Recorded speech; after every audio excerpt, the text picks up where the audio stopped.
One, Johnny.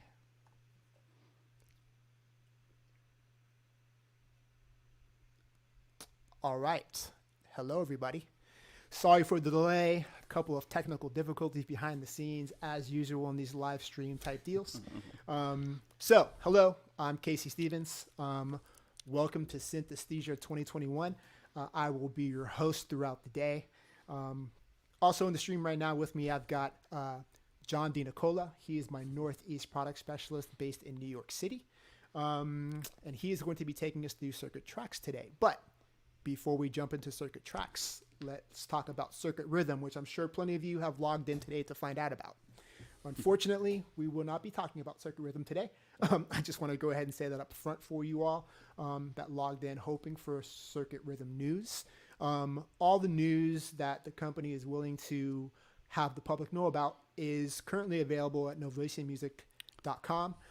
Underneath grooveboxes, there's an icon for circuit rhythm. You can click it, take a look at what it looks like. There's a very brief description of what it is. So I can go ahead and tell you three things about circuit rhythm. Number one, it's a sampler. Says that in the description. Feel free to go and read it. Number two, it's in the format of circuit tracks. So they look very similar to circuit tracks. You can see it right there on the website at novationmusic.com. Number three, I can't tell you any more about circuit rhythm. So again, if you logged in to find out circuit rhythm information, direct your attention to novationmusic.com. Underneath groove boxes, take a look at circuit rhythm. However, what we are going to do today and what we're going to do right now is talk about circuit tracks with my guy, John DiNicola. So John, take it away and tell us all you can about circuit tracks. All right. Thanks a lot, Casey. I will try to do just that. So here we have it, circuit tracks. It's the successor to our original circuit groovebox. For those who may not be familiar with circuit, it's basically going to give you two synthesizer engines. We have the same Nova synth engine that we had on the previous circuit, and you may also be familiar with this from the Mini Nova or Ultra Nova synthesizers. And so that's a 6-voice polyphonic synth engine, and we have two completely separate engines in here. On the other side, we have drum tracks. There's 4 sample-based drum tracks. We do include 64 samples with the unit, and then, of course, you can use components to go ahead and put your own samples on there as well. So between the drum tracks, your synth tracks, we have a mixer in here, effects, everything you need to kind of get a song going right on the circuit. So what we've done with circuit tracks is anyone who's been following circuit over the years, seen we have a really great circuit user community who's given us loads of great feedback over the years, some of which we've incorporated in firmware updates for the original circuit over time. And so the first thing we've done with circuit tracks is kind of take those features and bake them into the workflow a little bit better, and kind of, things that we couldn't change in firmware, we went ahead and changed in the hardware. So we'll highlight some of those things.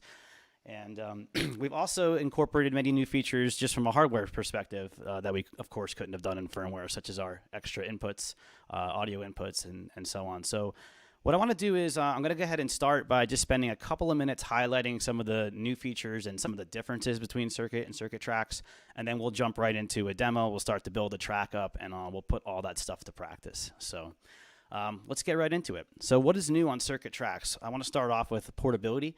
Circuit's always been portable. That's kind of been one of the main things about it, but we've taken it a step further with our battery now. We have a rechargeable battery built into the unit now. So that's going to give you about 4 hours of music making built in.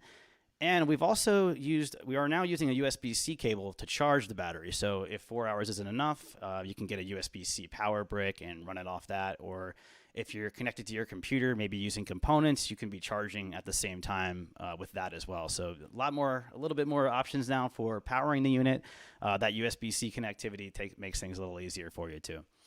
Outside of that, one of the most exciting things is the new I/O inputs and outputs, of course, on the back panel. So I'm not going to move this too much, but you can kind of see what's going on by the cables. I'm going to walk you across here and tell you about it. So we have 2 audio inputs. This is really exciting. So 2 separate mono inputs. They can be configured for stereo if you like in the mixer. But by default, there are 2 separate mono inputs. So you can run external synthesizers into this if you're sequencing external gear, or really run any sound source you want through here, and you can put it through Circuit's effects and mix it in with the Circuit sound engines as well. So 2 separate inputs, really excited about that. And then moving over a little bit, we have our full-size 5-pin MIDI DINs now as well. So we always had MIDI I/O on the circuit, but now we have the full 5-pin connections, and we have a third output for through, MIDI through, and this can also be switched to a second MIDI output. So 2 MIDI outputs and then 2 audio returns for the audio from those synths. So that's really exciting. Right now I have a single MIDI cable going to my base station, and that's returning here as well. A couple other things to mention. We have analog clock out on the back for the Eurorack stuff or any analog synth. And we have our micro SD card as well. And there is a headphone output still, 1/8 inch, so you don't need any adapters on the back. So we have all that as well. But back to the micro SD card, this is really exciting because it's going to greatly expand how much you can store on the unit. So you're going to be able to use that to store additional packs. For example, if I'm going to go into the packs view here. So by default, you would normally have one single pack on the circuit. And that would include was a 64 drum samples, 128 synth patches, and they believe it's 128 projects. 64 projects, sorry. So with the micro SD card, you can actually store 31 additional packs. So it gives you a lot of flexibility, and it's really quick to load those up. I can load my pack right there. I already have it loaded, but it's a really quick, about 1 second process to load those. And so, yeah, we have the I/O, the micro SD, and we have a lot of workflow improvements, as I mentioned as well. One big one is on our drum tracks. Each drum has its own track. We have our samples are right here, so it's really easy to do sample flipping, and we'll get into that much more later. We have probability and mutate for creativity. We have pattern chaining and scenes for arranging a full song now, and we have 32-step patterns as well. And of course, we just have a really beautiful industrial design, really slim things out here as well. And so yeah, why don't we let's dive right into it, and we'll start to build up a track, and I'll try to highlight all the new features as we go. So this is Synth 1, and I'm on the note page, which is kind of like your home base. And you'll notice right away from the original circuit, we have flipped this around. So now your notes are down here and your steps are above that. So this is going to be handy when you're playing notes in live. You don't have to worry about accidentally hitting your steps. And so little refinements like that you're going to see throughout the product here. So let's talk about the presets. For selecting presets, we have 128 at a time, as I mentioned, so you can cycle those 32 at a time. I'm going to go ahead and just grab a bass sound for now. Great. So on the bottom, you'll notice that our notes are in scale. We can change the scale they're in. Press the scale button here, and we have a full chromatic keyboard to pick the root note. So right now it's a C, D, E, and then we have scales on the bottom here. So minor, major, I believe this is Dorian, and so on. And you can see it actually lights up to tell you what you're going to get. You can turn scale mode off if you prefer to have a keyboard kind of a layout. But I'm going to leave it on, so let's go back to C minor here. Now, adding steps to the grid or to the sequence is simple. You can either just grab a step and place it, or you can grab a step and place a note. So either direction works. And what that's going to do is just give you a simple one-step note on the sequence. So if you want to go ahead and change that up and modify the length, for example, you can go to the gate page, pick your step, tell it how long you want it to play. So we'll make these each 4 real quick, and we'll leave that one. So super simple. The velocity works the same way. I can grab a note or a step and choose a velocity between 1 and 16. So let's make and you can hear how that works. So pretty much how you would expect. But you also have velocity sensitive pads. So you can actually, if you're playing things in, it will get the velocity from that as well. So let's take a look at that. I'm going to clear these notes out. And let's go ahead and play some stuff in. First, I'm going to set my tempo, 120. Can make this maybe just a little bit more, a little bit faster, 125. And let's come back out here, and I'm going to press my steps page button here, and that's going to turn this into a 32-step pattern. So that's a new feature as well. In the past, if I wanted 32 steps, I would have to tie 2 patterns together. Now we have that available right there for you. So last thing to do before we start recording is we do have another new feature here, and that's going to be the click track. So I'm going to go ahead and turn that on. And I believe we're ready to try to record a bass line here. Let's give it a shot.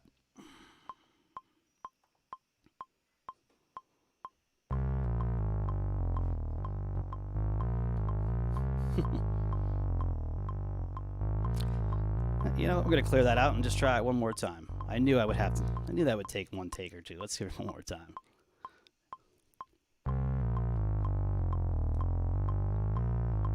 There we go. So now that sounds like it's on time, so I'm going to go ahead, turn that click track off. We're done with that. And before we stop this, I just want to point out the macro knobs are now labeled for all the factory patches. So you can change what they do in components if you want, but for all the factory patches, you have everything right there. So if I want filter frequency, it's right there. Resonance, all the common things you need are right there for you. And you can automate this as well. Just go ahead and turn the record button on, and you can automate just like on the previous circuit.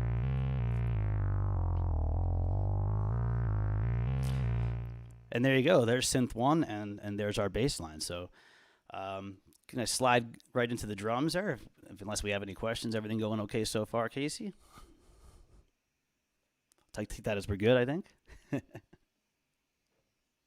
You're muted. Yeah, I know. We're good. Yeah, I'm just over here in the corner, just manning the chat and making sure all the technical difficulties are taken out of the way. So continue, please. Sounding great. Thanks for your help. All right, great. So we got a bass line going, as I said. So let's move on to the drums and talk about, let me make sure I didn't program a note there. No, we're good. Okay, so the drums pages. Each drum now has its own page. In the past, we were sharing the drums 1 and 2 on each page. So this gives you a lot more flexibility, especially when it comes to sample flip. So in the past, if you wanted to use sample flip, generally you'd want to basically have to record it in live. Now we have the ability to go ahead and basically do a different sample on every note if we want to. So let's take a look. So I just placed my kick in 3 spot, a couple steps there. But instead of going to another track for the snare drum, let's just go ahead and place the snare in.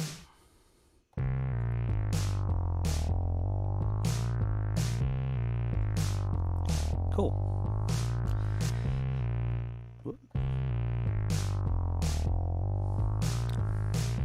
So let's make this a little bit longer.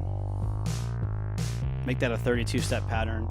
And I'm going to view lock here, which means I can program that second page while the first page is still going.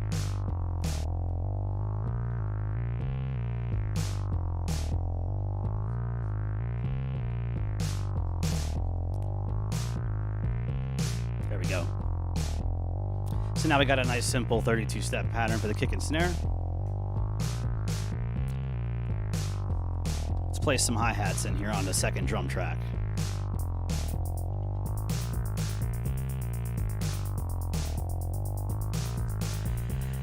The macros on the samples are available here too. We have pitch on the first one. We have decay. You can hear that note getting short.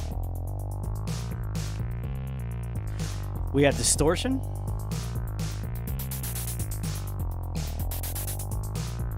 And then we have a filter over here. So what else can we do to these hi-hats to mix it up a little bit? Let's talk about micro steps. So if we go to the gate page when we're on the samples, it'll bring the micro steps up. And micro steps, there's going to be 6 of those for every step. And so a normal note plays on the first step, but you also have these other steps we can play into now as well. So if you want to do a triplet, for example, or just some really glitchy stuff at the end, some trap glitches, let's see what that sounds like. I'm going to kill our synth for a minute too so we can really hear it.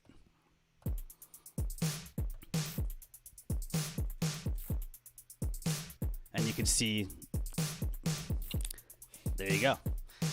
So micro steps are definitely helpful for mixing things up a little bit, and you can record directly into micro steps as well if you want to do unquantized recording, which I'm going to show you just a little bit later here.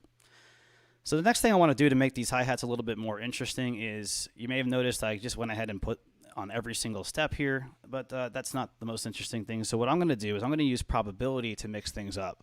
So probability, if I can go to this page here, will basically determine how often a particular step plays. So by default, probability is going to be 100. But if I want to take each one of these hits, I can set probability for, say, 50%. And it's going to give us basically a continuously evolving hi-hat pattern. So let's hear what that sounds like.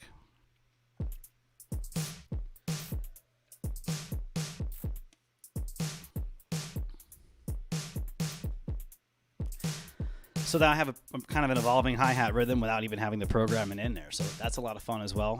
Probability, another new feature. Speaking of new features, we do have the pattern settings page now as well. Any of you circuit monostation users may be familiar with this. We have some cool things that we can do here. So we can change the length of the pattern.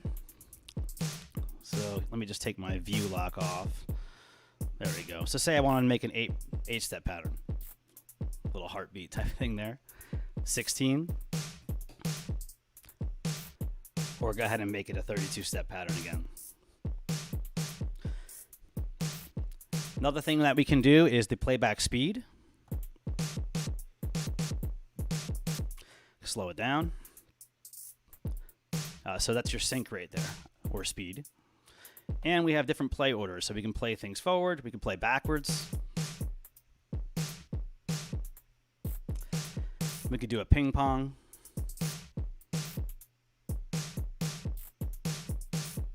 Of course, that works better on some things than others. And then we have a complete randomizer as well. So let's go ahead and put this back to our normal playback. And cool. So got our drum beat pretty much intact. So I'm going to go ahead and put our synthesizer back in there, our bass part. And because what I want to do next is we still have a couple of drum tracks available. So I mentioned before that these are just sample-based drums, so they don't have to be drums. They can be anything you like. So I've loaded up some samples that are in the C minor key that we're using. Actually, these are from Splice, I believe. I'll show you how you can do that towards the end in components. And so I'm going to make this 32 steps on drum 3. I'm going to press my well, not yet. I'm going to just go to the preset page so I can look at 32 different samples at once. And I'm going to play, and let's drop some melodic samples in.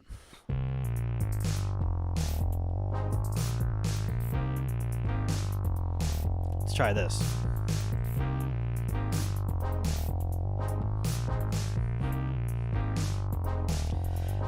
Pretty cool. And as you can see, if I just come back out to this view here, you can literally do a different sample on every single step. So you can have a lot of different sounds happening on only 4 tracks. Let's get a little bit of the effects going.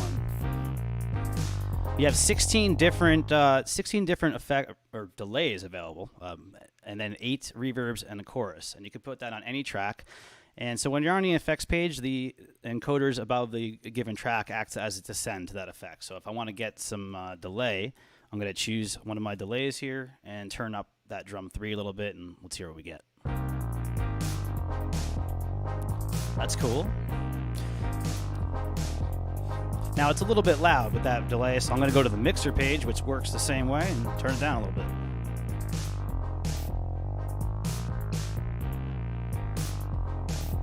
Cool.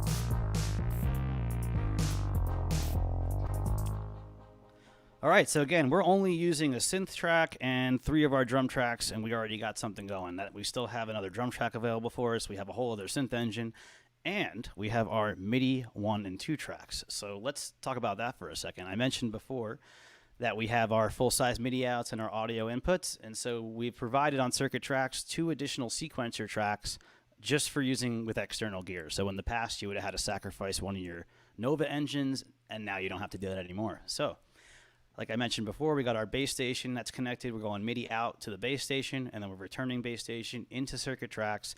This means that my base station sound comes right up here on the mixer. I don't need an external mixer or anything. I can just mix it in right here. It's coming in right here. So let's get the right patch here.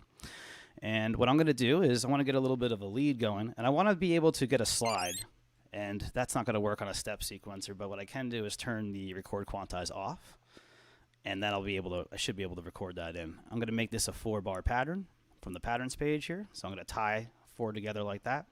Now remember, I could just do 2 32-step patterns, but I just like to mix it up a little bit and show you all the different ways we can do things here. So let's see if we can come up with a little bit of a lead part from base station.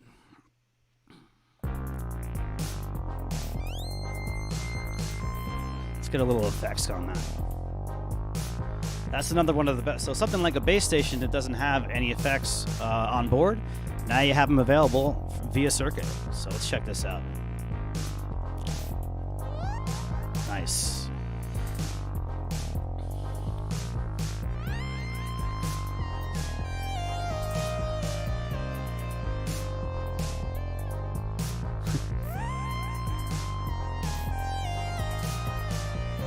We have that one bad note here at the end. Let's clear that. Cool. And again, I'm going to turn this down a little bit because with all that delay, it's a little bit loud. Whoop, that's a little bit too much.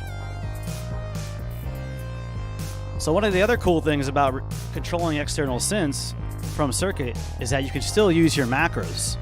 So for example, filter frequency, I actually have a template loaded from components for the base station. So a lot of these are actually labeled correctly. Let's check it out. So I can control my filter frequency. Get a little resonance in there so you can hear it.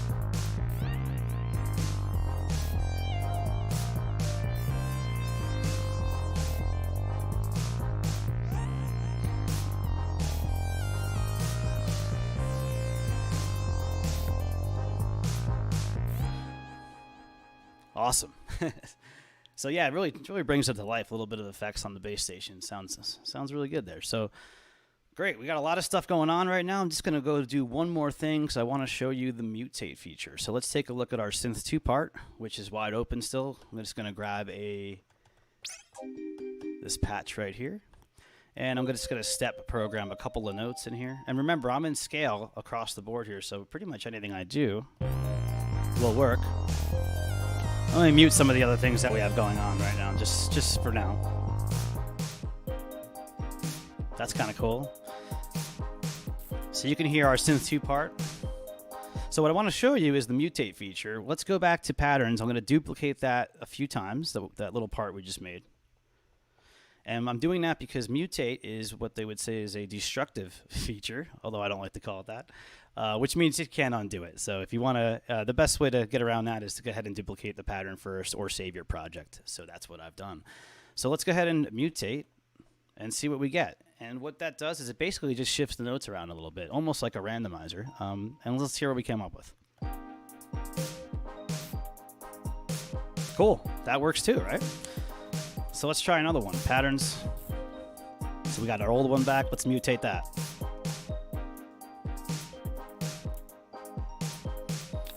That works too. Let's do one more. Mutate. All right. Let's tie those patterns to all 4 of them together. There's our first part. And now our mutated parts.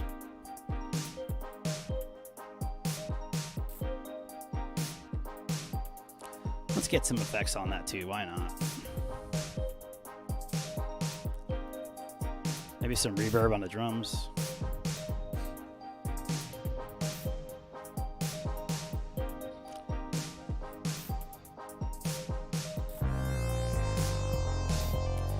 And of course we can't forget about our master filter knob. We've got a low pass and a high pass available for you there.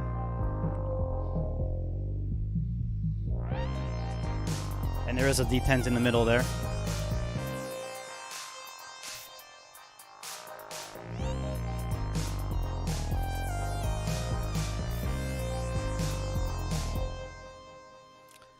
All right.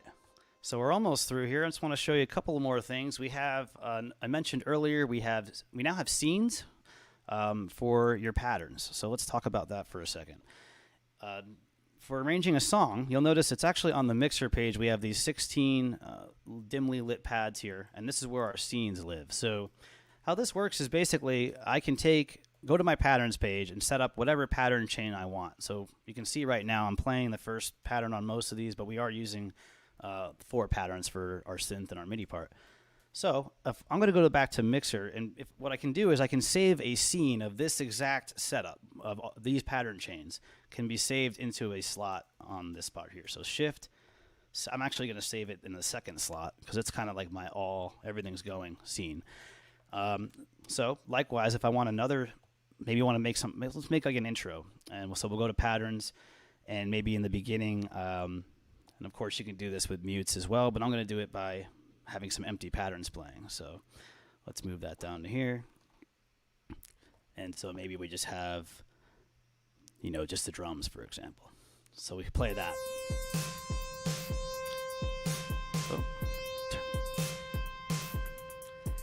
So yeah, we just have these 2 patterns, and we're not even just those 2 patterns there. So let's go back to the mixer, shift, and save it there.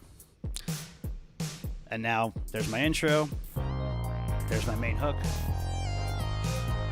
I could tie these two together and it'll go intro. And when it's done, moves to the next one.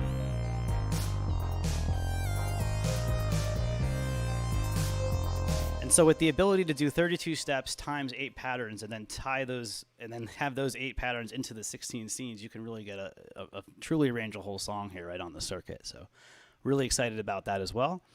And when you're done, of course, you're going to want to save your project. So we can do that right here from the projects button. And we have 64 on the unit at once. And to do that, we're going to hit the save button. And when you press save, you'll notice that this encoder will light up and it allows me to pick a color. So that's kind of nice to have. Really good for setting up live performances. And then we could save that in. And there we are. So that is basically the rundown. I'm sure Casey's been fielding some questions there. The only other thing I'm going to cover here is components, but if you want to start throwing some questions in the box, looks like we have a few minutes here that we can probably get to those as well. Don't ask for that. There's plenty of questions in the box right now. So I can't see the box. So. Okay, so let me just throw this out there for everybody who's looking in the bottom corner of me. This guy right here, the reason why I'm not focused when John is doing his demo is because I'm actually trying to answer the chat and read all the questions in there. So I don't hate my job. I love my job. It's great. I'm just trying to. He's seen this demo a bunch of times already. So not even that. I'm just trying to pay attention to you guys, so you guys don't feel like I'm neglecting you. So believe me, I'm perfectly paying attention to John. I'm just trying to pay attention to what's going on here and making sure the stream goes according to plan. I love my job. Novation's awesome. I think a lot of the questions that have popped up in the chat, you've already answered pretty organically. I don't see anything major in here that you haven't really touched or that I can't answer myself. So I think you can move on to just showing components again as well. Cool. Let's go for it then. I'm going to bring components in, and we got to add that in here. So Casey, I'm not sure how you want to arrange the windows there, but let's see. Let's think about that. I can go full screen layout on components for now. Yeah. Let's go with that. Go full screen for now. Yeah, that sounds good. Cool. So here's components. I'm using the standalone version right now, but you can also use this directly inside of your Google Chrome browser or in any other MIDI, any other browser that supports MIDI. I believe Opera does as well. Anyways, I have the standalone version running, and this is the librarian and editor for basically all of our products that need one. So let's go ahead and focus on circuit tracks. I'm sure you'll see some of the other pages later on today. And here we are, and this is what's going to allow us to back up our packs and put sounds onto the circuit. We also have MIDI templates. Well, let's take it one step at a time. So looking at our packs, you can see we can create, let's go to create a pack. And this is, like I said, where you could, if I wanted to, I could pull a pack off of the circuit, save it to my computer, or I can create a pack here. So you see on the left-hand side, you have the factory pack and then any of your own packs that you want to store. And this is kind of handy because it makes it super easy to like mix and match samples, for example. So say I want to create a pack that has, you know, some of the Novation sounds. It's a new pack, create. Cool. So let's go to samples here and say I want their kick. It shouldn't take too long. Sometimes it takes a second because the packs are on the cloud. And let's say I want one of my samples from here. I could drag that in. And you can also drag in right from your Finder or Windows Explorer window.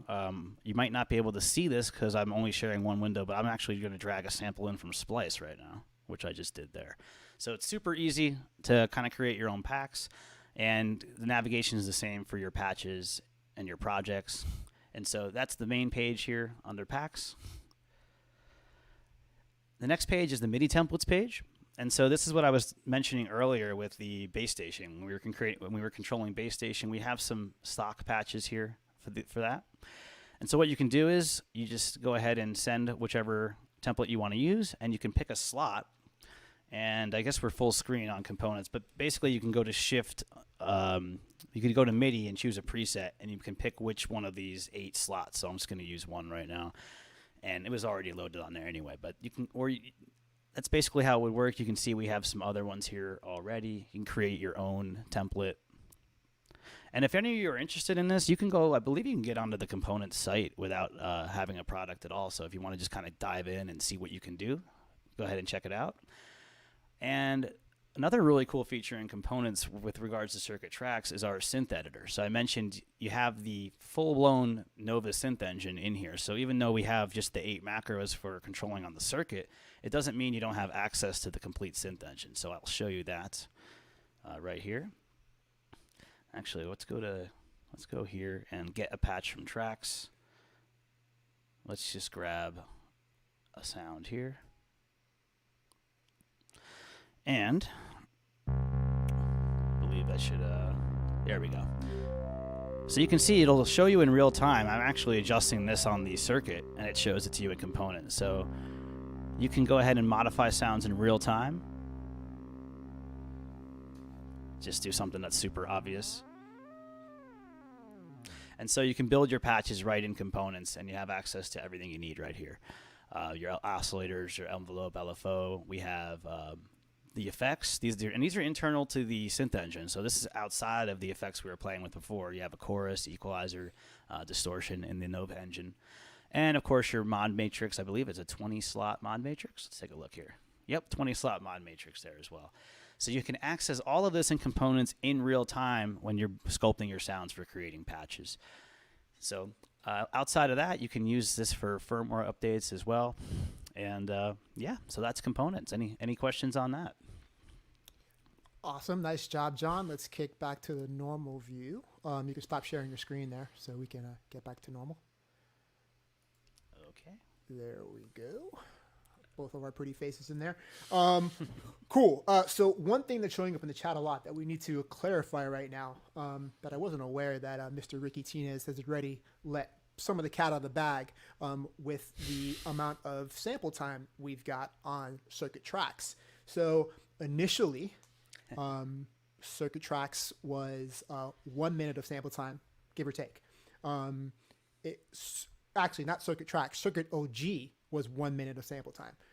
Circuit tracks is now 3 minutes of sample time. So that means you can stuff it full of a whole bunch of stuff. So I saw that show up in the chat a little bit. We just want to go ahead and clarify that. So circuit tracks is now capable of holding up to 3 minutes of samples.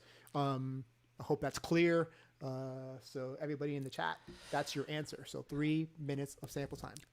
I believe that if you want to do that, you have to drop the samples on the card manually, at least right now. I don't know if components has the 3 minutes yet. That's a good question. Well, Ricky Martinez is coming up in a minute, so he'll let us know. He'll let us know. So Rick, you're backstage, so let us know whether or not that's an SD card thing, or we can do that in components as well. So, but again, circuit tracks is now 3 minutes. It is. Let's see what else we have in the chat that I can ask you. Actually, the questions have been pretty good, and again, your demo really touched a gang of stuff. So there's a lot of questions in there. Oh, one more thing. So Cody Stanbridge, who will actually be demoing some of our product later, he'll be doing Summit and Peak and Launchkey 37, is actually in the chat as well. So he's been helping me out answering some questions as well. So thanks, Cody. See Cody Stanbridge in there. You can say hey. You'll see his face later on in some cool demos. I'm just scrolling through the chat here real quick. Let's see. What's your take on music theory for the circuits? That's an interesting one. So one of the cool things with circuit tracks is, and circuit in general, is you have your ability to set your scales. So you have chromatic view. John, show them what a chromatic view looks like real quick.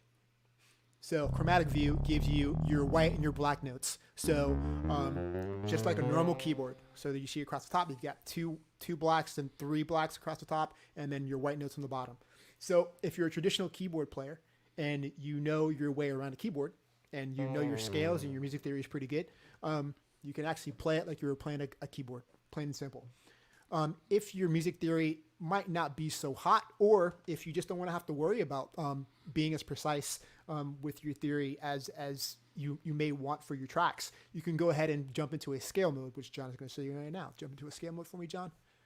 Awesome, which he has already done. So now you have no bad notes right? So based on the scale that John has selected, which I believe is a minor C. Yep. So that means that all the notes that are outside of C minor are no longer playable. So you can go ahead and play to your heart's content, and everything will sound in key and sound good. So the question is how we feel about music theory when we have features like this with circuit tracks. I think it's actually great for, number one, people that are attempting to learn music theory, because you have the ability to actually go, okay, I'm gonna see minor now. What are the keys that I'm actually playing? You can Google it up, look it up. And it's actually cool because the circuit tells you right here what's in the scale. So as I change scale, it's like, for example, that's C major, and it's showing me all the white keys. So it'll tell you right there. So it kind of help you learn the scales as well that way. That's a really, really great point. So just like John said, by actually selecting the scale, you can actually see what notes are in scale, and that'll help you learn along the way. If you just want to rip and make really great sounding music and just be creative as possible and not worry about music theory, you can do that too. In my personal opinion, it's probably best to have the best of both worlds. My music theory is okay. So I hang in scale mode quite a bit, but I know what I'm doing for the most part. John is an accomplished player. He plays guitar. Not keyboard, as you can tell, but yeah. Yeah, but so John knows his skills too. So it really depends on where along the spectrum you fall into, but it's useful for everybody, in my personal opinion. So a good question. Thank you for asking it. I forgot who it was, but Charles Smith was the person who asked that. Let's see what else we have going on. Other questions. BlaKMOTH is in the chat. He'll actually be doing an artist performance later on. So thank you, BlaKMOTH, for jumping in there and answering some questions for me as well. I'm juggling a bunch of stuff, so I need all the help I can get to make sure the stream goes smooth. Let's see. What else? Can you randomize the scales? I'm not sure what you mean by that question. If you're talking about doing like scales that are outside of traditional Western scales, Circuit does not have that feature. However, Base Station does have that feature where you can set up scales that are outside of traditional Western scales, same as Summit. Peak does as well. But currently, Circuit Tracks does not have that feature. Let's see, what else? Some praise for our new MIDI keyboards and circuits. Thank you for that. Some people are hyped for BlaKMOTH. We're hyped about that too.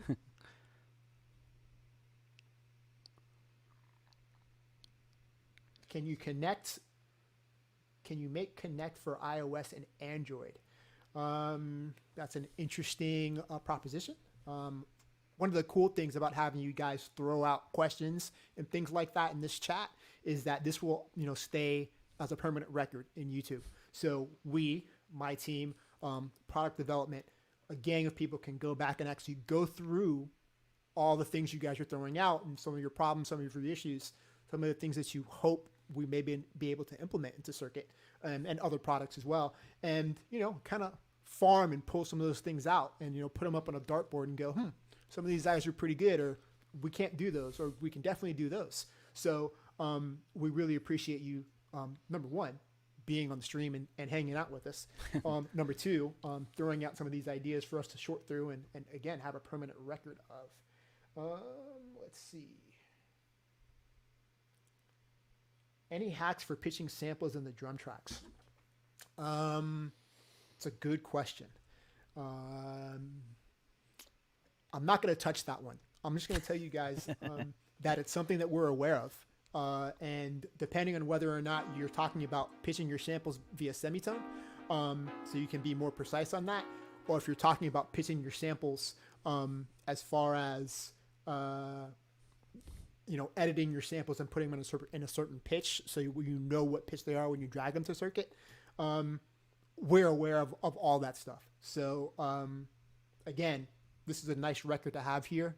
To show whether or not certain things we're thinking about are validated. So all I can say is that, again, we're aware of those things and we do listen to. One thing that a lot of you might not know is that the wide variety of people that work at Novation and Focusrite, for that matter, are actually music creators. So you all may not think that we aren't considering how some of these products are created for real music creators, but the vast majority of the company creates music. So a lot of the things that, you all in the chat may want to see are things that we want to see as well, because we're users. So although you may not think that we listen to the public, like, we actually are the public as well, even though we're creating the product. So you'll be surprised how much overlap that I see and I read in the chats, and I go, yeah, I wish I had that. They had that too. Or I wish I could tell them about this feature that's coming up, but I can't. Or, oh man, that's coming down the block. Or, oh, that's great. Let me go ahead and run this up the flagpole, and maybe we can do that. So again, as much engagement as we have right here is really, really, really great to have. And we appreciate you guys being in the chat, and keep throwing those ideas out. It's awesome for us. And with that, I'm going to say goodbye, John, to you. Thank you for the awesome demo. It's been great. It's good to see you. Stay safe up in New York. You too. Thanks. I'm going to go ahead and pull you out of the stream right now. All right. So Thanks, guys. pull you out there. Thanks, See ya. everyone. And coming up next, we have everybody's favorite Novation face, Mr. Enrique Martinez. I'm going to drop you there. Say hi, Rick. Yo, what's good? Can you hear me all right? Yeah, you sound great. It's good to see you. And not only do we have Enrique Martinez, we've got a friend of Novation, Mr. Craig Williams, who is going to chat with Enrique for a while. I'm going to add Craig to the stream too. Say hey, Craig. Hey, how's it going? It's awesome, man. Great to meet you. I've never met you. Big fan. I really love your music. Glad to have you on the stream. Looking forward to hearing what you and Ricky are going to chat about. I'm going to pull my ugly face out of the stream so you guys can have the whole screen to yourselves. And I'll be in the background answering chats and listening to what you guys have to say. So thanks again for being here, Craig and Rick, and have at it. Thanks, Casey. Oops. That wasn't Wrong button. Yeah, wrong one. So these live things, you know how they go. See you later. Yo, Craig, what's good, man? How you doing? Pretty good. How you doing? Not too bad. Chilling as always. So we could have almost done this just at your house. I could have just driven around. I know. That was kind of the thing. I was like, should we just like do a little outside, little get together thing? Or your place with all the dogs, which are my favorites.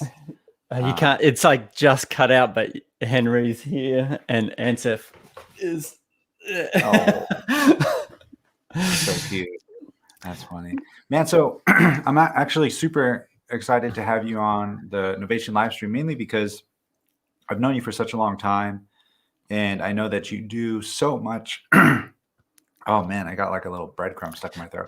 And you do so much when it comes to synthesizer stuff, hardware stuff, software stuff, every type of genre, every type of, like, your whole life is basically music stuff. So I was like, dude, he would be perfect to have chat about any of this stuff. Yeah, for sure. You know, I've definitely known that you've done stuff for TV, film. You've played massive festivals, done techno stuff, sample packs, hip hop stuff. I was always wondering and curious. I've never asked you this actually, but do you find it, or like, what do you find the most difficult about making music in a genre that you're not familiar with or that you haven't done much of before? Definitely when I make sample packs, if the like I've done a bunch of stuff for Splice and I'm still doing work for Splice, and if they're like, oh, we'd really like say there's an artist that is sort of popping right now and they're like, oh, we'd like a pack sort of like around that artist, and then I'll start making it, and always if it's close to what I'm doing, so if it's close to techno or house or whatnot, the pack will start with them and then slowly just start to creep into my own style. And then I have to like realign. I'll have to listen to a bunch of stuff that they've given as examples, and then I can kind of pull it back to where they need to. Because when I make a sample pack, I just usually jam and I'll just come up with like lots of either chord progressions and then just write a melody over the top and stuff like that. So if I'm doing that 20, 30 times in a row, I'll just be like, oh, this sounds good. And then I'm like, oh, this sounds good, but it doesn't fit into that pack. So then I have to kind of like, okay, let's put that to the side and just keep going with what the pack is, sort of thing. So, yeah. Yeah, because I was basically just wondering. I was just like, do you? Because even for me, sometimes it's like, oh, I don't want to make house music again today. I want to try something different.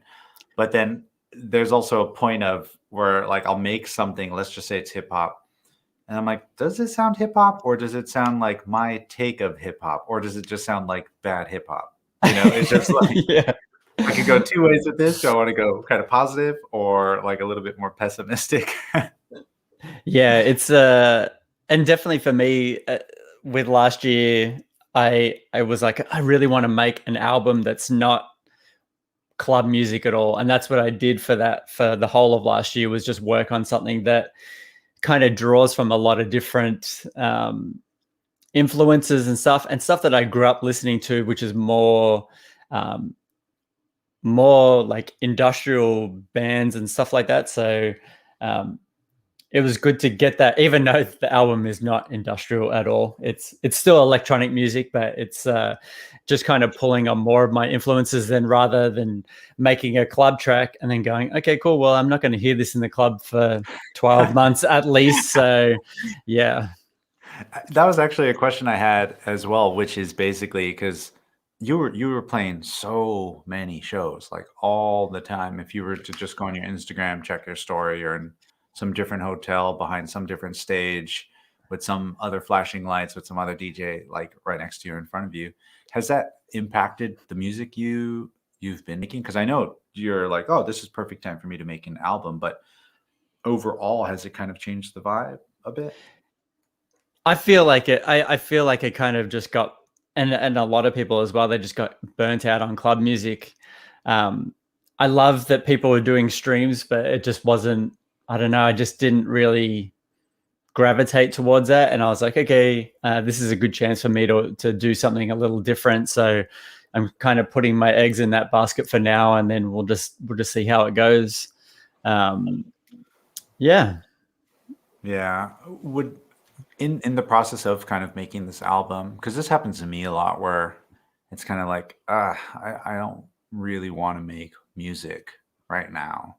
Because I know you do like stencil work and artwork and Yeah. So street art. like this one. Yeah, exactly. Like you made that. And your house has massive ones. But in these ruts, what have you found? Do you kind of accept the want to not make music, I mean, or do you just like, I need to be a pro, I need to sit down and just do something and something will happen? Sometimes you just like, I just don't, like the first 4 months of last year, I was just like, I don't know. And you kind of just like, everything's up in the air. So that's why I just kind of buckled down and started that album where I would just be like, I'm going to do a little bit and see how it goes. Just, I wasn't like, I have to get in and do 10 hours in the studio every day sort of thing. I remember seeing an interview with, what's his name? RJD2 or Yeah. R2DJ or whatever. The guy. Yeah. And he said that he had piles and piles of records, and then he would sit and sample them. He would sample them for a bunch, and then he would sit and play. I think he played PlayStation 1 or whatever. Play that for a bit, and then he'd be like, "Okay, cool." He had his MPC, and then he would just start building tracks. And that's what I didn't play PlayStation, but I was just searching YouTube and everything for samples and bits and pieces, and I actually have it's still over here. I have like a sample record from Sample Magic. My buddy Sharuz used to own that company. So he's like, oh yeah, I recorded a bunch of samples to vinyl. So I recorded those all in, edited them all, cut them all up, put them onto the MPC, and just started building little bits and pieces, and then trying to get some ideas and whatnot going. So by not putting too much pressure on it, it kind of like, okay, cool. This is going to be more fun, and also doing something completely different. You kind of get that new energy, the new excitement of doing something different. So yeah, I was like dusted out the guitar and use it. My main thing for it was to start all the ideas on the MPC Live. and like you can kind of see I have like a bunch of gear in the background, but I was like, I'm not going to use any of that. Everything starts on the MPC. I build out like a couple of little sections and then put that into Logic and then just start.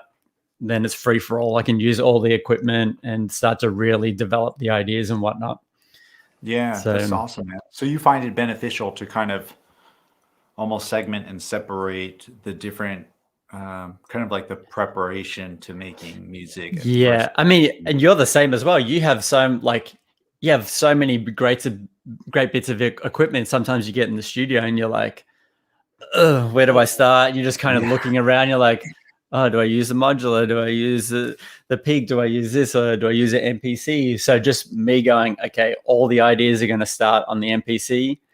And I'm not as fancy as you. I don't have the cool vintage ones, but I have my MPC Live. So I use that, and then once I was like, oh yeah, this is kind of cool. I'll flick through the different sections of the ideas and be like, yep, I feel like this is something. Dump it all into Logic, and then start to really flesh it all out and stuff like that. I feel like the answer is no, but have you figured out what nobody has been able to figure out, which is the perfect naming file structure for staying organized with all your tracks? I do. Yeah. So I have mine. A boring question. It's like, how do you organize your files? But it's like, I need to know. This is more of a selfish question. So I have, say it's the 10th track that I've worked on. So I'll have the number 10 and then maybe the genre, and that's it. So then the next song I do will be the 11th song, and I put 11 and then the genre. If I don't know the genre, I just kind of leave it. So then when you go back to looking in like on your computer, it's all 1, 2, 3, 4, 5, 6, 7, all the way down. Right. So you can kind of look. Yeah, that makes perfect sense, actually. So you're not putting a date in, because the dates can kind of get mixed up with numbers. I just have the number, like sequential order, and then, that's it. And it works really well. Yeah, that solves everything. Because sometimes I'll be like, I'll name a track like, I don't know, Gray Paint or something like that. And then I'll come back a month later and be like, what does this even mean? Like, what is this? You know? Yeah. And the worst is I'll have so many. I mean, you have a pretty solid studio setup, which is great, but mine is kind of always changing. So sometimes I'll open something with some crazy routing and just get immediate feedback, because it's like I had some weird external routing going here and back, but now it's completely different. So now every time I open up an old session, I just turn the volume all the way down and like slowly open it up. Yeah. One good tip that I mean, you're kind of lucky, the same as me, that we have a lot of outboard stuff, so we usually record that in. But a really good tip that I saw from Chris Lake is, he said, if you use a plugin, always render the audio out when you're done, because if you go back to that project in 5 years and that plugin is now changed or it is obsolete or something, you have the audio. And I was like, yep. That actually happened to me when I went from my old like Mavericks laptop to my Big Sur Mac Mini, and like a bunch of my projects were destroyed because it was like, this plugin doesn't work, this one's not optimized, or this preset reset, and I'm just like, wait, what settings did I have? Like, this sounds insane now, you know? Yeah. So that was like a really good tip that I saw him post out, and I was like, definitely doing that from now on. Seeing that you have so much gear, what I've seen you go through a lot of gear, but also I feel like I've seen a ton of the gear stay the same. I mean, you have it with those really incredible. Yeah, you can kind of see. Yeah, like that is just awesome. That is so cool. And you have 2 of those full of gear. Yeah. And actually, after this, we're going to be having a live performance from Craig using all the using the circuit tracks with a lot of his gear there on those shelves. So it's really cool to kind of get a good overview shot of how it all works. But what dictates what stays and what goes in your studio? Because I know you had the Circuit OG in your studio for. I mean, isn't it? I still have it. I still have it in there. Yeah, Yeah, I was that gonna say, even with Circuit tracks, you still have the Circuit I OG in there. I have a rule that if I get given something as a present, or if I've done a lot of I've done some preset packs for Novation, but I've done some for some other companies. If I get something like that, if I don't use it, I'll keep it for like 2 years, just in case that company comes back and says, "Hey, can you do another pack?" Yeah. But if I get given it, or like I said, it's through a company, I'll keep it. If I get it as a present, I'm always going to keep it, because I don't want like a friend or a wife to give me something, like my wife to give me something, and then they come in the studio like a year later, I'm like, "Oh yeah, I sold that," and it's like, oh, that's kind of not very nice. But the funny thing is that, like, if someone gives me one of them, I'm usually going to use it like a lot. But if I haven't used one of the products, one of the machines or whatnot, for like a year to 18 months, I usually just try and sell it. That's the big thing, because it's just like, not only am I not using it, someone else could use it, and that could be their gateway into like making some really good music, and you get a little bit of money, and then you can use that towards something else that you might use. So that's the big thing. And I know you're the same. You rotate your gear. You've had some like phenomenal, like huge bits of gear, and you're like, oh, I've kind of rinsed this out now. Yeah, I'm done for a while, and you just kind of get rid of it. Yeah, that's exactly it. And it is kind of a nice reminder when you sell it to someone who's been like, "Oh man, I've been looking for this for ages." And me, I've been looking to get rid of this thing for ages. So I'm glad, I'm glad you're taking this and you're gonna use it to its full potential instead of me just collecting dust. Yeah. So yeah, it's almost like throwing some good karma out there, and I'm gonna put this towards something that I really want. How do you qualify? What is something that you want or need or like want to buy for the studio? Are you ever I need this? I mean, I'm sure that for anyone watching this, they want, same as us, we want everything. We want to try everything and have everything in the studio. But I remember I read an interview with, it was like Morgan Page or something like that, and he was looking at some like fancy speakers, and he goes, "Is this going to make my," like the speakers were like $5,000 a piece, so $10,000. He goes, "Is this going to make my music $10,000 better, or is it going to make making music $10,000 more enjoyable?" Yeah. So I kind of go, but is that make my music that much or that much enjoyable if you get it? The thing that Greg, I think you might be glitching out a little bit. I hope your Wi-Fi is doing okay. But I think kind of similarly to what you're talking about is kind of that the law of diminishing returns, right? Where it's just such an exponential rise in price to that's kind of how I do it too, where I'm just like, okay, I have this really massive, expensive vintage synthesizer that if something breaks, it's going to be almost as much as it is to fix it versus trying to sell it. So do I sell it while it's still working or do I wait for it to break to put money in to then sell it to just kind of get my money back? But yeah, it's definitely that where it's just like, is this going to make my music that much better? And almost always the answer is no. There's such the as well. Oh man, Craig, I think your Wi-Fi is a little wild style right now. Yeah, Craig. So your Wi-Fi is a little funky. I don't. I'm just gonna pop in here to make sure Enrique's not talking to nobody. So hopefully your stream cleans up a little bit. Yeah. Maybe. Yeah. Yeah, you're on your way. You're on your way. But How's that? Is that better now? Yeah, that's much Yeah. better. So Yeah. ugly face. But Yeah, I don't know what's going on.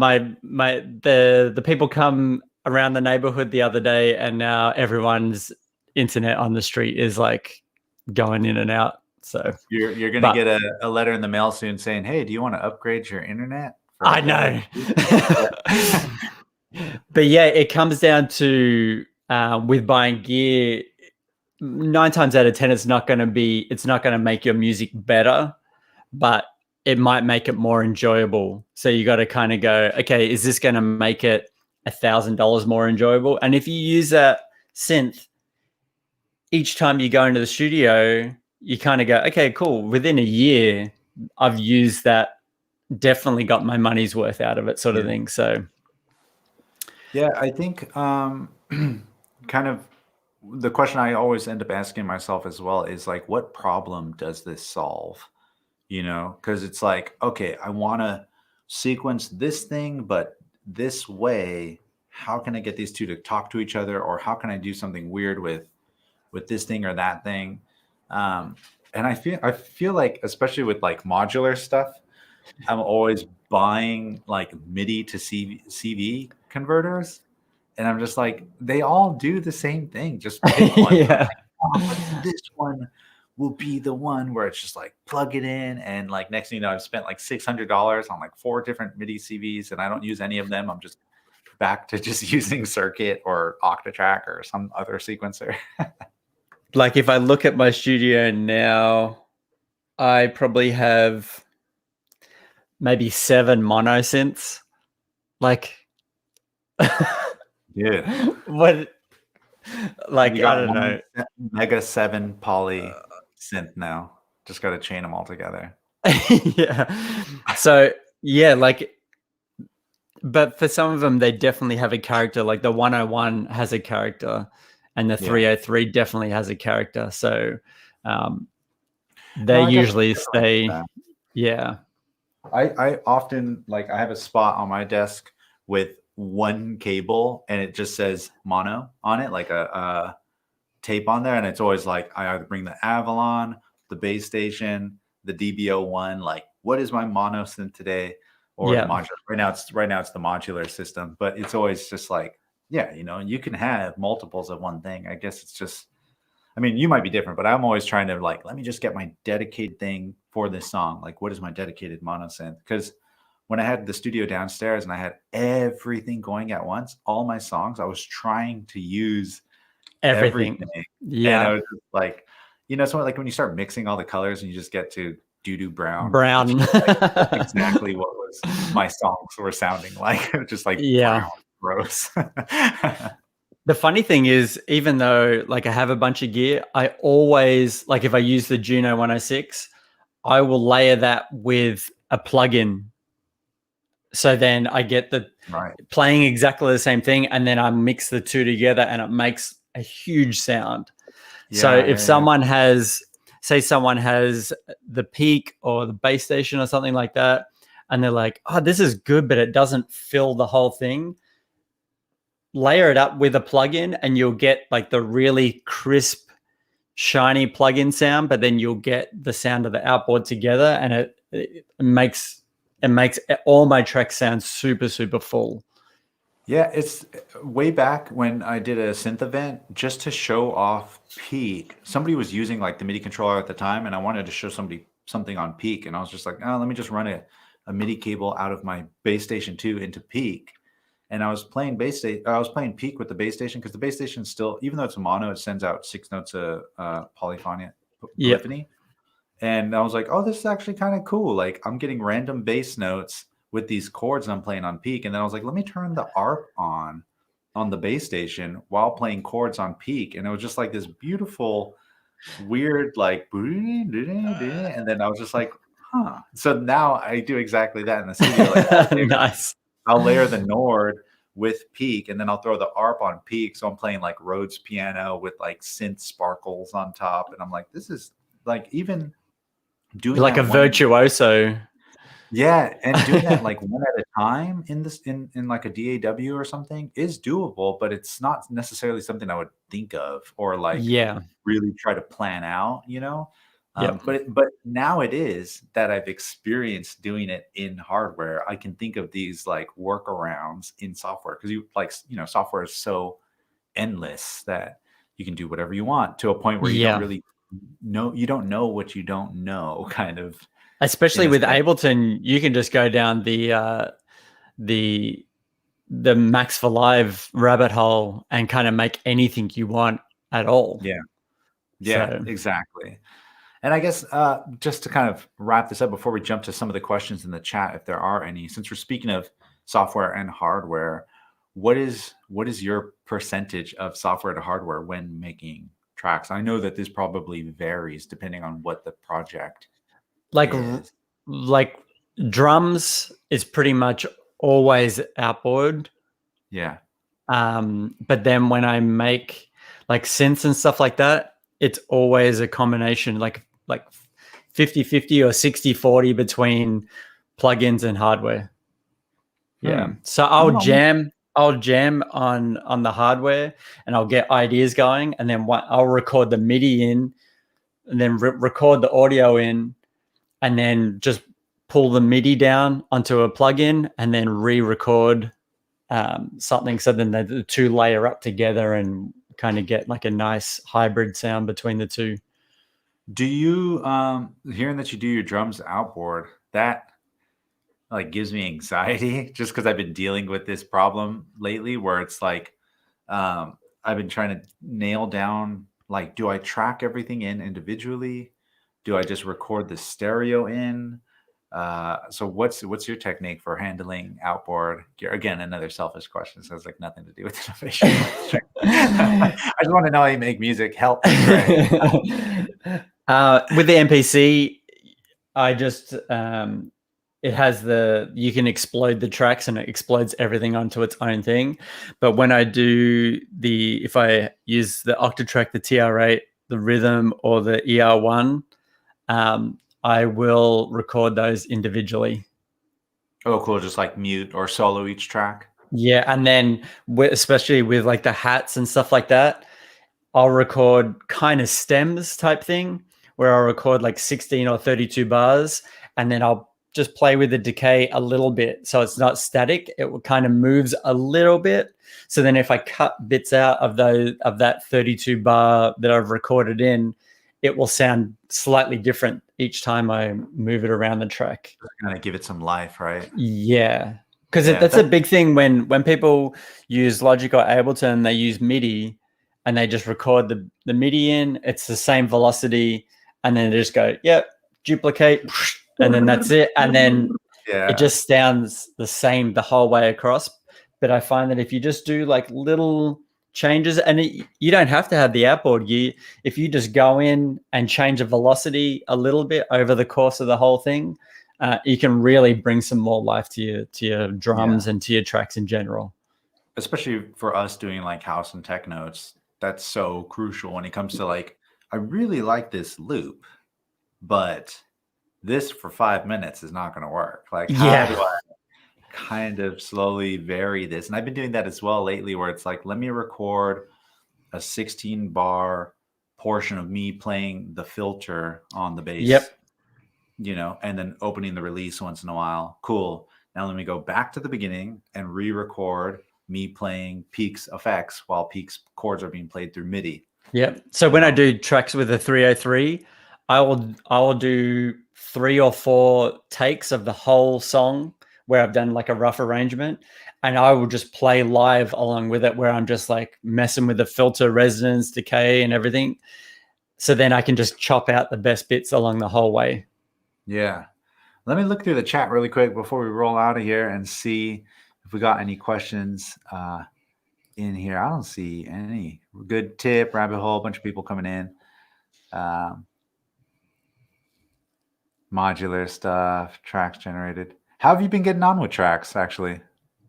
It's good. Yeah, I mean, you see in the video that I did that was like my 4th time using it. It was pretty like pretty intuitive how to use it, and I tried to do like a nice hybrid between using the sounds from it and then using that to control other bits of kit. I just tried to do like a live jam. Like I would come up with an idea to write a song, so that it's a little bit rough in bits, but for the most part, it's just how I would sort of just start. I'm like, oh yeah, I want to add this bit. I want to add these, and just kind of have it. I find it's a good little. If you just want to get some ideas going, I feel like you can just crack on and get some like solid ideas, and then you can control little bits really easily.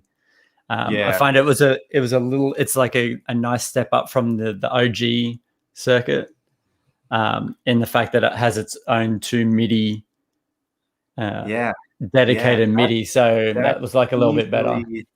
That's like easily my favorite thing about it, is just the dedicated MIDI tracks. Cause it's like a really good sketch pad where it's like, let me just mess around on this thing and like get some random weird bass line going or some lead line, but it's in a key that I can go and see, or the scale, right? And I'd be like, okay, cool. Launchpad or push, like let me put this into scale mode. Modular, I got the scales on there. Boom, boom, boom. And like just the rest is history, I'm just kind of going off of that. Or just even running weird drum patterns, because it's so easy to try and fit as many drum sounds as I can. Like if I were to go here and like try to fit all different sounds into one spot, into one track, you end up getting this like really fun choking weird group, and then you like record decay. You're like, this is, I don't know how else I would have made this. Because the funny thing is, I use the OG with I have it on the shelf with a bunch of the Korg Volca series, and the Volca keys and the FM are controlled by the OG circuit. The 2 synth tracks on that. Yeah, because you can do the chords super easy and stuff like that. You can see. Yeah. How's Ansef doing? I see her walking around in the background. Yeah. I think my wife's just got home, so she can hear that. Poor little Ansef misses her mom. Yeah. But cool, man. I guess before we get to your live performance, what is the setup there? Circuit Tracks is connected to what, and is anything going back into it? Let me have a think. I have Circuit Tracks connected to the peak. It is connected to wait 1 second. Poor little Ansef. Oh man. Dang, she tried to slap those headphones out of your hand. No. So I have peak going to, I had Logic as the clock for everything, but then I had peak going to, the circuit's going to the peak, and it was also going to one other thing, I think. No, I think it was just the MIDI to that, and then on its own I had the decads going, and then for extra drums I had the TR8 and the ER1 as the other bits and pieces there. But I used the decads for like vibey sort of sounds in there. Yeah. And then for drums, because it has all the volume controls and everything like that, I find that the TR8, and I have the original TR8, I don't have the fancy new one. It's just like, I just need to get like a basic beat going. I can just, it's especially something like that, like a pseudo live performance, just jamming out ideas. It's a way that I can kind of get that going, and then, yeah. Damn, man. Well, cool. Casey, is there any questions in the chat that I cannot really see since we're in the StreamYard section of everything? Yeah, no. The only question that I saw come through that you didn't touch on was whether you two listen to your own music outside of the studio. Yeah, in the car all the time. Yeah, car testing. Yeah, car testing all the time. Well, I don't think they mean car testing. I think they mean leisurely. Like, do you listen to your own music? Like, see? Yeah. Probably. Yeah. I'm not as cool as Kanye listening to his own music, feeling it. If I'm not playing it for someone, generally I don't just kind of just listen to my own music sort of thing. There's so much that I want to listen to. So yeah. I think that's in general that the answer is going to be pretty much across the board for people who create music and release it. Kanye, yes. Everyone else, no. Yeah, I don't know. It's definitely a tricky one. I enjoy making it more than I do listening to it. I like that, I guess, aspect or problem of it, which is just figuring out what goes where, how it's going to sound. And yeah, I'll car test it and like see what the vibe is like driving at night through downtown LA or something like that. Like, okay, cool, this has a nice feel to it. But yeah, leisurely, no, unless I'm trying to get some more money out of Spotify. Got to get that 0.0002 cents. Well, cool, guys. That was actually really awesome. The chat seems like they were really thankful to hear some of your workflow and your tips and your tricks. So I'm going to say goodbye to you both. Nice to meet you, Craig, virtually. Hope to meet you sometime soon. Enrique, always a pleasure to say, hey, what's up to you guys? So I'm going to dump Enrique, and I'll say goodbye to Craig. And coming up next, we've got a live performance from Craig. So here we go.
Another shout out to Craig Williams. Thanks so much for that performance. Now on to Evan Weiss with the AFX station and the bass station 2. But before we get to Evan Weiss, I need to do some cleaning up. So that's going to go. And I'm going to drop Evan Weiss here. And I'm going to drop him also here. And I'm going to make it pretty. Hey, Casey. Hey, buddy. How are you doing? I'm doing great. How are you? I'm good. I'm good. Knee deep in this now, and it's going pretty well. The chat's jumping. Thank you to Craig Williams for an awesome interview and a really cool live performance. It was great to see how Circuit integrates with other products that are ours and aren't ours. So that was really cool to see. Again, if you guys are in the chat, thank you for joining us. We really appreciate you all hanging out and asking some cool questions and interacting with each other in the chat. It's really, really, really cool to see. Next up, I've got my Midwest hitter from Chicago, Mr. Evan Weiss. Say, hey, Evan, how you doing today? Hey, I'm doing great. How's everybody doing out there? Good. Seems like they're doing pretty well out there, and they're having a good time in the chat. So, Evan is going to be showing us Base Station 2. But before he does that, I think would probably be a good idea to have a discussion about Base Station 2 and Aphex Station. So just so everyone in the chat and out there who watches this now or will watch it later understands that essentially Base Station 2 and Aphex Station are the same product. So let me back up a little bit. So Base Station has been around for quite a long time. However, with recent firmware updates, the 2.15 update, 2.5. Sorry, 2.5 update and the 4.14 update. It has essentially turned Base Station 2 into a brand new product, light years away from what it was when it first launched. Although it was great when it first launched as well. So with let's start with the 2.15 update. We took Base Station from a monophonic synthesizer to a paraphonic synthesizer, meaning you, instead of being able to play one at a time, you can play two notes at a time. Outside of that, we also added, cool features like things like oscillator error, which gives you some old school vintage motion with your oscillators going in and out of tune. It's really, really cool feature that I actually like a lot. We also got glide divergence, which looping envelopes as well. And another big one, we also detached the sub oscillator from oscillator 1 to actually give you 3 independently controlled oscillators now. So if you bought Base Station before the 2.15 update, you got a monophonic synthesizer that had 2 oscillators with the sub oscillator attached to, I believe it was oscillator 1, where you had the option to detune it. You had the option to drop it to either 12 octaves, 1 octave, or 2 octaves below oscillator 1. Now with the 2.5 update, we now have a full-fledged 3 oscillator synthesizer that are completely independent of each other. So that was 2.15. That alone was a really, really cool update. However, we took a step further with the 4.14 update. Aphex Twin, for those of you who don't know, is a extremely influential electronic music producer. He's been around for quite a long time. He makes some really, really amazing music. Some really, really tripped out and glitchy. Some really, really beautiful stuff. All over the spectrum. Aphex reached out to Novation and decided, he wanted to see if it was possible to maybe be able to have one preset per key on the keyboard. Meaning, for example, if I hit a C note on the Base Station and with one patch and I move to C sharp, for example, it would play a completely different patch. So in conjunction with Aphex, we were able to develop that functionality and some more tweaks and bells and whistles in the 4.14 update. So because of that, and because we were so thankful that Aphex was, number one, interested in Base Station 2 enough to reach out to us and actually work in conjunction with us, we went ahead and re-released the Aphex Station. So the Aphex Station is actually a collector's edition of the Base Station. It's a different colorway. Where you see right now on the screen, you've got the Base Station 2, which is black and blue. The Aphex Station is black and purple.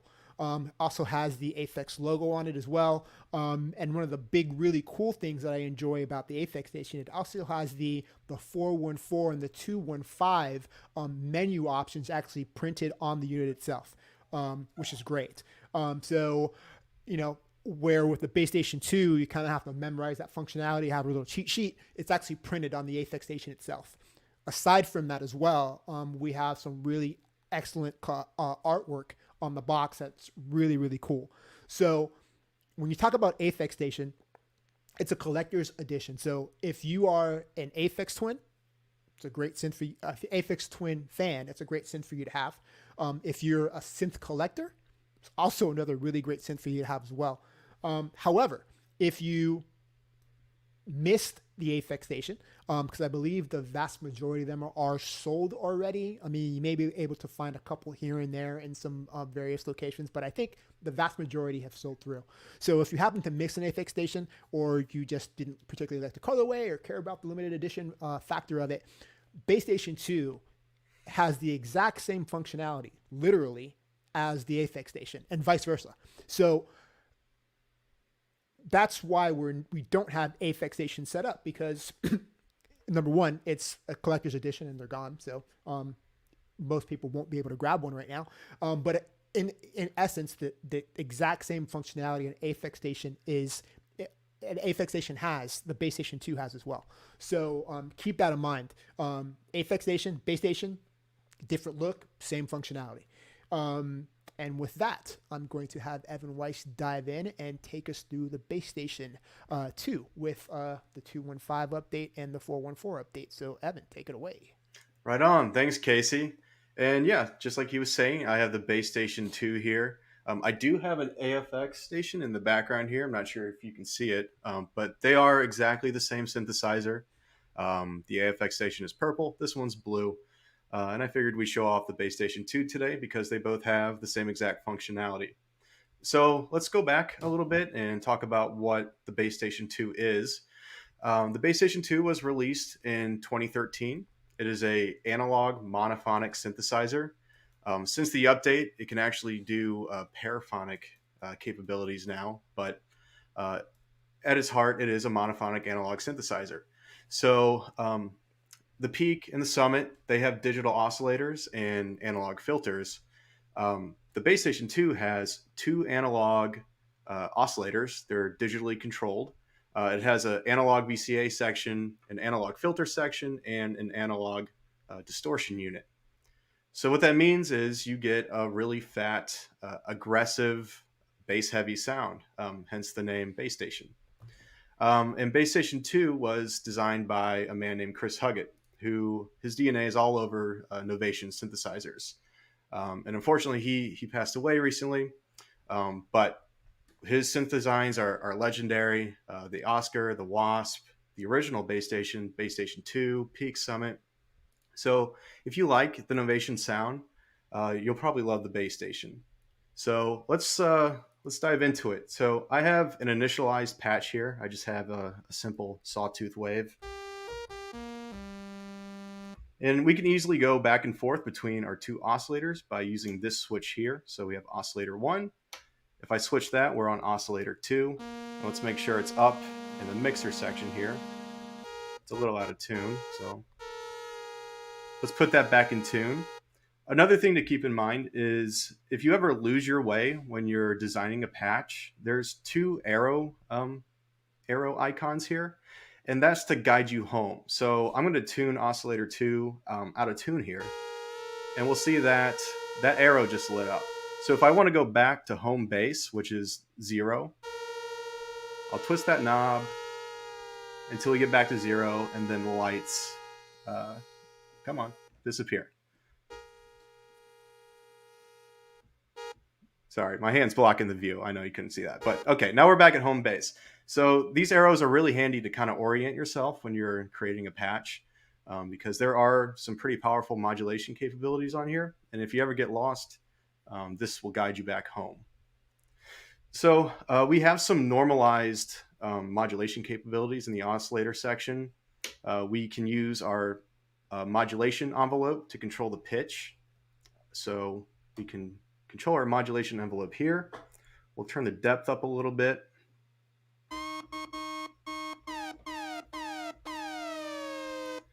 And do it like that. We can also use LFO1 to control the pitch. And there are 2 LFOs on the base station 2. And we also have 4 different oscillator shapes to choose from on both of our oscillators. So we have, let's do oscillator 1 here. We have a simple sine wave, sawtooth, or triangle rather, triangle, sawtooth. And then we have pulse width, like a square wave. And then also with the pulse width, we can choose the pulse width either manually, or we can have either our modulation envelope control the pulse width, or LFO2. So there's a lot of great knob per function features right off the bat, just in the oscillator section. And that's before we even get into the mixer section and the filter section. So I'm going to go back and let's just design some, a pretty simple patch here.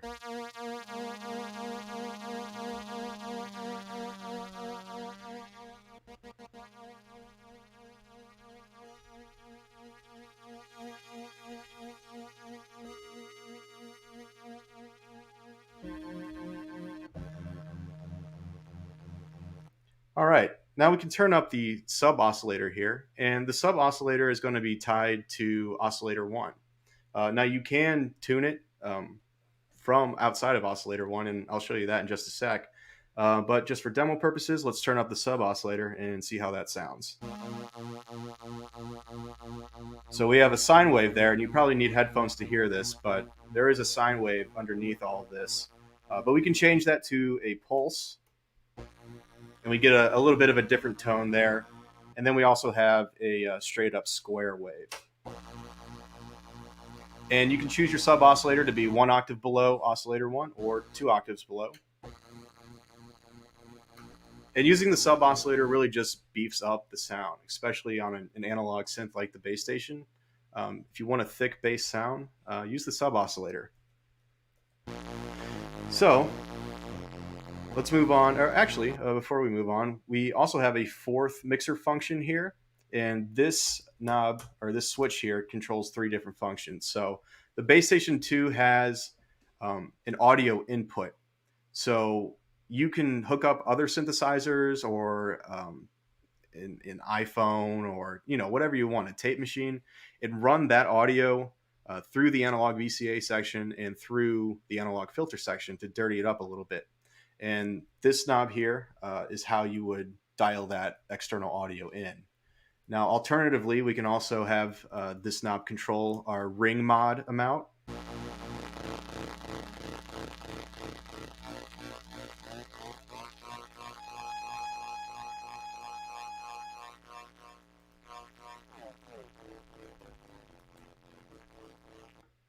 Or we can have it control a white noise amount. Oh, let's go up an octave here.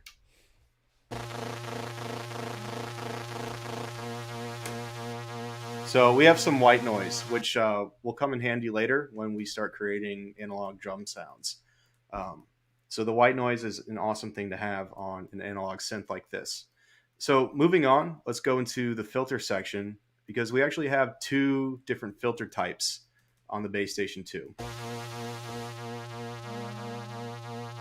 So we have a classic filter, and we have 2 different slopes to choose from. We have a 12 decibel slope.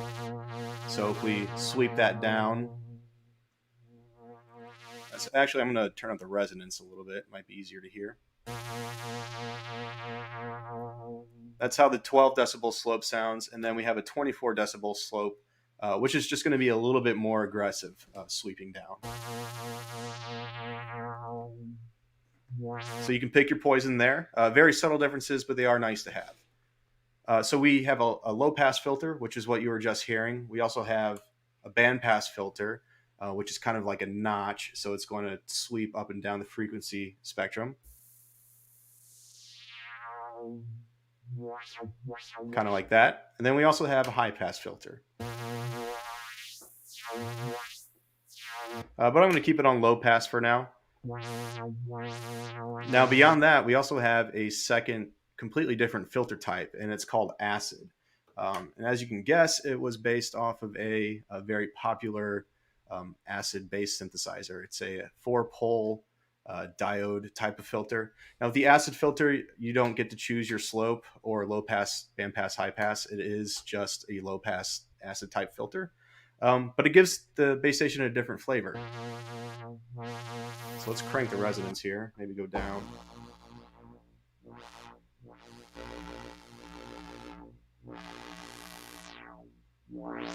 So we can compare the acid filter to the classic filter. There's the classic, here's the acid. So different flavors to play with. And having an analog filter is half the battle. You know, the analog filter, I think, adds a lot of character to the synthesizer, and it's very much at the heart of what makes the Bass Station 2 such a great machine. So we have a couple parameters to control the filter here. You may have heard it earlier. I turned up the overdrive here. So we have an analog pre-filter overdrive that will just make things a little bit grittier. So we can really pump it. And then, of course, we have our mod envelope and LFO2 depth. So we can use our mod envelope to control the filter further.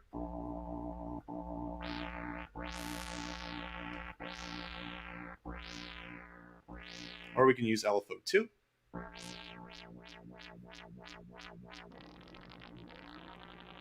And the LFOs do go pretty fast. You can get them up to almost audio ranges.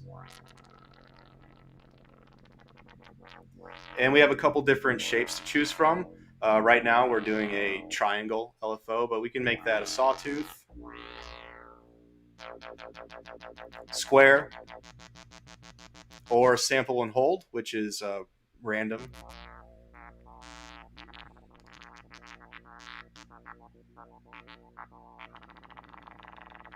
Hey, Ev, can you give it a little bit more juice on the bass station? Definitely.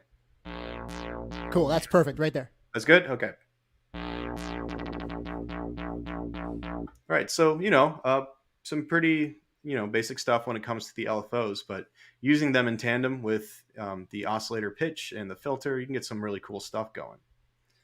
So let's talk about some of the new features that we added to the Bass Station 2. Casey kind of went over them in the beginning of this demo, but I will show you them in real life. So one of my favorites is the oscillator air function. So if we hit function, hit, I believe it is pitch bend range twice, we see an E and a 0. And that means we have no oscillator air going on right now. So our oscillators are going to be perfectly in tune every time that we hit a note. But when I start to dial this in a little bit, pay attention to how the note sounds, because it's going to start to drift. Actually, let's get rid of this LFO. And the mod. There we go. Okay. Oscillator air. We're going to start dialing it in a little bit. Okay, now it's starting to go out of tune a little bit. And if we turn it up all the way, we almost get an entire semitone of the oscillator going out of tune. So this may be a desirable effect if you want to make a sound that sounds like more vintage or wonky or however. But, I find like a lot of things, if you put it somewhere in the middle, it sounds pretty good. So if we keep it 2 or 3, it'll add just a little bit of vintage flavor without going like too overboard. So let's keep it like that. Oops, I may have, I changed my patch. Sorry about that. Let's do that again. Oscillator air, turn that up. And we can hear that it's going out of tune a little bit. Actually, might be a little too much. Let's keep it on 2. There it is. Nice and subtle, but it does add a little bit of character to our patch. Now, we also added the ability to change the amount of filter tracking that you can apply to your bass station. Before, it was just always on, and you may not want that on some of the patches that you create. So filter tracking, essentially what it does is the higher you play on your keyboard, the higher octave that you play, the more open your filter is going to be, the lower that you play, the more closed that your filter is going to be. So not as much like high frequency information gets through. And the reason why people like this effect is it sounds good, like naturally to our ears, that high frequencies like permeate further than low frequencies. But you can turn that off if that's not what you want. So if you're programming drum sounds on the Bass Station 2, you probably want to turn filter tracking off. So we're just going to hold function, hit filter frequency twice, and we can see that it says F0. That means filter tracking is on all the way. So if we start low,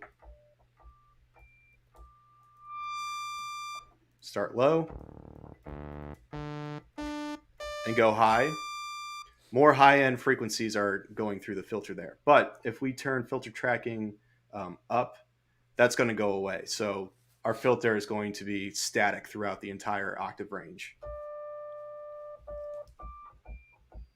Right? You hear that?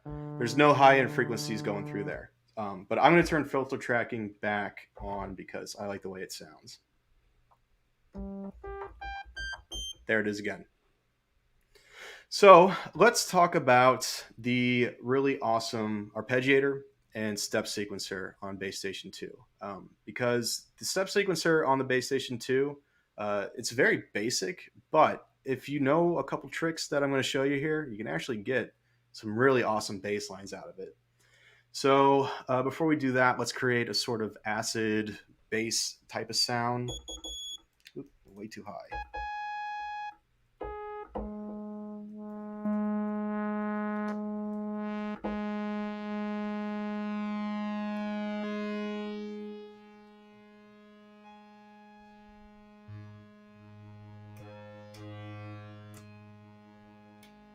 There we go.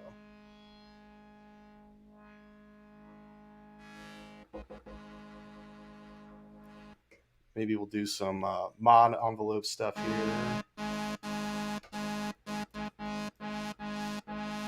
All right, cool. I like that sound. Now let's talk about the step sequencer. So we're going to use this knob here to twist it all the way over to where it says record. And now we are in step sequence record mode. So we can record up to 32 steps per sequence. And we can save 4 different sequences on the Bass Station 2.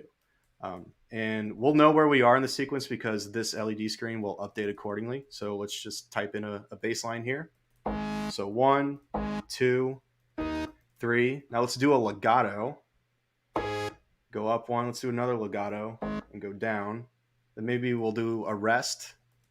Hit another note. Couple other notes. Legato again, rest, so on and so forth. So we have a 16-step sequence now. And now let's play it back and see how it sounds. So I'm going to twist this back to where it says play. And then I'm going to hit a note on the keyboard, and it's going to play our sequence back. Oops, got to turn it on first.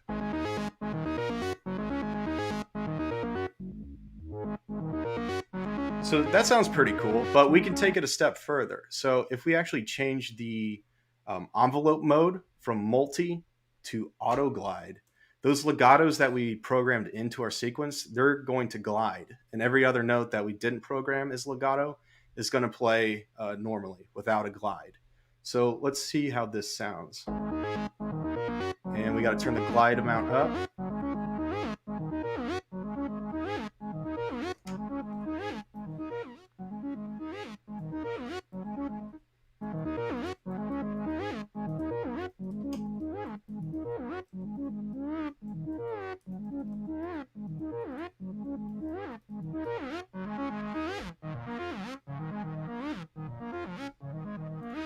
So that's just a nice way to get some more movement in your bass lines. Now, if we play that again and we hit the single mode for our envelopes, every note is going to glide. But that's not really what we want. We only want the notes that we programmed as legato to glide. So a really powerful yet kind of hidden feature, or not a feature that a lot of people are aware of or the power of, is this envelope triggering section. So if we just play it in multi-mode,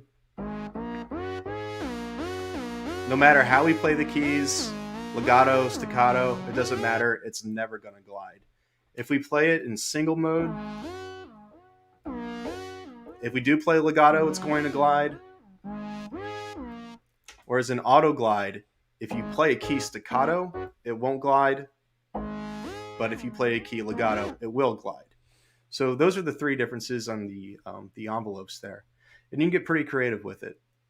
So let's talk about the arpeggiator. So we just did the step sequencer there, and it's pretty powerful and fun. But if you don't feel like programming your own step sequence, you can use the arpeggiator in tandem with our rhythm knob here and play with some like pre-programmed rhythms and come up with cool stuff very quickly.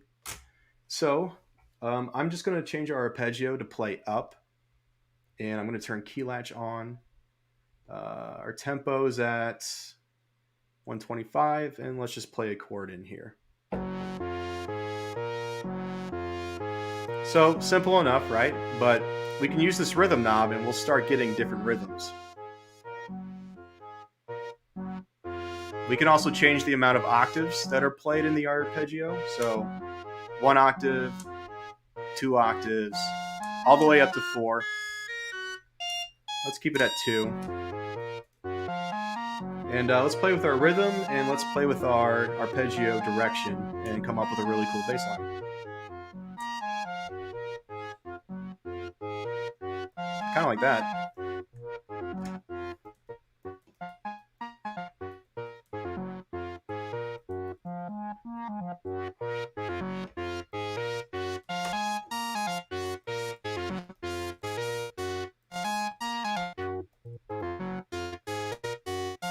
Speed it up.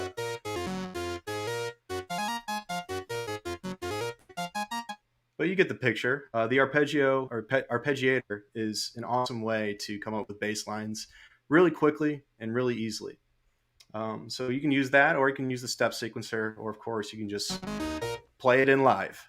But I'm not the best keys player in the world, so features like the arpeggiator and the sequencer are useful for people like me. Moving on, let's talk about AFX mode. So Casey touched on it earlier. AFX mode is a mode that we created in tandem with AFX Twin. Not me personally. I was not on the engineering team. But what they did with AFX mode is nothing short of miraculous. It's really, really impressive. So essentially, you can have a different patch on every key, a different preset on every key, and it switches in real time. And what that means is we can essentially turn the Bass Station 2 into an analog drum machine.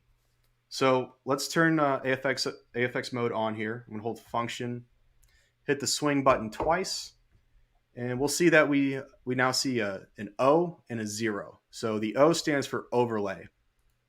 And an overlay is essentially a preset outside of the presets in here. You can store up to 8 different overlays, and an overlay consists of 25 different presets laid out on the key bed. And the overlay is always going to be located at middle C. So I'll show you what I mean by that. Let's load up an overlay here. And we have some drum sounds. But if I were to go an octave up, we're back at that preset again. So just keep in mind there are 25 sounds in an overlay. And if you ever get lost and you want to go back to middle C, simply just hit the octave buttons at the same time. And we're back to where we need to be. So AFX mode is awesome. And it comes preloaded with 4 overlays and then 4 blank overlays that you can program your own sounds. Of course, you can overwrite the 4 overlays that come with it. And if you ever want to get them back, you can load the factory overlays using Novation components, which is our software, how you manage all the different Novation devices. But let's give AFX mode a shot here. I'm going to turn on the arpeggiator, and I'm just going to slam on the keys.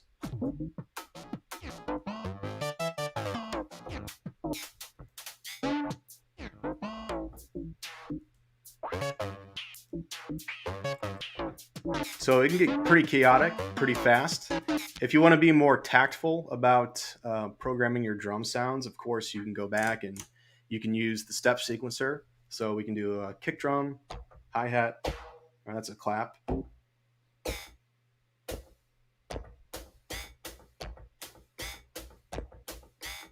Okay, let's play that back.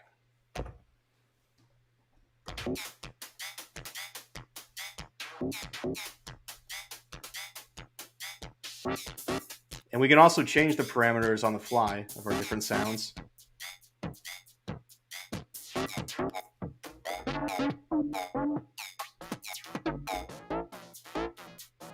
So that's pretty cool. But let's see what the other overlays sound like, because they are a little bit different. So that was overlay 1. Let's go to overlay 2, and let's do the same thing. So this one's a little bit more hi-hat friendly. So it might be cool to use a high-pass filter.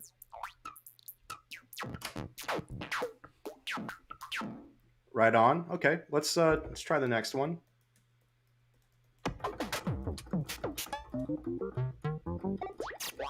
Okay, I like this one. Now I'm noticing that there's some like melodic patches in here, like this one, for example.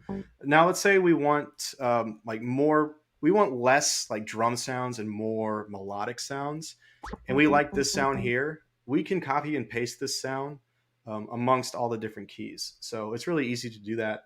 We're just going to hold function, transpose, hold the key down, and then tap in where we want to copy it. So now we have a lot of different melodic sounds as well as the drum sounds over here. Now, this is cool because you can make these melodic sounds subtly different. Like we can have this note. Let's open the filter on this one. This one, maybe let's turn up the resonance. This one, maybe we'll change the oscillator shape. This one, let's throw it up an octave. So on and so forth. So now we have similar sounds, but they're subtly different. So that's really cool if you're coming up with melodic lines. You can make some very complex melodies using this technique.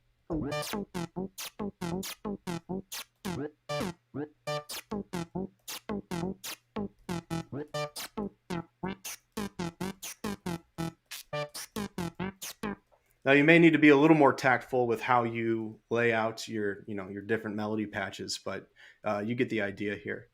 So let's try out the 4th overlay and see how it sounds.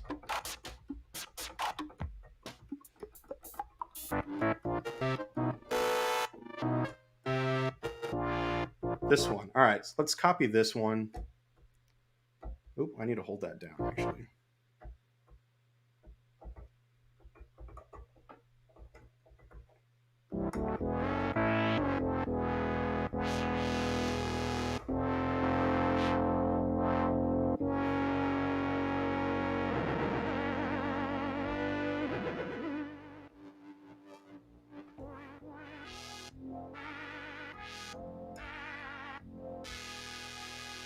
So that's pretty cool, and it's really complex, but you can make those things really quickly with Bass Station 2. What else? Is there any questions in the chat so far? No, actually, you've been pretty much nailing it. Just some cool comments about what a good job you're doing. I got one that was actually pretty funny about admitting you that you're not the best keyboardist, but ripping through a really dope demo. So kudos to you. Thank you. Yeah. So, I didn't show off paraphonic mode yet. So paraphonic mode essentially means that we could play 2 notes on the Bass Station now, which is a big deal because when the Bass Station Bass Station 2 was originally released, it was strictly a monophonic synthesizer, meaning you could only play 1 note at a time. So let's go back to let's do. Yeah, we'll just do an initialized patch for now. And so if I try to play 2 notes here, it's not happening. It's always going to take the note that I play next. But if I turn on paraphonic mode, I can play 2 notes. So I'm going to hold function, hit oscillator sync twice. We see P0. We're going to turn that on. And you do need to be mindful that you have both oscillators up in your mixer. Otherwise, you're not going to hear the second note. But we have both oscillators up. And now we can play 2 notes at the same time, which is awesome. And we can even take that a step further by detuning our sub oscillator. So originally, the sub oscillator was going to be tied to oscillator 1. So whatever the tuning on oscillator 1 was, that's what the sub oscillator was going to do. But we can detune the sub oscillator and detune oscillator 2 and pretty much create a triad and play that with one finger. So first, let's detune oscillator 2.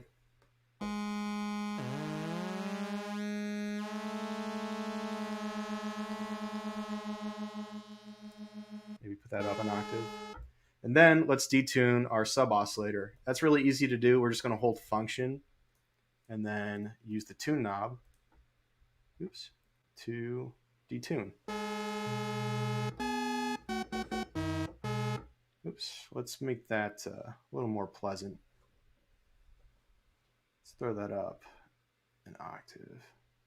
No, let's do.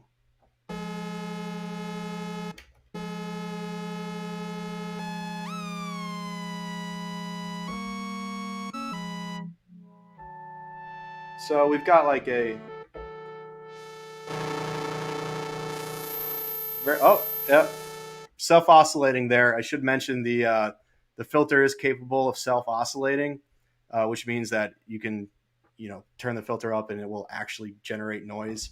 And we also have a built-in limiter in the base station too, because if it does get a little unruly, you can turn the limiter on, and that way you're sure that you're not going to blow out your audio interface or your speakers.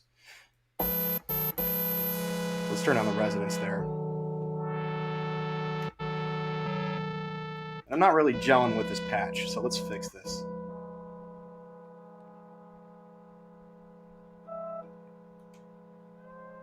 There we go.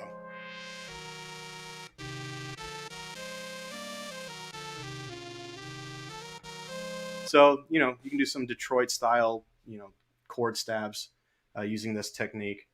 Or you can just play the notes paraphonically. So you can play 2 notes at the same time. So that's an awesome upgrade to a synthesizer that's 8 years old at this point, but still adding features and still hanging strong. Especially at this price point, it's really hard to beat the amount of power you get in this box. And AFX mode just opens up an entire different world of sound design and programming. 100%. So we've got about 15 minutes left in this segment. So if there's any questions that you all have for Evan in the chat, throw them up there and I'll ask them. One of the things we should probably highlight for the base station also that we haven't really talked about is that it is a purely analog signal path. So they're real, analog oscillators. It gets a nice, really raw low-end rumble that analog oscillators give you. Actually, you can get that from a lot of stuff. Don't listen to what I'm saying. but again, you get a nice warm sound coming out of the base station with not a lot of work. It's really a whole lot of fun when you sit down in front of one and just start tweaking away, because the sounds that come out of it are amazing. And if you know what you're doing synthesis wise, there isn't a whole lot you can't come up with, in the monophonic paraphonic genre. Let's see what's in the chat. Great demo, Evan from HR Terror. Thank you. Let's see. 8 years is so young for synths, Mr. TW Industry said. You know what? That's a really interesting topic for you to bring up. For the classic synths, 8 years end up being a long time, but in these days, I mean, you'd be surprised how often we get yelled at for synths not being updated as often as some users would like. But I tend to agree with you. I think 8 years for a well-built synth is actually pretty young. I don't see any reason why Base Station 2 in the right hands won't be around for a really, really, really long time, because it is a really easy to program, great sounding synth with some really great features that have been added recently. So I agree with you. 8 years is a young synth. So 8 years young for Base Station 2. Let's see what else. You have anything else to add to that, Evan, while I read the chats? Yeah. One thing I didn't show everybody that I think is a really cool feature on the Base Station 2 is that audio input. So if you just want to use this to dirty up some of your samples or dirty up some of your digital synthesizers, maybe you could run an output from your audio interface into the Base Station 2 and use the filter to add that analog grit to your digital synths. That's something you can do using the audio input on the Base Station 2. One thing I didn't show everyone was the looping envelopes, which is really cool. So let's dive into that real quick. So looping envelopes essentially kind of acts similar to an LFO in a way, except we're using an envelope to loop and cycle over and over again. So we can loop either our amplitude envelope or our modulation envelope, or both. So let's turn on the amp envelope and turn repeat on. And then we can specify the amount of repeats we want the envelope to do. 0 is going to be infinite, so it's going to repeat, into infinity. But if you just want the envelope to repeat, twice, 3 times, I believe up to 16 times, you can do it that way. But I'm going to keep it on infinity. So I'm going to turn key latch on. And now I can use the envelopes to loop and create some really cool sounds.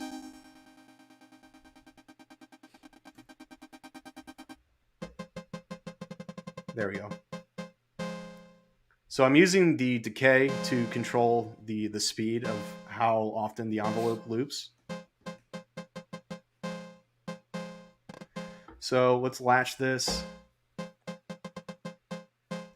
And then let's also loop our modulation envelope. So we can turn modulation envelope loop. We can specify the amount of repeats we want it to do, but let's just keep it on infinity.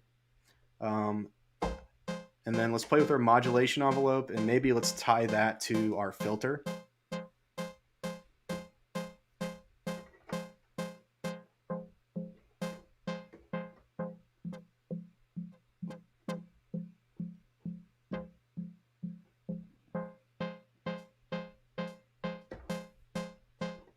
Let's find the sweet spot here.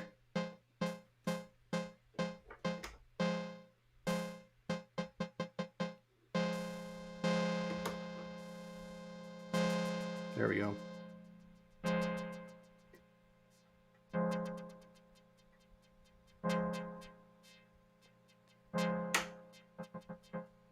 It's one of my favorite features. Yeah, sorry I'm not talking. I'm kind of just getting Nah, lost it's fine. in, Jam out. That's the coolness about this. Yeah. Yeah, it's just, just watch. It's just so much fun. When just watching you, it's just. Yeah, it's really hands-on, and you can create some like really bizarre sounds using the looping envelopes. So Or you can keep it simple and create something, a little more rhythmic. It just depends on what you want to do today. a couple of questions have come in, so Okay. I'm going to actually put this one to you personally. How does the Base Station 2 fit into your workflow? Great noises, but what is its role? That's a great question. You can see I kind of have this synth rack here, and these are my favorite synths. These are what I use, every time I'm creating music. These are my go-tos. And I have an AFX station right here, which is a Base Station 2. It's the same thing. And I have it on baseline duty. I love it for creating bass lines. And I make house music, kind of like classic, I don't know if you can call it lo-fi type of house music. And the Base Station is perfect for that. You can make it really snappy. You can make it really gritty. You can use the distortion and the overdrive to really like have it beef up and stand out in a mix. And then I use that with I have an OB6 as well on pad duty, brass duty, and then a Summit for everything else. But bass station is definitely my bass go-to. My other bass synthesizer, I do have a Moog Slim Fatty, but I am finding these days I'm using the AFX station a lot more. Just I find it a lot easier to use because it has way more surface control just right here, and I like to like get my hands on the synths and create sounds from scratch that way. Awesome answer. Lots of people in the chat. Ian Tinsdale, he's a user. He bought a Base Station 2, actually a Base Station rack back in the 90s. So I think he still has it. So that's awesome. We've got MHO, who's an X Station 61 user. That's cool. Glad you're in the family of Novation. Can we get Aphex mode on mono station? Interesting question. So you kind of have some Aphex-ish functionality because you can actually do patch flipping on mono station, which means you can have a different patch per step on the mono station, and you can actually hold down a pad and actually tweak what the settings for that patch are. So in essence, you kind of already have it. Definitely. Yeah. To be honest, I never really thought about the comparisons between the two, but yeah, I guess that's your answer. You kind of already have it. What else is in here? Let's see.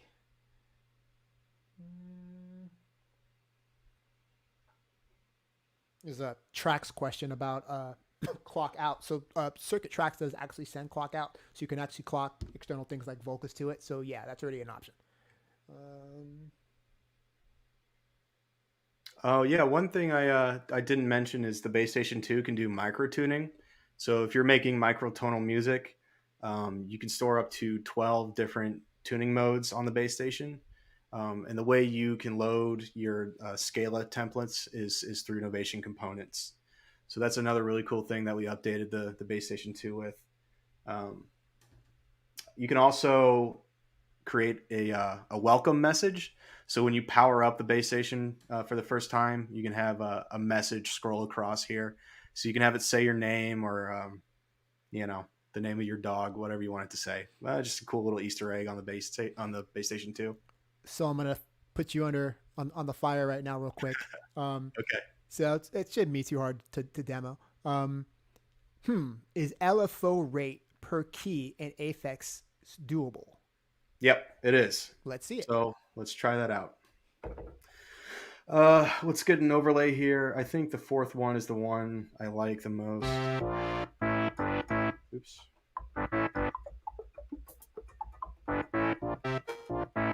So let's do these two. Now to change the key or change a patch on your overlay, you just press and hold it down, and then you can change whatever parameters you want. So if we want to change the LFO on this one, we can do that. For this key,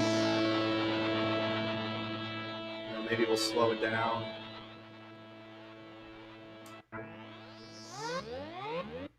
For this one,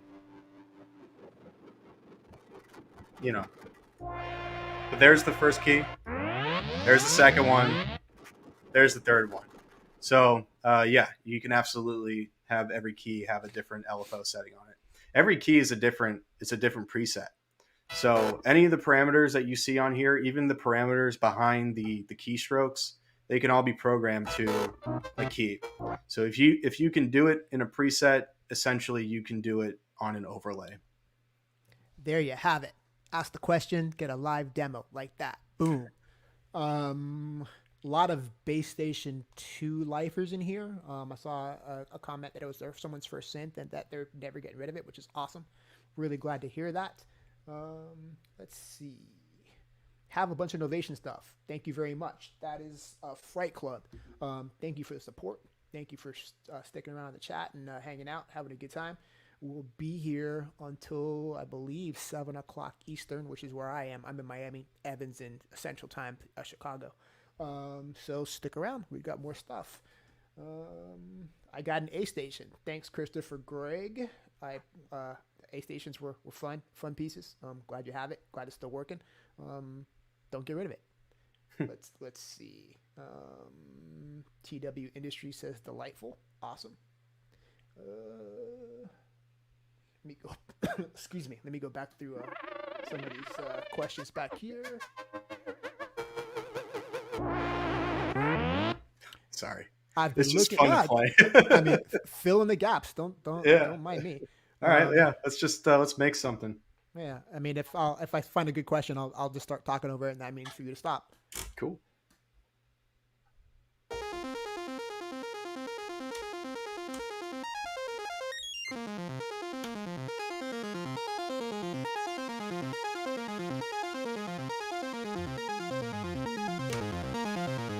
Okay, give me 1 second there. So, Yep. In the chat, so, Wetworm is saying that he's sitting here drooling because I'm a broke boy and can't afford any of these yet. Fair enough. So what I'm going to do is pay attention to the ticker coming up right now. We've got a limited time contest going on right now. So if you read the ticker information on the bottom, you can go ahead and sign up for the contest. And who knows? Even though you're a broke boy, you may be able to go ahead and end up with with an AFX station. How about that? So Yeah, it's St. Patrick's Day, right? It might be your lucky day. Hey, it's someone's out there is going to win it. It might as well be you. Let's see. You can use a bass station with effects pedal.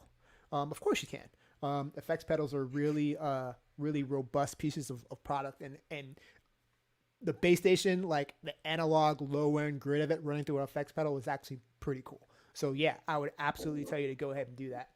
Yeah. Here's the I/O real quick. I know it's out of focus here, but on the back you have a headphone output, your line output, you have a sustain pedal, you have your external audio input, and then you have MIDI in, out, as well as USB. The bass station can be powered over USB, so you don't necessarily need a power cable, but it will come with a power cable. But yeah, you have a switch on the back here saying whether you want to power it via the AC adapter or via USB. So somebody in the chat says, excuse me, don't forget about the really cool apps we have for iOS, like Amplify. Although we're not talking about those today, we should give our Amplify company some shine. So if any of you are on iOS devices, excuse me, you can go to the Apple Store currently right now and download a couple of free apps. We've got the Launchpad app. We've got Amplify for your desktop computer. Help me out, Ev. What am I missing? We've got Blocks. Yeah, the Launchpad app, Blockswave, Groovebox. Did you say Amplify Studio? I did say Amplify Studio for your desktop. Yeah. And I think that's it. But yeah, so yeah, going back to the broke boy comment, if you happen to have an iOS device, an iPad or an iPhone, we've got free apps available currently right this minute, up on the Apple Store. So go over and check them out. They're actually a lot of fun. You start jamming into one and you look up and it's 2 hours have passed. So, we definitely advise you, to go and do that. Let's see what else is in the chat. Take a couple more. We got about 3 minutes till the segment's over.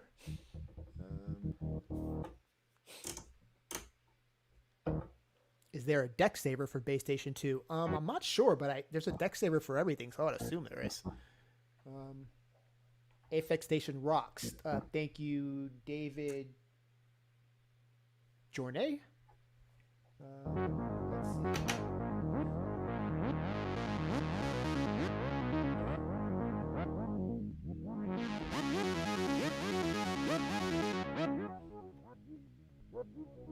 Is there an associated program or app for loading settings onto the Base Station 2?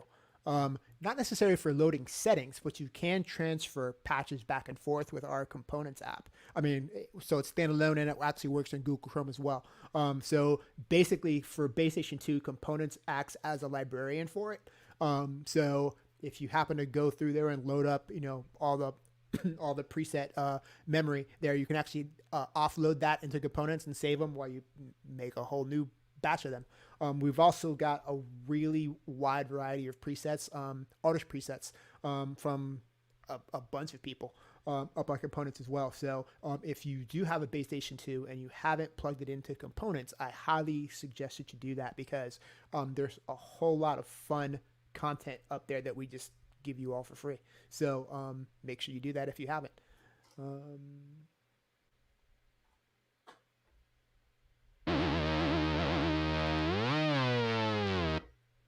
And I think that's about it. I'm not seeing a whole lot of other questions popping up in there. So I'm actually going to stop the streamer. So for all of those of you out there right now that want to log on to IG and try to win an Aphex station, take your looks now. I'll probably run the streamer again sometime later on. But take a look because it's going away. And with that, I'm going to say thank you very much to my Chicago hitter, Evan Weiss. Really, really great demo, according to the chat, and me as well. Looked good, sounded good. I hope you have a wonderful day. Thank you for being with us here on your day off, on all of our day off. But it's fun hanging out here and doing this stream. So thank you, Evan. Say goodbye, Evan. Yeah, thanks everybody. It was fun. So next up, we've got a live performance from BlankFor.ms, and here. Up next, we have BlankFor.ms with a chill performance using circuit tracks.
Next up, we got our field trainer and product specialist, Cody, talking about Summit.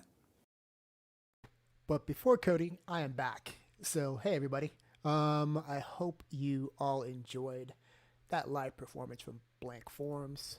And let me bring in Mr. Cody Stanridge. Hey, everybody. Hey, Casey. My West Coast hitter, who's going to be showing Summit. And how you doing today, Cody? Pretty good. How are you doing today? Pretty good. We're knee deep in this now. It's going smoothly. Yeah, it's Everything's been been good. Nothing's, actually, I'm not going to say it because I don't want to jinx it. But everything's been great. Chat's going live. A lot of friendly people in there. Everyone seems to be happy with what they're seeing and what's going on. So let's get to it. Cody is going to be showing, as you can tell, Summit. So Cody, tell us all about Summit. Well, what's up, everybody? It's great to be back here at Synthesthesia again. So it's a lot of fun to be doing these live streams and doing these demos for you. Today, we're going to get into Summit. We're going to get a little bit of a deep dive. We're going to have some fun, maybe add some audio inputs in a little bit later, that kind of thing. So, yeah, let's get into it.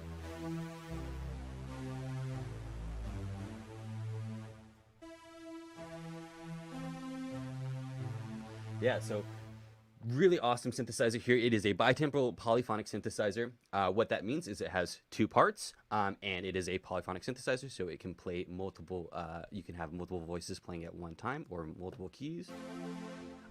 It has up to 16 voices on here, so you can split those into two separate 8-voice parts if you want, or you can have them all stacked together on one really big patch if you want. Either way is totally great.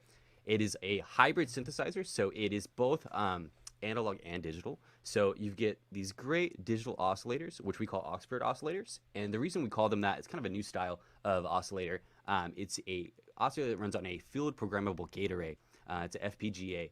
Basically what that is a chip that runs at a really high sample rate, essentially, 24 megahertz. Basically, with that high sample rate, you're able to get really high definition recreation of waveforms, very close to analog waveforms, that kind of thing. You're also able to get really beautiful effects out of that as well, too. And then with those oscillators, we feed those into a analog gain as well as an analog filter section, so you get a nice analog overdrive there in the filter. You're able to fatten things up and that kind of thing, so you're able to mix the flexibility of digital basically with all the fatness and the lovely sound of analog basically, and still get those really great effects on here. Like, let me show you. I'll go to just a knit patch and just show you some of that reverb real quick. Really beautiful sound to it. So let's just get into it. We're going to go straight through it. So let's go kind of how I like to go from things left to right. So we'll start with the oscillators, since we were just talking about those oscillators there. Basically, you get 3 oscillators per voice with up to 16 voices. So that's up to 48 oscillators that can be generated at one time, which is really rad. So if you want a super fat patch, you can really utilize the synth to really get up there and utilize all those voices at once. Or if you want, you can do something smaller and kind of a mono patch as well too. So here with oscillators, I'm just going to knit again so we get that nice saw wave. So here we've got our range, so you can go through the different octaves. Leave that on 8.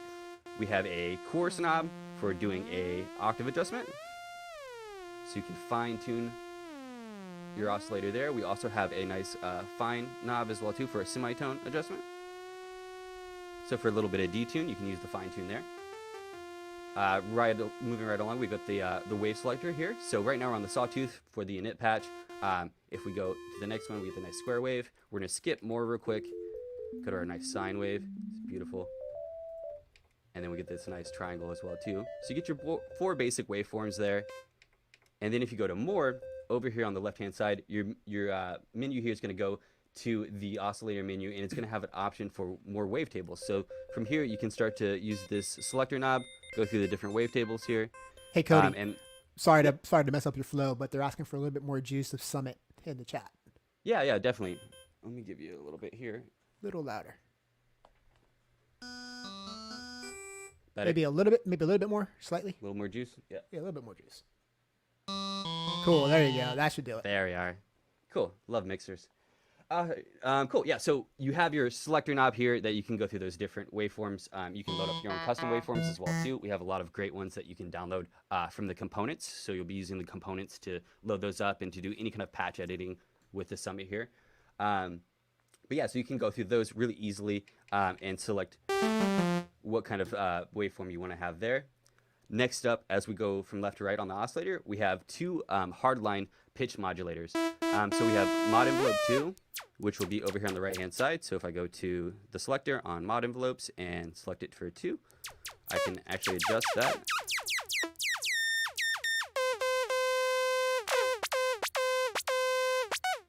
And this actually has a loop on it too, so if I want, I can loop that mod envelope.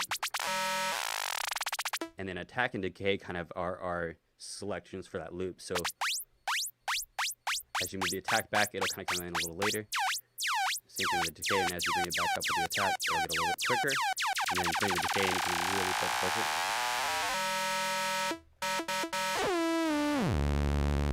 So it's a really fun little thing that you can do there with modulation. That's just hardline to the pitch. Same thing with this knob here for LFO2. So it's another hardline pitch modulator. And I have LFO right over here on the right-hand side, so I can adjust what kind of waveform I want to have. I want to have like a sawtooth or more of a square. You get a fade time, so basically how long does it take for that LFO to come in, kind of like an attack. And then over here you get a rate. So if you want to adjust your rate, we have a couple of different settings here for sync. So we have a low setting, we have this high setting. We can really push it and really start to kind of play with it there and really stretch it. And then we also have like a sync setting here in range. So if you just want to have a specific LFO rate to it, here on the left hand side, as I turn that knob, it's going to let you know if we're on a 4th or 8th or 16th. So you can get really precise with it if you like, or you can kind of play around with the low and high. Another fun little pitch modulator that's just hardline right there in the oscillator as you're kind of going through and playing with things. The last little knob here we have in the oscillator section is your shape knob. So you can manually control it there with a knob, but you can also modulate this as well too with mod envelope 1. So if we switch our selector over the mod envelope,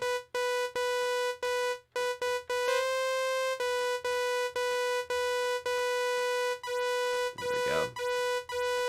And then you can hear it there. Add a little attack to it so it comes in a little later. So it's a really easy way to modulate the shape real easily there, or you can turn that back down, come to LFO 1. We can turn that up here. And then over here in LFO 1, I can adjust that.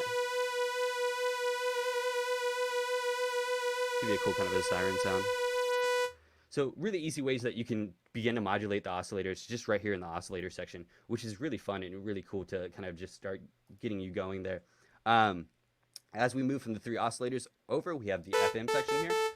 So if I want to, I can turn up, say, oscillator 3 here, as well too, and maybe switch that over to a sine wave. We'll drop it down so you can hear a little bit better. Make it kind of our sub. Cool. And if I want to, I can go ahead and FM or frequency modulate this oscillator 3 into oscillator 1.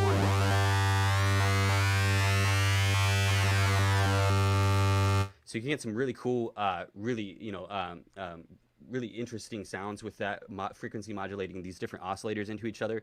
You can run the 3rd oscillator in the 1st. You can run the 1st into the 2nd if you want.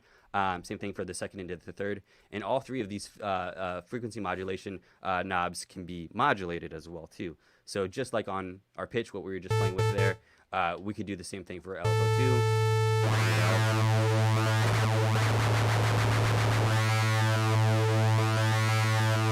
So it's just like slowly giving you some of that modulation over time, giving you kind of a LFO to that.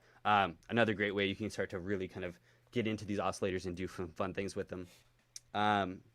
Cool. Moving left to right, going from our FM knobs into our mixer section. So our mixer section here is kind of self-explanatory. You're just mixing the different oscillators together. So we've got oscillator 1, we got oscillator 2 if we want. Oscillator 3, of course. And then you also get the VCA gain here, and what this is basically is your analog gain at the output of the mixer. So as it's coming out of the mixer, that's your gain essentially before it hits the filter section. And then we have a ring modulation as well too for 1 and 2, so you can ring mod those 2 together.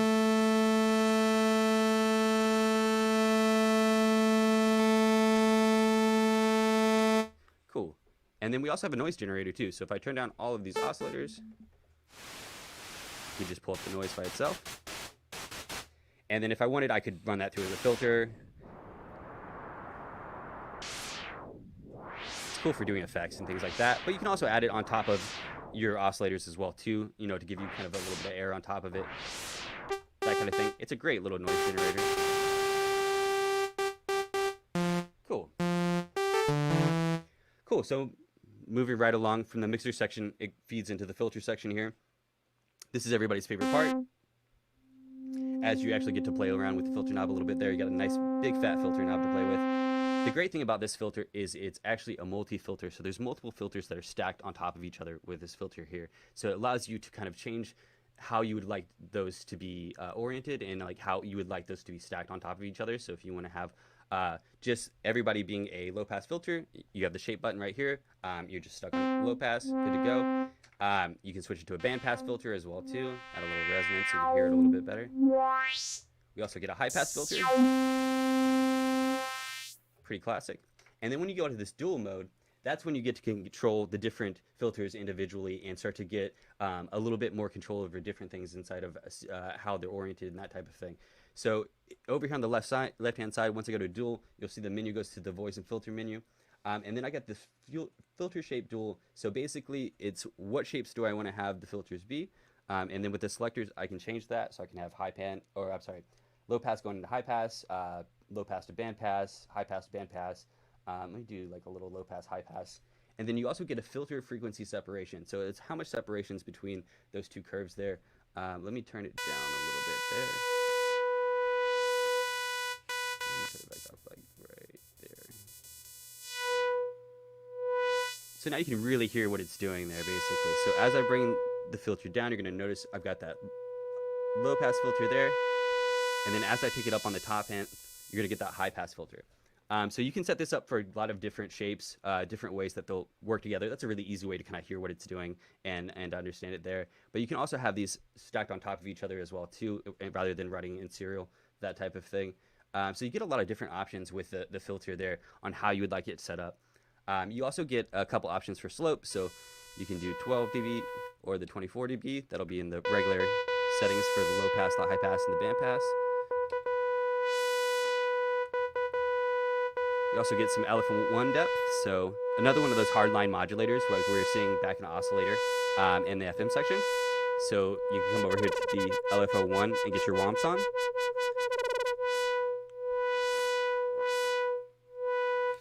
You also get the oscillator 3 filter mod, so put a little oscillator 3 into that.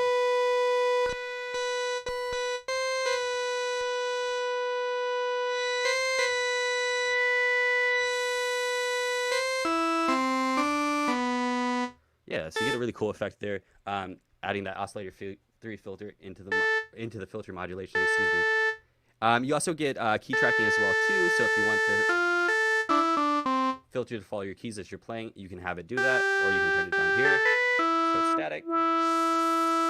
And then of course classic resonance, which gets really peaky if you'd like it to be, especially if you're on 24. So you can really kind of peak some things if you want. And then this super fat overdrive as well too. So turn the resonance down a little bit, which sounds really great on if you get into like more of a fatter patch. So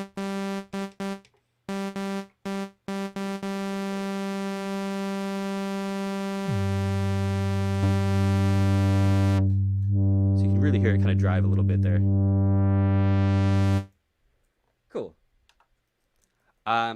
You also get the, I'm sorry, I missed the envelope depth, and the, so the envelope depth will run either to the amp envelope or the mod envelope, another modulator for the frequency here, for the filter frequency. So we can go to the amp envelope here, and you just get control over ADSR right there.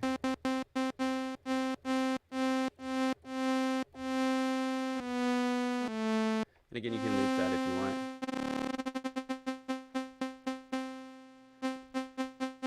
Make it a little more staccato, a little more stabby if you like.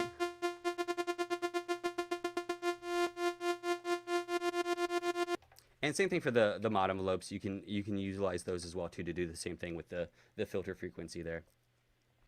We've kind of been playing with the amp and mod envelopes as we've been going through. Obviously, different ways that you can modulate the oscillators, the filter section, different things on the unit itself. So they're really handy, and I really love the looping with the amp envelope and the mod envelopes, because you can really get in there and get some really crazy sounds out of it, and really start to get some cool kind of loops going on. Cool. So moving to the right, we have the LFO section here. So we have LFO 1 and 2, which have some hard-lined destinations here for modulation, like pitch or for the filter frequency, that kind of thing. And then also you've got a global LFO 3 and 4 down here. So these LFOs can be assigned freely wherever you like.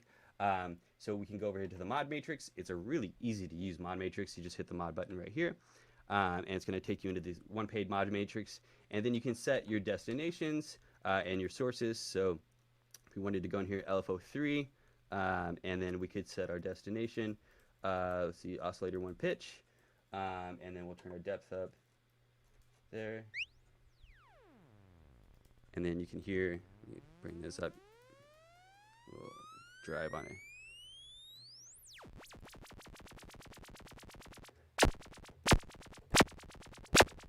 So you can really hear it getting into it there. Let me initialize that again real quick.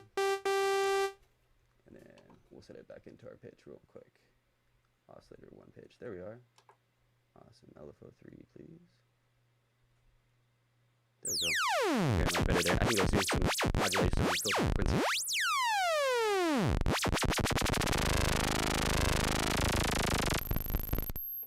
Yeah, so you can go in there and change your different destinations. That's what I really love about this mod matrix. It's really simple to use.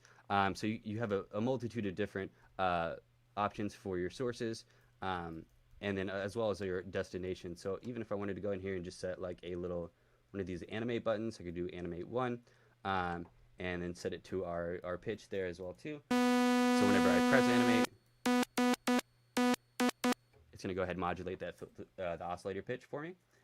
So it's a really easy way to just start setting up different modulators from one page basically, and you get 16 different slots in this mod menu that you can set up different modulators in. So it's really easy out of the gate to kind of just start to send things to different destinations and see what you come up with and see what cooks up. Cool, so we got our LFOs there. Continuing to move into our probably everybody's favorite section, the effects section. So we get this nice distortion, super fat. We also get a lovely chorus. Adjust rate. We got 3 different versions there. So that's the 4-tap, here's the ensemble. And then we'll get to the 2-tap.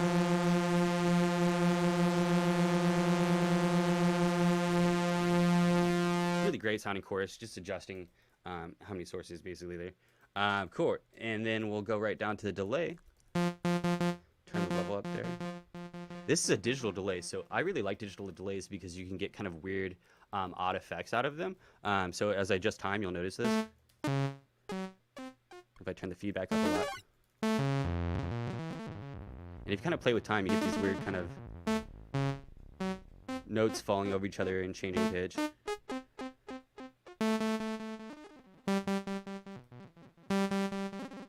Yeah, so you can do fun little things like that to make glitchy little noises, or you can sync it up and just set a certain rate there. Anytime I adjust a knob, usually over here on the menu, it'll let you know what you're adjusting. So it'll give me my rate over here. So I can do like, if I just want quarter notes or eighth notes, I can adjust the feedback.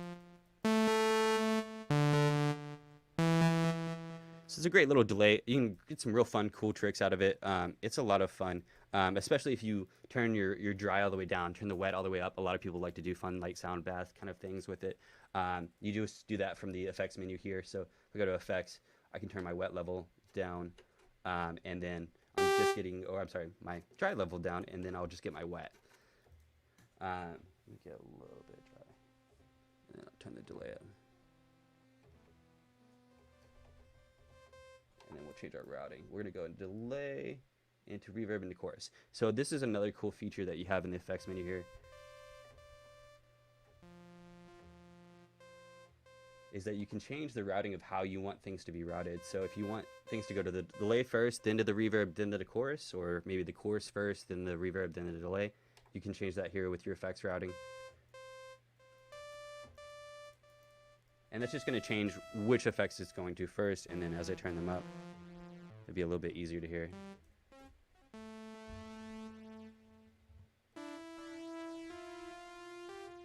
Cool. So really great effects there. The reverb's really pretty as well. Let me just initialize, give you a nice fat reverb.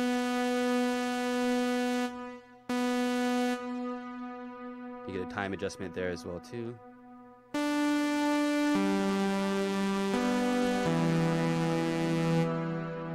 And then you get a couple different sizes. So that's just in the middle size. You get a larger, kind of more of a hall, like really big, bright, beautiful sounding reverb. And then you get a kind of a smaller room for number one. You'll hear it come down, also digital, so you can hear it kind of working there. So you can get some cool effects out of these things as you're kind of playing around.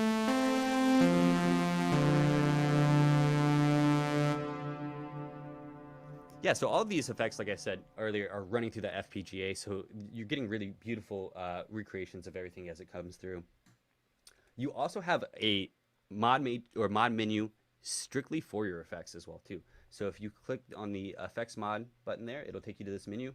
Let's see, you got 4 slots for that. And you can set your different modulators to an effects destination. So if you want it to go to, say, like the reverb level, and then maybe we'll put it on one of our animate buttons real quick, maybe animate 2. And we'll turn this down. And then I just get reverb when I hold down my animate. So it's kind of cool, get some choppy reverbs and stuff like that as it comes out. Really cool little menu here that we've added to this summit. Just gives you a lot of hands-on control as you're getting into it there. Cool, so since we've reached the right side of the synth, I want to come back around because there's a couple things I kind of skipped over as we started, because we started in the oscillators here. So the next thing I want to talk about is the voice section here. So you notice you got a couple different voice modes. Right now it's on poly. Poly 2 option as well too, and then we have some mono options. So if you want to play a mono patch, set up a mono patch. It's super easy to just kind of set one of those mono voice modes. We have a mono legato and then a mono. And then we also get controls for glide right here as well too. So it's like your portamento. Turn it up so it's really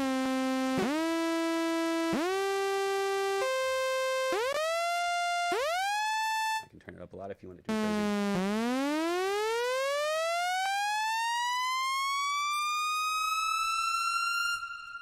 Yeah, so you can have fun times with that, or just get something sliding and cool if you're kind of doing the West Coast synth sound. That's a really easy way to just get that sound out. You also have another menu here for voice. It's the voice and filter menu. We were utilizing this earlier for the filter section for running our different filter shapes, but we also have some options here for unison as well too. So if I go knit, I have that saw. I can basically turn this unison up and utilize 8 of those voices at the same time rather than just one voice. Or if I want, I could just do 2 or 3 or 4. But from 4 it jumps to 8. So that gives you a nice fat saw there. I can also add some detune between the unison as well too. Yeah, so like one oscillator getting super fat using 8 voices at once. And then we can kind of go in here and we can change spread as well too.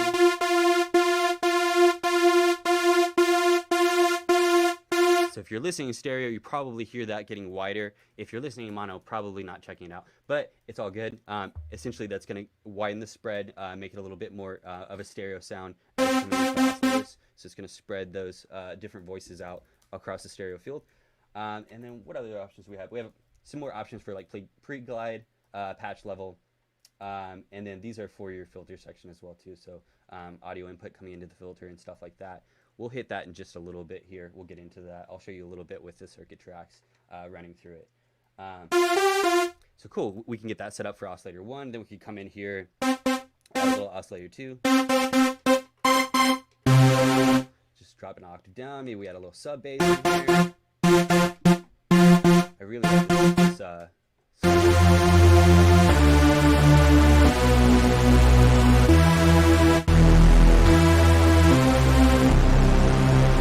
super fat, so you can get a really super fat. so Yeah. fat you might have to turn it down a little bit on that patch. Just a I little hate to bit. keep making you go back and forth, but when you talk over what you're doing, it's really hard to tell because it's really loud. No worries. Yeah, yeah. It sounds awesome, and everyone loved it. So keep going. Awesome, totally, and that just kind of speaks to also the different places that you can continue to add to the sound in the sense of with the overdrive, with the distortion. You know, we're adding different voices with the unison, so you can really start to build up your sound and get really massive sounds out of this thing. Take the filter in here, add a little resonance, some reverb. Take it up.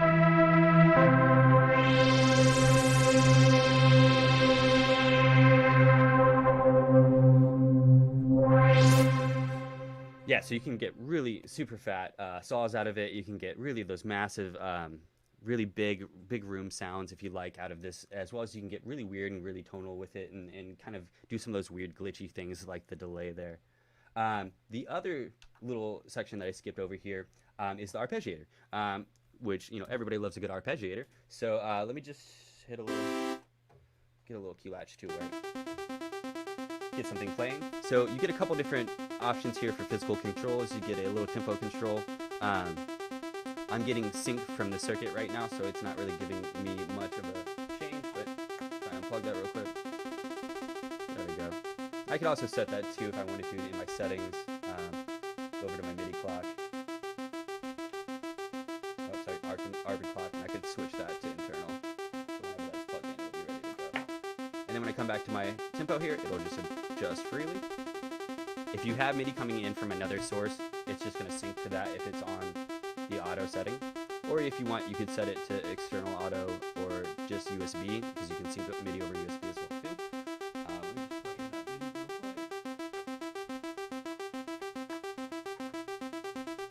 And then you notice it just syncs right up as soon as I plug it in. Cool, so we'll switch that back to internal so we can play with it a little bit more. We also have this knob here for rhythm, so it's going to go through a couple different rhythm options for you. Basically, it's adding different off notes in between your notes, so it's giving you different rests in different areas. And there's going to be a couple different variations as you go through the knob. So it gives you a little more creativity to kind of play around with it, get something you like. We also have the gate here as well too, so if you want it to be more of a legato sound or more staccato, of course the gate's right there for you. We also have controls for octave, so if you want it to be going across multiple octaves, you can do that. And then of course our types, so how you want it to play. If you want it to play up, down, up and down, yeah, I think it's like a ping pong there. And then we get a play, a random, and then a chord. So if you want to have your chords arpeggiated as well too, so you get those there. And then we also have the menu here, so if you want to change something more specific, so like with the rhythm, if you have a specific rhythm that you like, you can find that specific rhythm here in the menu. Same thing with if you want to switch to sync rate, so maybe we want to switch it up to eighth notes and drop the gate a little bit, or quarter notes. Yeah, so it gives you a little bit more of in-depth control whenever you get into the menu of specific things, or if you wanted to key sync.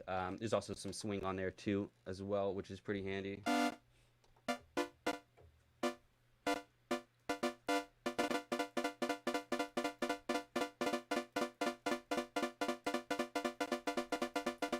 You'll hear it there. And it swings out. Nice. Yeah, so it's pretty handy too for giving you some more variation with the arpeggiator. Just gives you another way that you can just really dig into it with the menu there, and really have some fun. Any quick questions, Casey, before I jump into doing like some audio input and that kind of fun stuff? Really busy chat going on right now. Awesome. But Calc was in there, filled in some questions as well as Spisnigel. Hope I said that right, but super helpful. I really appreciate it. Awesome. He's asking about a firmware update. Spisnigel, I mean, whenever we come across anything that needs to be corrected, or we have any cool new features we want to roll out, we will definitely throw out a firmware update for those things. Let's see. Pleasure. No, a lot of the questions have been answered by the lively chat. Cal Awesome. grabbed a few as well. So no, yeah, you can go ahead and show the inputs. Cool. Cool. So I don't know if this ended up on Instagram, but it probably will at some point in time. I did a little demo for this for Instagram with one of our multi patches here. Actually, let me talk about that first before I dive into explaining what the demo was basically. So I kind of skipped over the bitembral part of this synthesizer. So all of that lovely stuff that we just went over right there, you can split that into two parts. So that's what's really great about this piece is if you want to have two different patches that you're running at the same time, both utilizing 8 voices, you can do that. So this is a particular patch that I was using for that demo. So you notice on the bottom half there, I've got some cool kind of bells. And then on the top half, I've got kind of more of a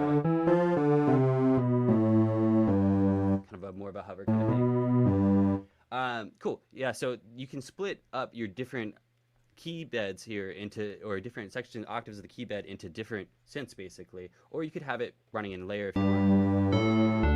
So if you maybe have a particular patch that you really like, but you kind of want to see what it sounds like with some different layers on top of it, this is an easy way for you to kind of get in there and start to play with it. Or even if there's like some different multi-patches that you like to play with, but maybe you don't like a particular part of it, say you come in here,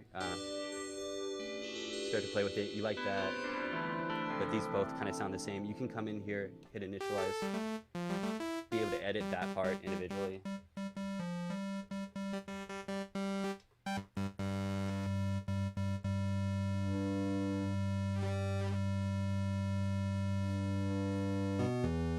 And then when I hit on part A, it's still going to be that same patch.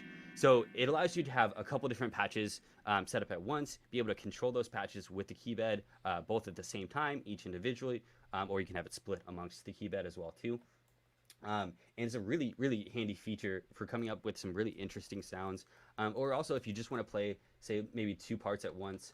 That was kind of, I was cooking up some ideas for this little video, and I just went to the multi-patches, started playing through, and found something I liked. Cool, so I'll kind of explain a little bit there. So that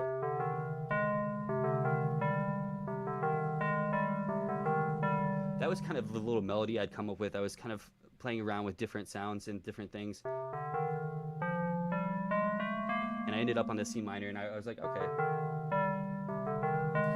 And I got that all figured out. So I just came over here to my tracks and set up my MIDI track to send out to MIDI channel 2, because I know that my channels are 2 and 3 for my parts A and B right here.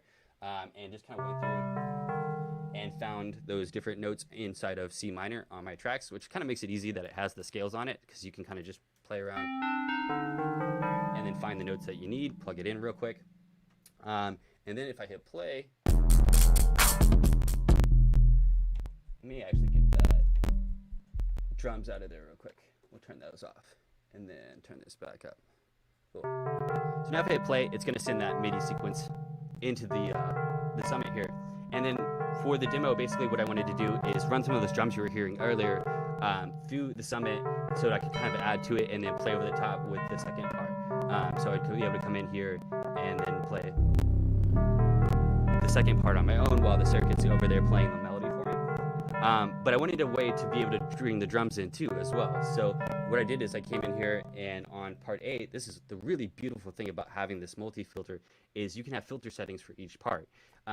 So for part A, I can come in here to my voice filter menu, and we have an option for the audio input. So you have basically off, pre-filter, and post-filter. So I just put it in pre-filter so that way I could run it through the filter section and fatten it up a little bit. And then I'll show you what that sounds like real quick. So I'll hit play there. It's just playing like it normally would. And then if I hit pre-filter, there comes those drums. Turn the drums down just a little bit. Yeah, so I can basically run an audio input into the summit here. I can run it through my filter section, adjust resonance, adjust overdrive. Hey Cody, we've got a little bit of breakup on your audio interface. Okay, let me check that real quick. Yep. So while Cody sorts that out, I'm still in the chat, guys. I promise you, ladies, gentlemen, everywhere in between. I'm trying my best to get to all the questions in the chat. It's difficult. It's really, really busy, but I'm trying. So a couple of things have come up that I can fill in the gaps with. Firmware updates in general across the board. Let's talk about firmware updates for Novation products. Again, so I said this a little bit earlier in the stream, but it's probably a good idea to reemphasize it again. The vast majority of people in the company are actually creatives. You'd be surprised at how many people employed by the company actually use the products in their productions on a regular basis. So we understand when there's frustrations with some things that might have popped up bug-wise that haven't been addressed. Trust me when I tell you that we try to move as quickly as we can to resolve those. We definitely support our products to the best of our ability as quickly as possible. For some people, it might not be as quick as some would like, and we completely and totally understand that. But rest assured that we are working behind the scenes always on not only correcting any bugs or fixes that may or may not need to be applied, but also to add new features if we possibly can to make the products that we have the best products that we can possibly have. And not just, I mean, clearly Base Station 2 is a really good example of that. We discovered some things that we could do with it, and we actually went ahead and did those things. And that will be from here on out for all of our products, Summit, Peak, Circuit Tracks, and everything else we develop from between now and forever, as far as I know. So yes, I understand that there's some frustration on some firmware update issues, but I promise you, for me, from the company, whatever issues that are out there, we work hard to resolve them, no matter what product it is. So Cody, you're back. There you go. Sounds good. Yeah, a little bit better. Awesome. Yeah, no, definitely. I think the circuit also speaks to that, as well as how many firmware updates we did on the circuit over time before even the tracks came out. So yeah, we appreciate people bringing those to light as well too. Definitely. Cool. So like we're talking about just a little bit there before we took a little break, bringing some audio into the Summit, utilizing part A and utilizing the filter on part A. We're just bringing the audio in pre-filter. So let me hit that play again. We'll get the melody and the drums back. So I can control those there with the filter. Another cool thing is I can add reverb, delay.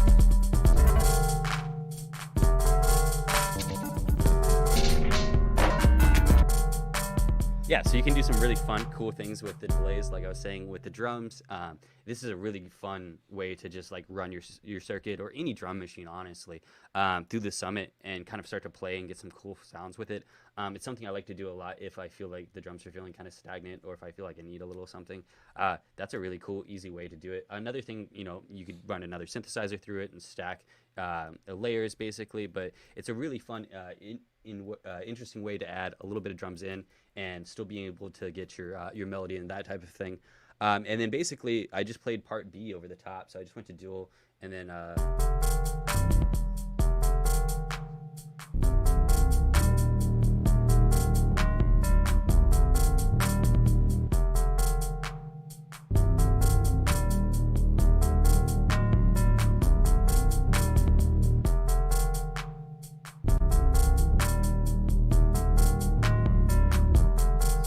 so it's super easy way to get a cool jam going live, get a cool little demo out. That was basically something I just did real quick for the Insta for this.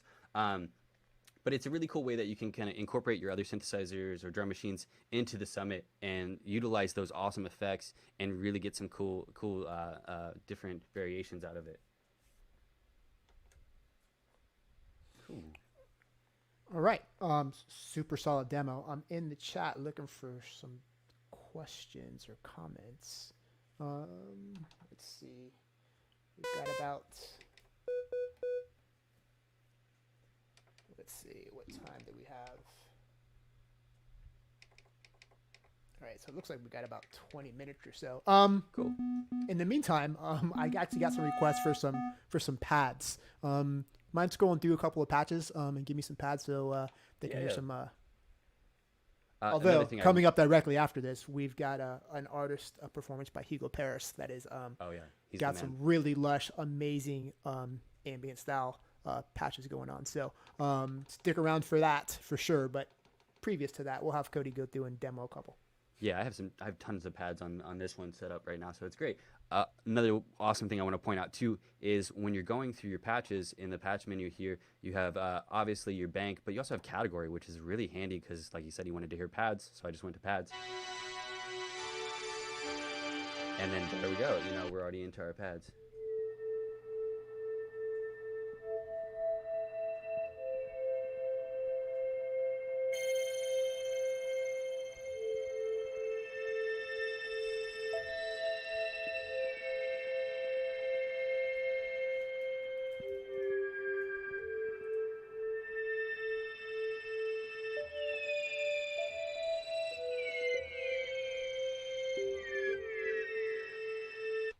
That one was a lot of fun.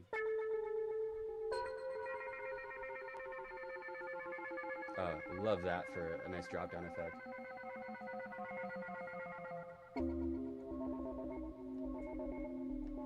And now you get kind of in the aftertouch, so you kind of hear it, and then you get that hard press, and it gives you that modulation as it's building up, and you let off it a little bit, just back to kind of the ethereal. That's pretty cool.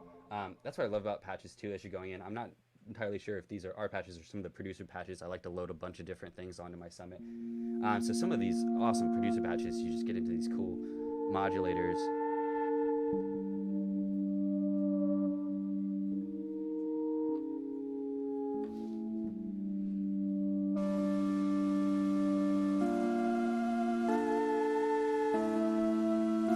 Yeah, that's really cool because you have the panning going on left and right, which is awesome. Right. Like we were getting into some of that spread earlier with the unison on the on that big super saw, and that's, you know, that really kind of shows you the stereo width you can really get with this thing. So Dan's asking, how adjustable are the pads? Dan, Guitarist One, can you elaborate on that a little bit? What do you mean, how adjustable? They're fully adjustable. Cody, tweak on one of those pads, and let's see how crazy you can get. Totally. We'll just go back to that. So yeah, I mean, you're kind of in a pickup mode with all of these knobs. So they will have their settings, but you just start to turn them.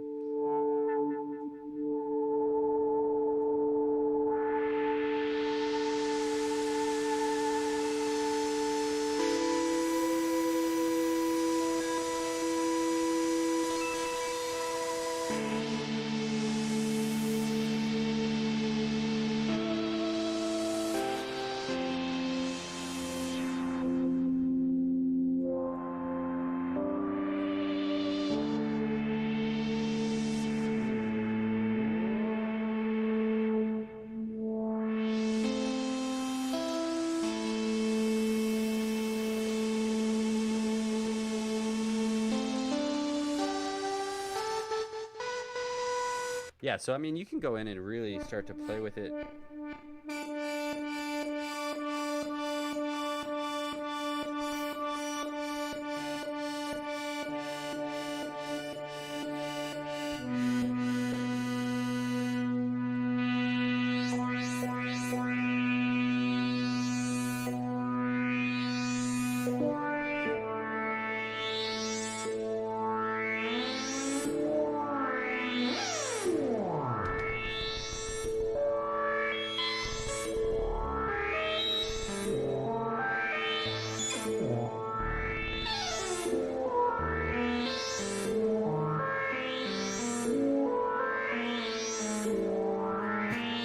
So Dan, I hope that,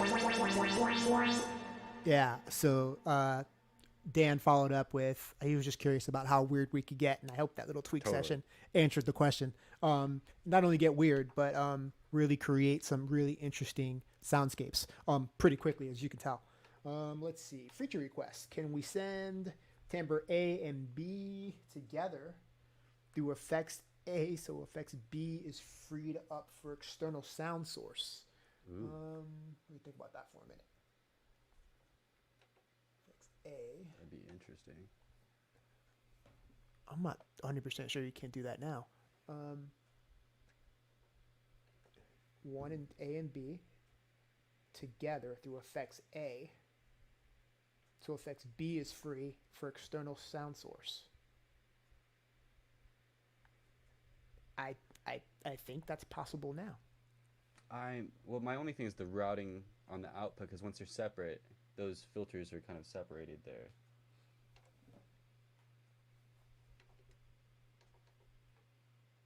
Let's see. Well, actually, good point. Actually, hang on. Yeah, you should be able to have so part A and B should be able to be routed to effect 1, and I believe the input that you route can be routed to effects B separate, I believe.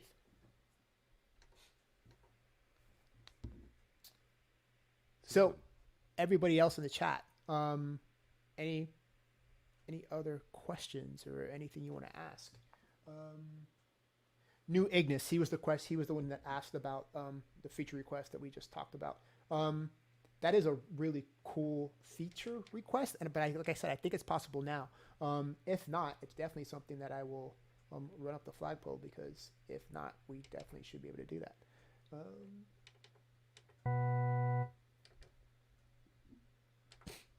Let's see what else we have going on here. Bill Smith says Novation makes fantastic stuff. Thank you for that, and that we're doing great. Awesome, we appreciate that. Take you to church real quick.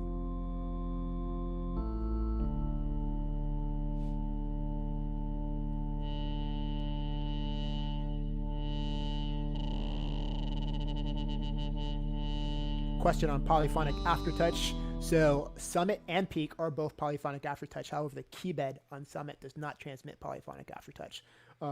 So Summit is actually polyphonic aftertouch capable, but the keybed does not transmit polyphonic aftertouch.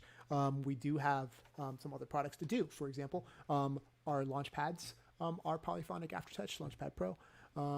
So there are options. Or if you have another controller that does send polyphonic aftertouch information, Summit and Peak can respond to it.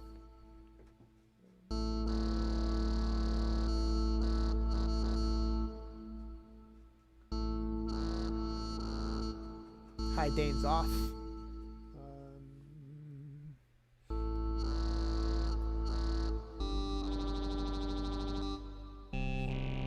You got a comparison to Orbital, so congratulations on the last patch that you were doing.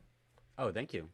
That's a big one. I've been working on my patches for you guys, just for you guys. Yeah. I think it's easy to tell because you sounded pretty good. Let's see. Yeah, a lot of people recognizing your cracking audio, but we fixed that. Let's get some weird stuff going on. Yeah, let's tweak away while I dig through here. Again, don't forget, coming up directly after this, we've got a live performance. Well, semi-live performance. We've got a performance, an artist performance from Hugo Paris, who will be actually going through a really deep run of Summit in his performance. Really lush, really rich sounding pads. And if I were you all, I would stick around and make sure you check it out to actually really see what Summit sounds like at a live performance.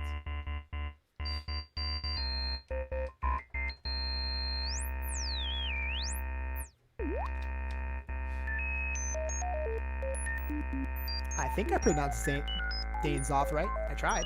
I think I got it right though. I think so.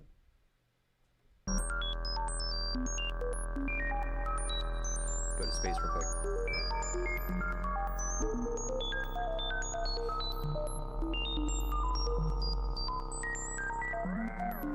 Spiss Nigel.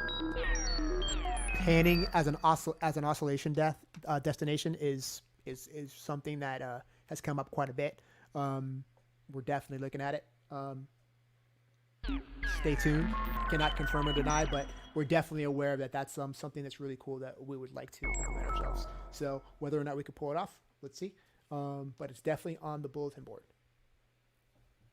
I hope so.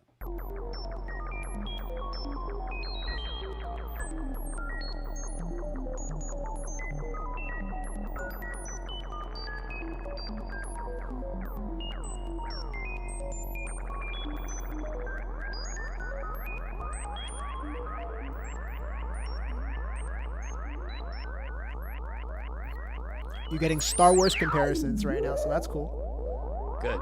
You could do a ton of scoring with this. Yeah, I mean, actually, what you're doing right now is actually a pretty good exercise.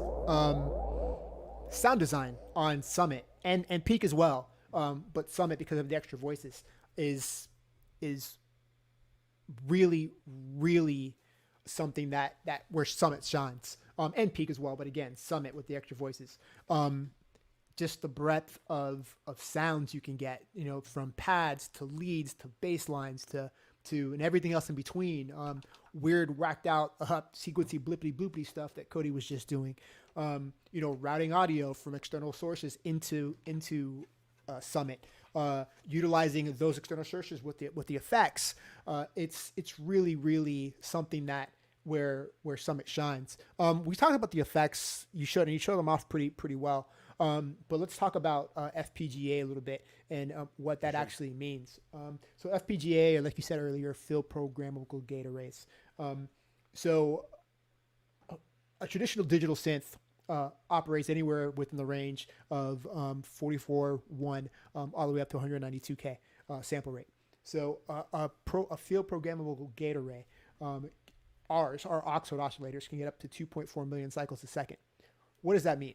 So that means that not only can you virtually replicate real analog waveforms, your traditional saw, sines, triangles, etc., but you can also have the power of utilizing that high resolution with wavetables as well, which we have a ton of wavetables on board. So you can mix and match, real analog oscillators, quote unquote, real analog waveforms, let's say, with other wavetables and come up with some really crazy and unique sounds. So not only does it apply to the oscillators, our Oxford oscillators, they also apply to the effects. So one of the really unsung features of Summit and Peak as well, but Summit because you can actually route stuff through it, is the high resolution of the effects. The effects are studio grade because they also run at 2.4 million cycles a second, right? So because of that high resolution, you get these really long, lush tails. And, these, you saw Cody earlier, going through the different time settings of the delay where you get these really bouncy, wild stings going on. All that wrapped up together gives you a really effective synthesizer for whatever purpose you're going to use it for, whether it's scoring or film design or albums or whatever. Summit, there isn't anything that Summit can't attack. And combine all of that, what I just said, well, you've got the FPGA oscillators, you've got the FPGA effects, then you have the ability to stack multiple parts on top of each other. So you've got the ability to split the keyboard into two parts because it's bitimbral. You can also take two presets and stack those on top of each other and get ungodly, super rich sounds. So hopefully you got to see some of that here with Cody's demo. But again, our next artist performance, you're going to get a lot of that richness and how big and lush that Summit can really sound. So let me go ahead and jump back into the chats.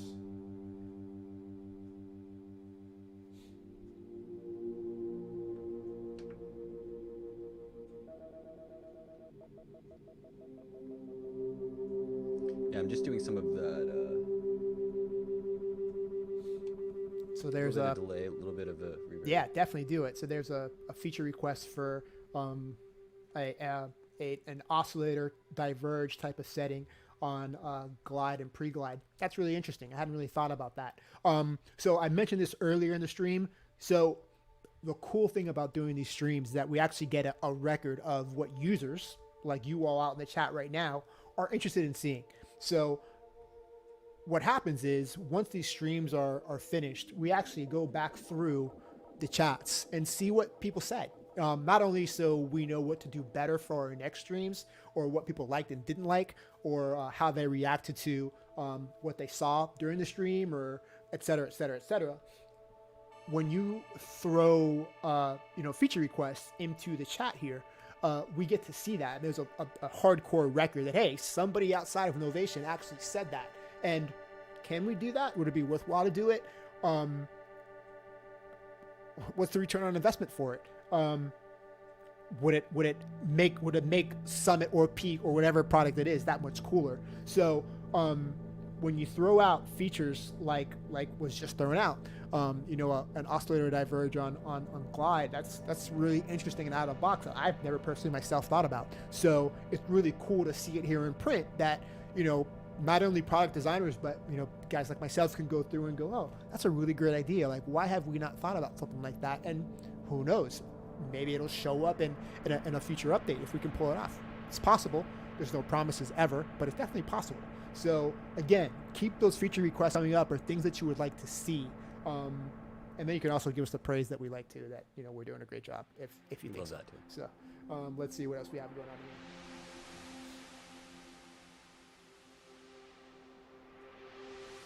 Good question. So the question came up is, can you load your own wavetables? And the answer is yes, you can. So via our components app, you can actually not only load your own wavetables, but you can actually draw them out yourself, which is really, really cool. So yes, you can upload your own wavetables. Load, not upload.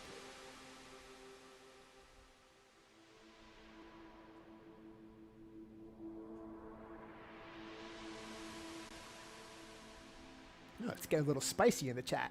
Nice. We're all friends here. Just calm down. We're doing good here. we're all synth heads. No need to get spicy and out of pocket. So let's all be friends in there.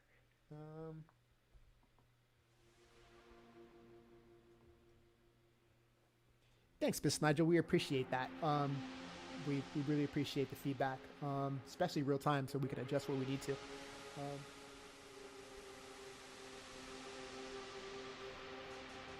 We've got about 4 more minutes before we get to our artist performance by Hugo Paris. So if you got any more questions or comments, throw them out there. We're just kind of hanging out, and while Cody tweaks away, I'm reading the chat and just chatting. Yeah.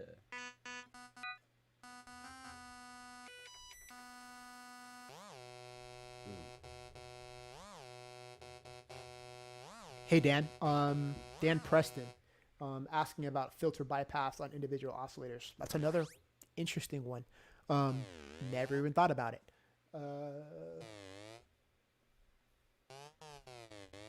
Straight to the VCA.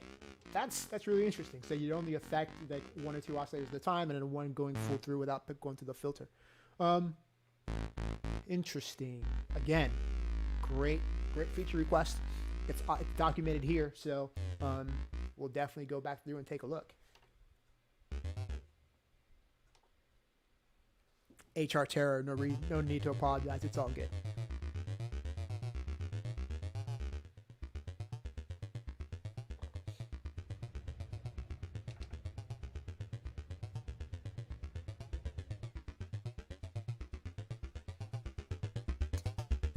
You guys seem pretty content.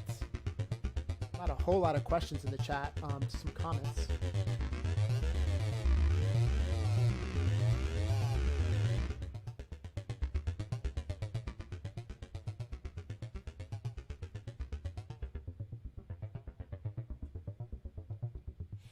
Have the number of people in synth demos asked where the piano patch is gone down over the years? No. To be honest, in person, people still ask that question a whole lot. And we do our best, at least on the way, on Summit, we can actually pull up a electric piano wavetable and have them jam out on that. So that's fun.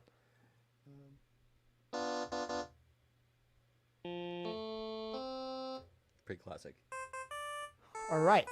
I think that is our time for Cody with Summit.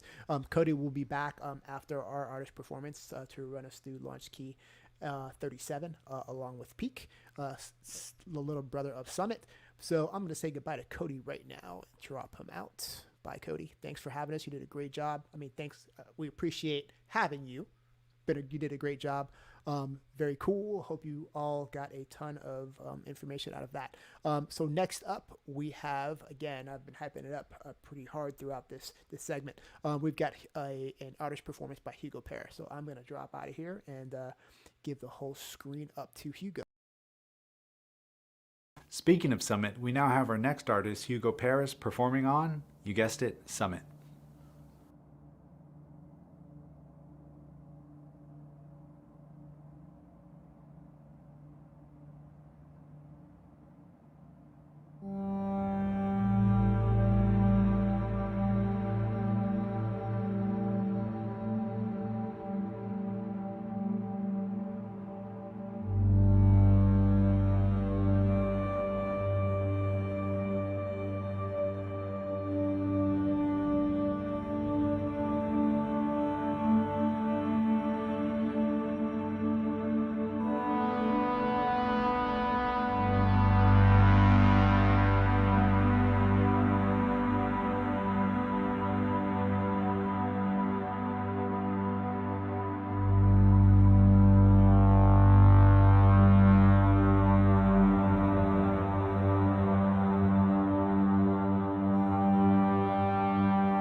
That was super chill, Hugo. Thanks again for that performance. Now back to Cody with his peak and Launchkey setup. Super chill is an understatement. That was amazing to actually watch. So yeah, there was a whole lot of questions for pads and how deep and rich that Summit could get, and I just kind of wanted to make sure you all stuck around to see what Hugo was going to do with it, and he did not disappoint, as I can see from the chat. A lot of you are really stoked with the amount of depth and richness that Summit can produce. So Hugo, thank you very much. I see you in the chat there as well, fielding some questions, so we definitely appreciate that support. Fantastic performance, so thank you for being with us. And so I'm going to bring Cody Stanridge back into the stream. Hey, Cody. Hey, Casey. We're back. There you are. You are back. Little wardrobe change when it comes to the gear.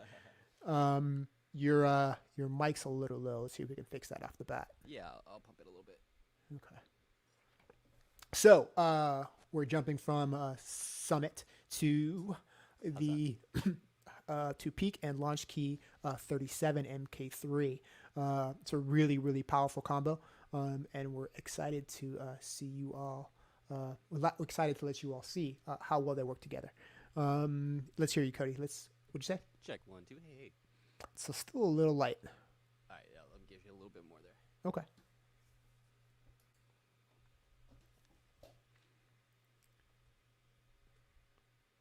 And if you have been with us all afternoon, I just want to say thank you for making the chat a lively spot to be in. Really, really helpful crew today. Again, I've got a bunch of stuff I'm doing, producing the stream, trying to answer as many questions as possible as I can in the chat, but there's some really knowledgeable people and some really kind people in the chat that are willing to jump in and answer some questions. So respect to all of you out there that have stuck around with us and answered a bunch of questions for me. So thank you again. Cody, let's hear what you sound like. Yeah, let's check it again real quick. How's that sounding? You're still a little light. Let's hear peak. Let's hear what. Okay, that's cool. Yeah, peak is fine. You're still a little soft. Let me see if I can just give it a little on that ISA real quick. Okay, cool. So while Cody is doing How's that going? A little bit better there? It's a little bit better, but it's not as juicy as you were before. Don't know what happened. Huh, it's weird. Yeah, I'm not sure what happened on the restart there. Okay. Give it a second to look around and see if you can figure it out. For sure.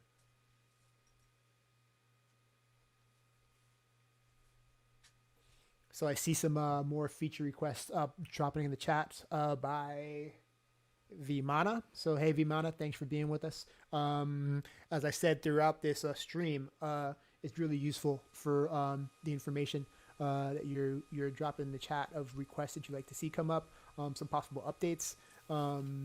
So yeah, just go ahead and dump them in the chat. And the cool thing about streaming on platforms like this is that we can go back and farm information from the chats of what you liked, what you didn't like, how you're feeling about the products, what you might want to see in updated features and firmware updates. So Cody, I hear you, but we've got that fan noise cranking again. Yeah, I just pumped the gain a little hard. Okay. Let me just drop that back down. I'll just get it on the level then. Cool. Let's see what else is going on in the chat in the meantime. Yeah, that's nice and clean now.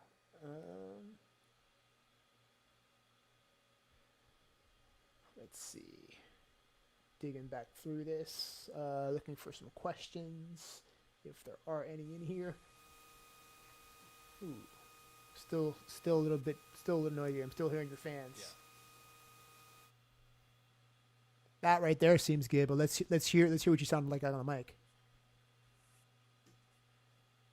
Check 1, 2. Hey.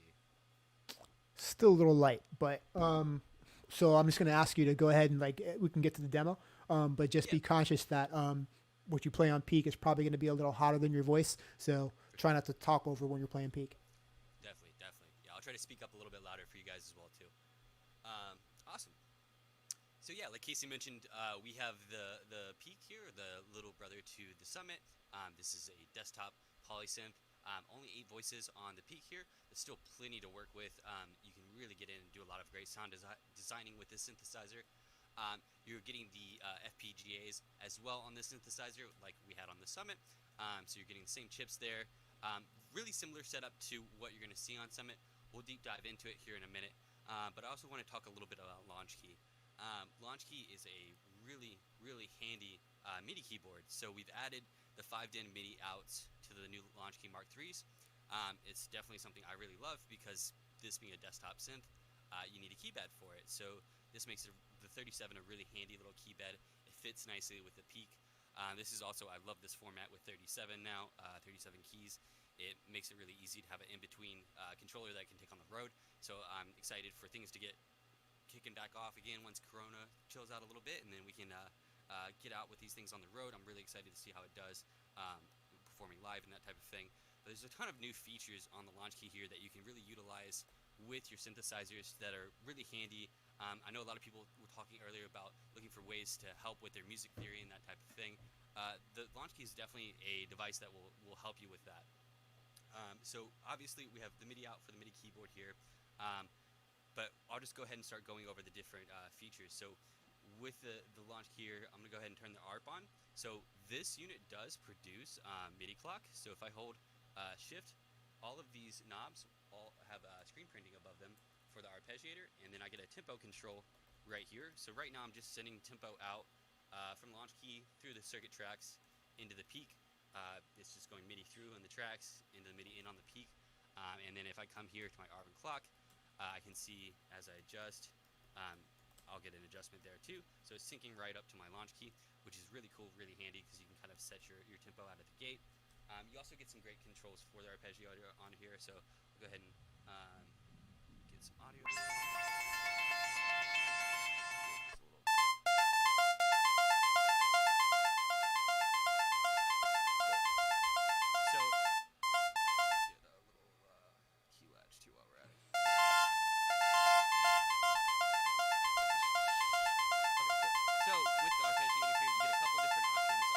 Cody. Yeah, it's impossible to hear you over when you're playing.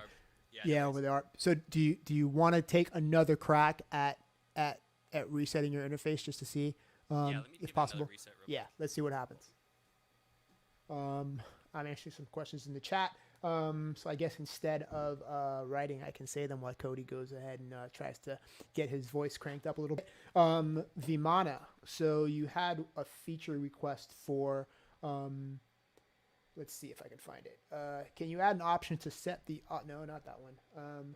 Could you add a panel option to set the sound instantly, like all the sliders and knobs are set? So that is actually a feature that currently exists. It's in it's an init type, so you can actually initialize a brand new patch based on what the settings on the front of the unit are. You can do that on Summit and on Peak as well.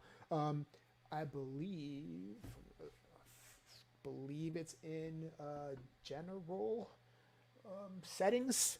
So there should be when you get to your init setting preferences, you can actually change that to a traditional or a feature. Just like I said, you can actually init the patch based on what the settings on the front of the panel are. So that actually does exist already, Vimana. So make sure you dive in and take a look. Let's see what else we have in here.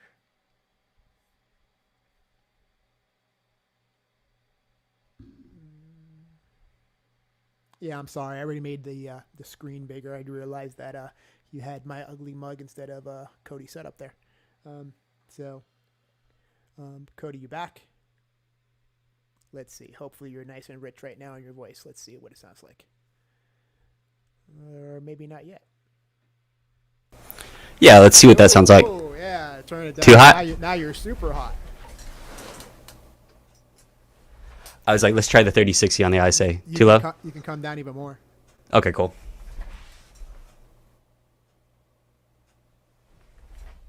How's that? Let's hear it with Peak. I think you're still hot, but let's see. Check 1, 2. Hey, hey. Yeah, you've got a bunch, maybe 4 A little dB. bit more. Yeah, 4 dB or so. All right, let's try that. There you go. You should be money right about there. Okay, cool. Check 1, 2. Hey, hey. It's good. You could Okay. back up your voice a little bit more, maybe A little bit more? 2 dB. Very glad I switched to ISA before the stream. Get all Cool. that. I think you're solid now. Awesome. Cool. Awesome. So Oh wait, not yet. You're super hot still. back way up. Well, once you started getting going, you got excited and you got loud. okay, I'll just keep the mic off a little bit. Okay. Is that better? Man, it still feels like you got a bunch to come down.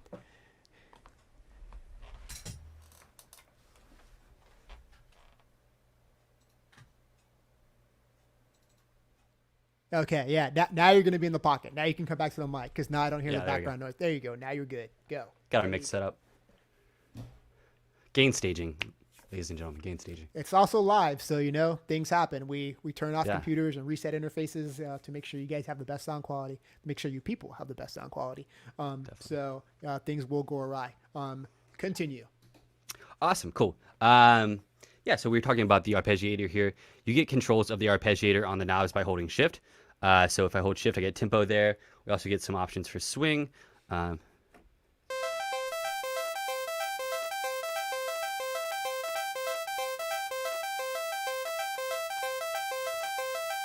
So you can hear a little bit of it there. Let's see what else we have here. Our gate as well too. So if you want it to be real plucky, you can adjust it there. We also have mutate and deviate. And what mutate's going to do is add a little bit of randomness in the melody. It's going to change the melody up a little bit.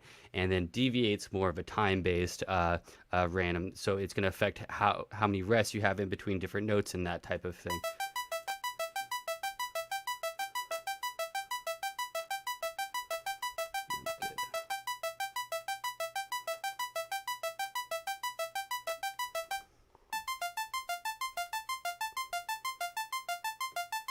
Cool. And then you also have some options for controlling the ARP on the bottom, on the key bed as well too, if you notice the little screen print above it. So we get options for the type right here on the left. So if I hold shift, I can do up, down, up and down played, random, give us kind of a random sound. And then we also have chord as well too. So you can do chords as well too. Hey, Cody. And then you also, And I mean to interrupt you, but make sure your mutate and deviate are on because I didn't actually hear them. So Right. make sure they're shifted on so you could actually demo that again because mutate and deviate are actually pretty important. right. Let's see.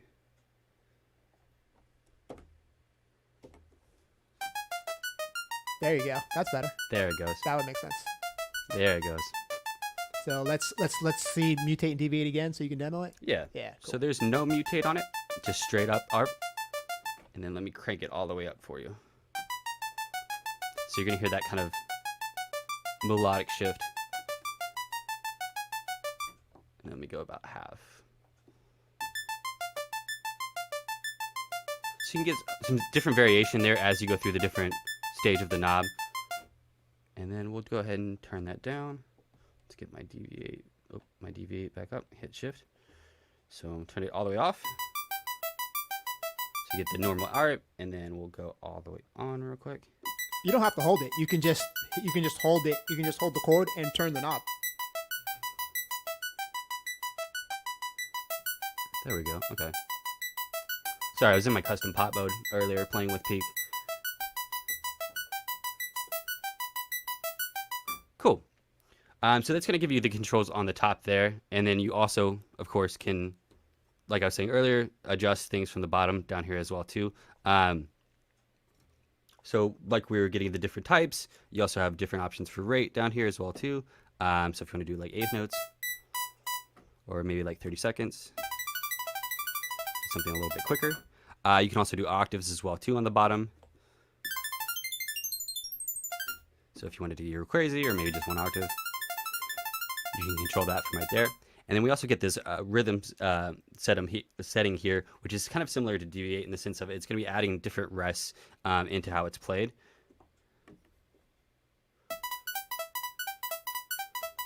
So we'll do just straight no rest rhythm. It plays all the way through. And then you get the note, rest, note. And then you get a note with two rests. It kind of gives you a swingy kind of feel to it. And then we also have a random for that as well too. Some random resting here and there. Cool. So that gives you some more options on the bottom that you can affect the ARP with. And then, of course, the latch right there. If you hold Shift and hit the ARP, you can turn the latch on. We can kind of just play with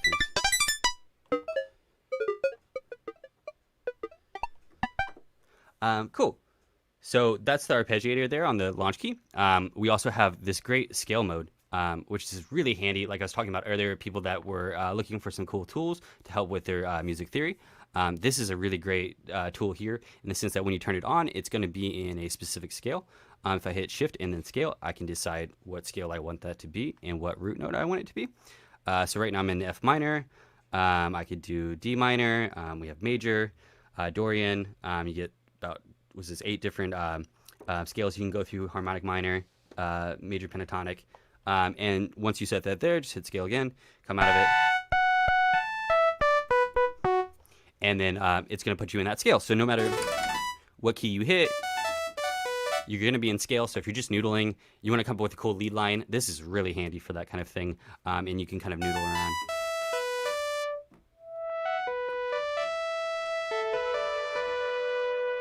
And kind of noodle and sound like you know what you're doing. And I get compliments all the time in the studio, and they're like, "Oh, that's really nice." And I was like, "Oh, it's scale mode, dude." But yeah, so scale mode's really handy. It's so handy if you're not good at music theory, but it's all good. So with this also can be applied to some of the chord modes and things like that. So we have this great fixed chord. So if I turn scale mode off, I can plug any chord into this, and it'll save that chord for me, and then it'll transpose it on different keys, which is really handy. But then if you combine that with scale, so if we go into a scale and we turn on our fixed chord,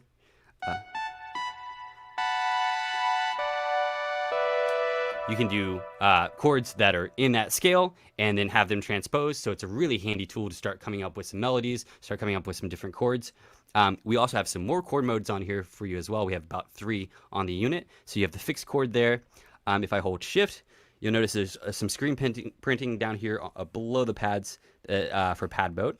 So sessions used for DAWs, we're not really using that right now. We have a drum mode, just kind of sending MIDI messages out to peak right now. But if you have a drum machine, it's really handy for that kind of thing. And then we have a scale chord mode. And then on the scale chord mode here, we have a few things already set up for you. Let me pull up my notes real quick. Cool. So I always forget the order that we're in here. So the first one's triads.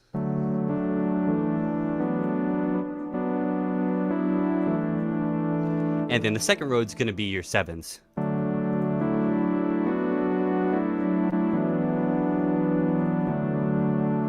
Really handy.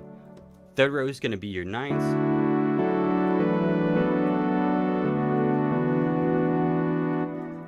And then the last row is going to be 6 and 9s.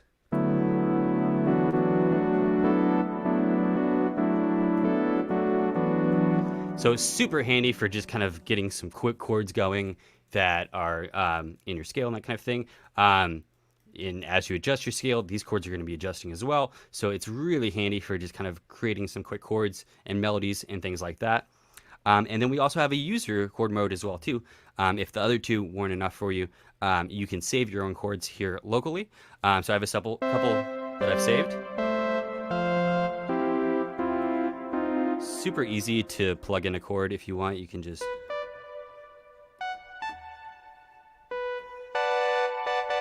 If you don't like it, you just hold the stop button and then you can delete it. So you can save those locally. This is really great, especially if you're doing a lot of live situations and you have maybe some certain melodies or chords that you play regularly. You could save those here and have one button chords. Super handy while you're playing live. You can also have this on a different MIDI channel if you like. So the keys currently, if I go to settings, are MIDI channel 1, and these are just my different MIDI channels 1 through 16. So I can adjust that super quickly.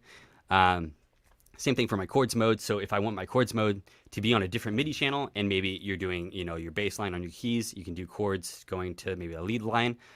It opens you up to be able to play multiple instruments just using the pads and the keys, basically. And then if I go back to there, I can change my drum mode as well too. So you could have multiple different devices connected to the Launchkey, flipping through these different pad modes and be able to easily control a lot of different devices just from this unit. So a couple more of the pad modes. You get 4 custom pad modes. So like here I have something similar to the scale mode on the circuit. This is kind of just like a drum mode. And then we get some kind of on-offs and different things like that. And then the last custom mode, doing some different program changes. So if you notice, I'll go to patch. If I hit a different program change message, it's sending that to the peak. And then it'll send me to whatever that particular program is, program 10, 11, LA Synth, 80s Art.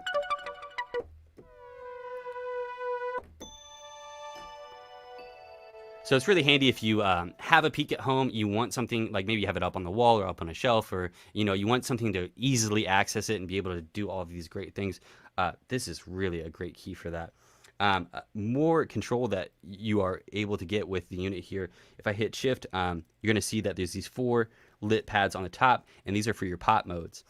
So the left side, the device, volume, pan, synths, those are typically used in DAWs, but we have these 4 custom modes that we can do here. I know on custom 4, I have a little bit of a custom mode set up there for controlling the filter section.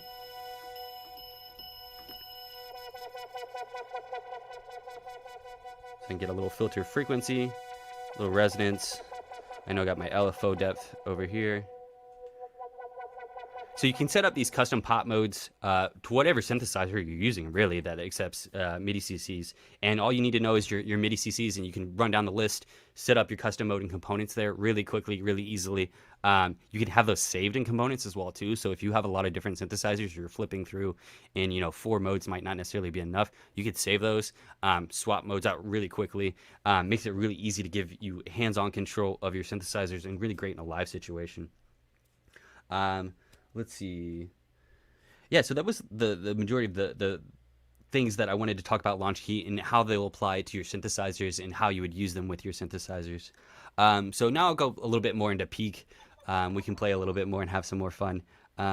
Cool. So let me get out of this custom mode here. We'll just go back to a regular one. There we go. Cool. So the peak is similar to Summit in the sense that you're using the FPGA chips there, so you get the field programmable gate arrays. The Oxford oscillators are the same inside of here as well too. So if you were, for my last demo, if you were hanging out for that, you're going to notice a lot of those things are the same. It's just slightly more compact and just a smaller format basically. So with this unit, it's still the hybrid digital and analog. You still get the digital Oxford oscillators. You still get the nice analog gain. You get the analog overdrive and distortion. Those are really great. And so you're still going to be able to get all that flexibility of digital, being able to switch patches and like we were doing on here on that those different program changes, and not have to worry about where the knobs are and that kind of thing. But you're still going to get all that fun hands-on control and all that fat sound that you get out of an analog synthesizer. Cool. So we'll just kind of go through the peak here bit by bit, and then if you guys have any questions, drop them in the chat. I'll be more happy to answer as I go through. Cool. So similar to how we were working on the Summit, I'm just going to initialize a patch here. It's going to take us straight to our sawtooth. We're still going to get that range control on the left-hand side, so you can set your range, set your octave there. You get the fine control as well for the semitone detuning. Still get our wave control and our wave tables, so you're still going to be able to access all of those great things inside of there. Let's go to that square. I was digging the square. Cool. So you still have your pitch controls that are hardlined to the modulators, the mod envelope. So you're going to notice there's things are a little bit shifted around since it's a smaller format. So your mod envelopes are over here, as well as amp envelope is over here as well too. So it's a little bit different in the sense that you have a little bit more of a compact space, but those are still there. It doesn't have the great loop buttons like you get on Summit, but you still get access to both those mod envelopes there. And you'll be able to dive into the menus to get a little bit more access of those. Cool. And then so you get all the LFO depth as well too. The LFOs 1 and 2 are right here on the top right-hand corner. You still get 3 and 4 on this unit, but those LFOs are actually inside of a menu, so you just have to go to the LFO menu, and then you can get access to those LFOs. So LFO 3, we can change our waveform, we can change our rate, our sync rate. Same thing for LFO 4. So those are still there. They're still available on the Peak. You just have to kind of dive a little bit in to get a hold of those and to start setting those up. You still get the cool mod matrix as well too. So if you want to send those to a particular destination, we can still come in here, adjust for LFO 3, and then we could send that, say, our oscillator 1 pitch. Where are we at? There we are. There. Oh, oscillator 2. There we go. And send that there. And then when we come into LFO, we can adjust that from here. So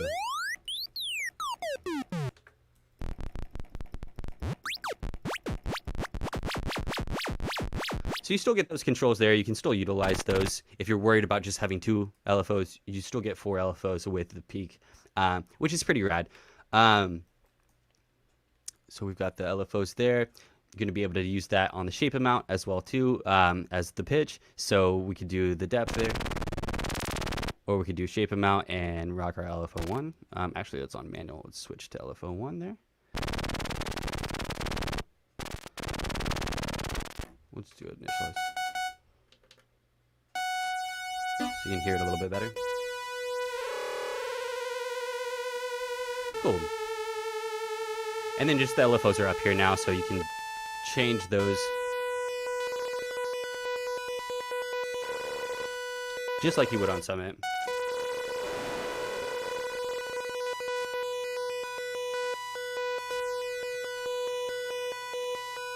Cool. So moving right along, we still have the mixer section here. You have oscillator 1 through 3 volumes here.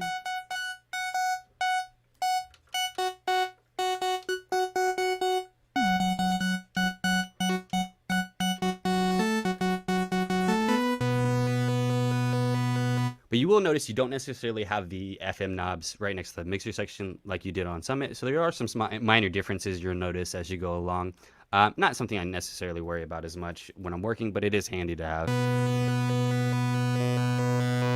Still get your ring mod for 1 and 2, and then we still have our noise generator down here at the bottom. So if I turn these down, I can just bring just the noise in, turn the ring mod off. There we go, and get control of that.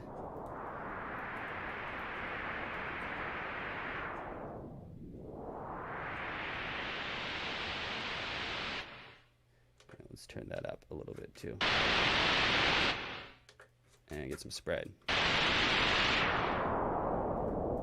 See how wide we can make that.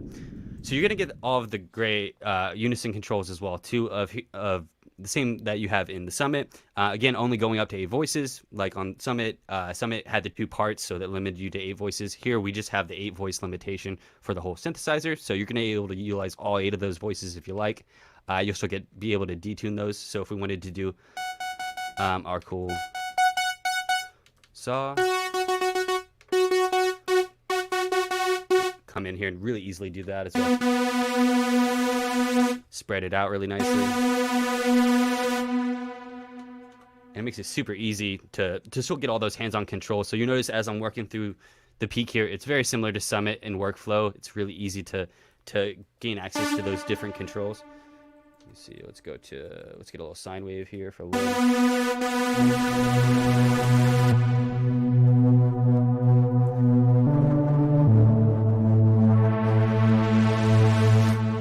So it can be super fat. You can get really nice wide tones out of it there. The filter section here, so slightly different than the Summit in the sense that you're not going to be able to do all the cool filter spread and that kind of thing that you were doing with the multi-filter on Summit. Here you just got the low pass, high pass, band pass options on the actual filter. And then it's a little high pass, a little low pass for you. I also have the option to turn that to 12 dB slope if I would like as well. So it's not so aggressive. And then you get a band pass option too, turn it on 24.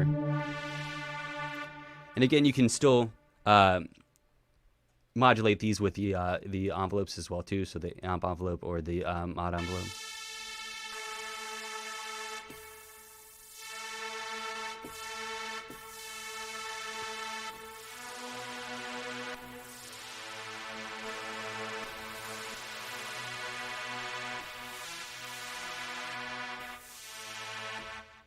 Cool.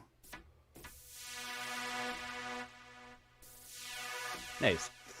Cool. Yeah. So you can get in there and affect the filter frequency with the mod envelope or the amp envelope if you like.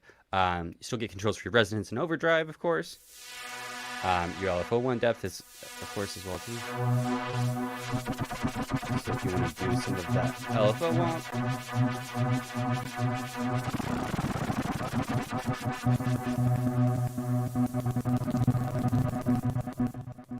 Yeah, so you can still do that there. All of that great controls that you get with the filter in Summit, minus just being able to do the cool multi-filter tricks and being able to separate them and that kind of thing. Cool. And then as we keep going left to right, we still get all of the great effects that we have on Summit. So you still get distortion. Still got this great chorus.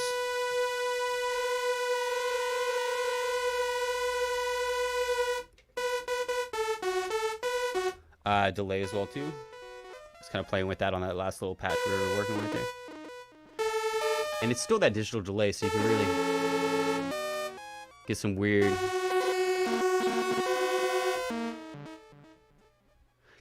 kind of tumbling and that kind of thing over itself. I really, as I kind of started to play with the Peak, as you know, obviously it came out first. I spent a lot of time doing some really cool sound design with the delay and like different weird effects and things like that. So it's really handy for that. And then, of course, you still get the beautiful reverb with a really beautiful tail on the end.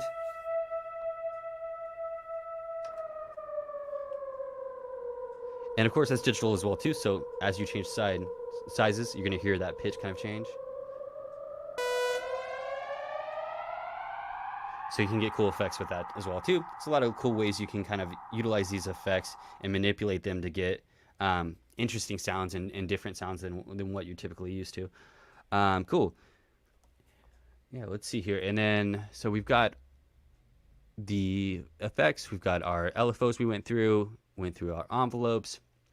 Cool. So let's get into the ARP section. So the ARP's a little bit more of a dive on the Peak, but not too much. So you'll notice you get a knob for gate right here. You also get an on and a key latch. So if I hit, turn that on real quick.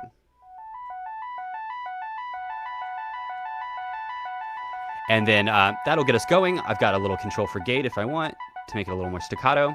But if I want to get controls over the rest of the ARP, I'll have to come to the ARP clock menu here. The first page is just going to be for your MIDI clock. And then you can get into the ARP. So now I can start to change type. I can change my rhythm. Octaves as well too. Cool. So these a little bit more page diving for the arpeggiator, but with things like the Launchkey, I can utilize the ARP. So, you know, it's give and take in the sense that your MIDI controller might have some more fun things, but you're still going to get all of the great controls that you have on Summit.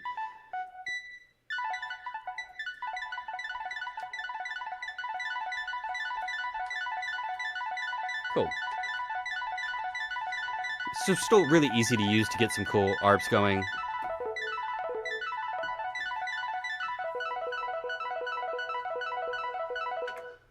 Just a little bit more of a dive there. Cool. So for more controls of our envelopes as well too, we have the envelope menu. So you can get into things like hold time, repeats, and then as well as velocity, that kind of thing. Let's see, we'll go into repeats. Let's just turn that up. And then let's send this envelope.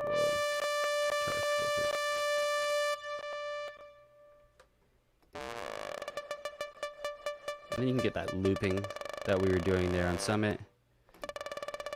You just don't get the cool button, obviously. But, you know, you can still do it. You just have to jump into the menu a little bit. Just a little bit of deep diving. It's not, honestly not that deep. A couple pages into, yeah, you're page 2. So you're not even going that deep. Cool.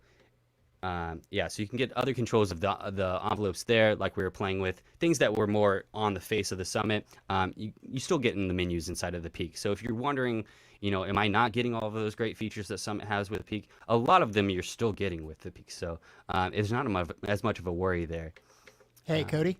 Yeah. You're starting to get some clicks and pops again real quick. You want to... Okay. Yeah, let me check it. Cool. While you do that, I am... in the chat. Looking for some feedback. Christopher Griggs, we had a little back and forth here. You're welcome. I hope my answer's in the chat. Answer which we're looking for. CK Barlow. CK Barlow is debating on whether or not he wants to blow his stimulus check on some Novation product. I want to tell him, absolutely, but you know, we understand you might have other important things to do with that money. But if you do decide to go with Novation products, the products you were looking at, Launchpad and Launchkey in conjunction with Logic are win-win no matter where you go. So Cody, you back? I think you're acid muted. I think you muted. There we go. There you go. How we sounding now? You're back in the pocket. There we go. Cool. Okay, cool. Yeah, definitely. You know, if everything else is paid up, you know, it's not a bad idea. But cool. Any other questions as we're going here, or just keep trucking along? All good. Keep trucking. Okay, cool. Let's see. So we're playing with some of the different menus, just kind of get into the different menus that you can check things out here. Something else I want to mention real quickly. This is a desktop synthesizer. You might be curious, what if I don't have a keyboard and I just want to see what the patch sounds like? Well, in that case, we have this great little audition button here. So that way, if you're just going through patches, just want to check things out, you'll at least be able to hit a note, hear what it sounds like, know if that's right for you, that kind of thing. So if you're, maybe the keyboard's on the other side of the room or something like that, you can just hit that audition button really quickly. It's super handy. Cool. We have our animate buttons as well too from some of our other devices. You'll also notice these animate buttons from other synthesizers like the Mini Nova, where you can do really cool things with it there as well too. I really love the animate buttons. It's a cool, just momentary modulation button that you can kind of set wherever you want to. So we can set our animate here. Where are we at? Animate 1, and then we can just set a destination for that. So we have a lot of different options here. Maybe we'll go to a little filter frequency, and then we'll just turn the depth up. Or down, actually. And cool, and then I can just control the filter really quickly with a momentary modulator. And then I can adjust my depth to get it to where I want it to be. And you can have that going to different things. That's just a really easy way to hear it. And then there's also a hold option for that. So if you hit it and hit hold, it'll stay on. And that's really cool for having both of them on if you're playing with different things. If they're going to effects and things like that, it's really handy for that type of thing. You still get the 16 slots here in the mod matrix as well too. If you're curious about that, you're still going to have all of those slots available to you. Let's see. In our effects section here, it's very similar to the Summit as well too. So you're still going to get your wet and dry level. You're still going to be able to do your routing, and then you get all of your fine tuning for your effects, like your chorus and your delays, here in this menu as well too. So if you're wanting to get a little bit more precise with the delay or with the chorus, you can come in this effects menu. It's going to have all those options for you inside of there. Cool. So I know we just went through Summit, which is very similar in a lot of respects. So if you have questions, definitely feel free. That's kind of my main breeze over the peak, but I'm going to start playing some different patches for you, and then I'm going to get in the some of the chord modes here so we can hear some cool chords, some cool patches, and that kind of thing. Yeah, so before you do that, let's jump back into the chord modes on Launchkey. For sure. So if you give us the chord modes, and did you? I was in the chat, so I might have missed this. I know you went through chord modes on it, but did you explain how they're split up into? Sorry, into my brain's frying.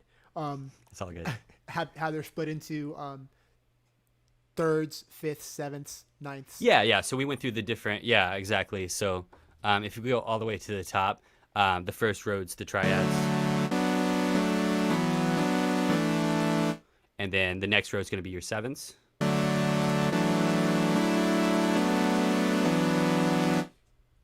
As you come down, you're going to notice purple is our third row, so the blue is kind of on both sides. So this is our next row here. It's going to be ninths.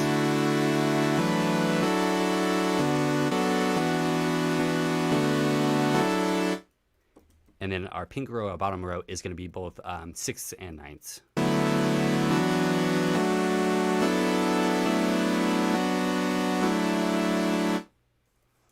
And I also mentioned earlier that you can have this scale chord mode on a different MIDI channel than the keys. So if you want to have this going on a certain MIDI channel and maybe have the keys going on a different MIDI channel. So like if I came over here to my circuit and just, what are we on here? We'll put it on MIDI channel 4, real easy like that. Then I can just come into settings. I could go to my chords and put it on MIDI channel 4. And now I'm playing peak with my keys. But when I come back into my chords, I'm actually playing the tracks. So I could go to preset, change my preset.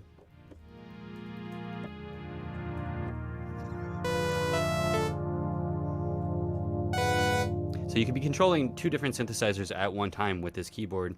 And then the same thing with the drum parts as well too. So you could have the drums on channel 10, 8, 9, 10. And then I think those will should go straight into my my circuit here. Let's go back to that. They're around here somewhere. I'm not sure what the drum notes are for that. It might be down a bit, but yeah, I think the octaves, it's like a lower octave, right?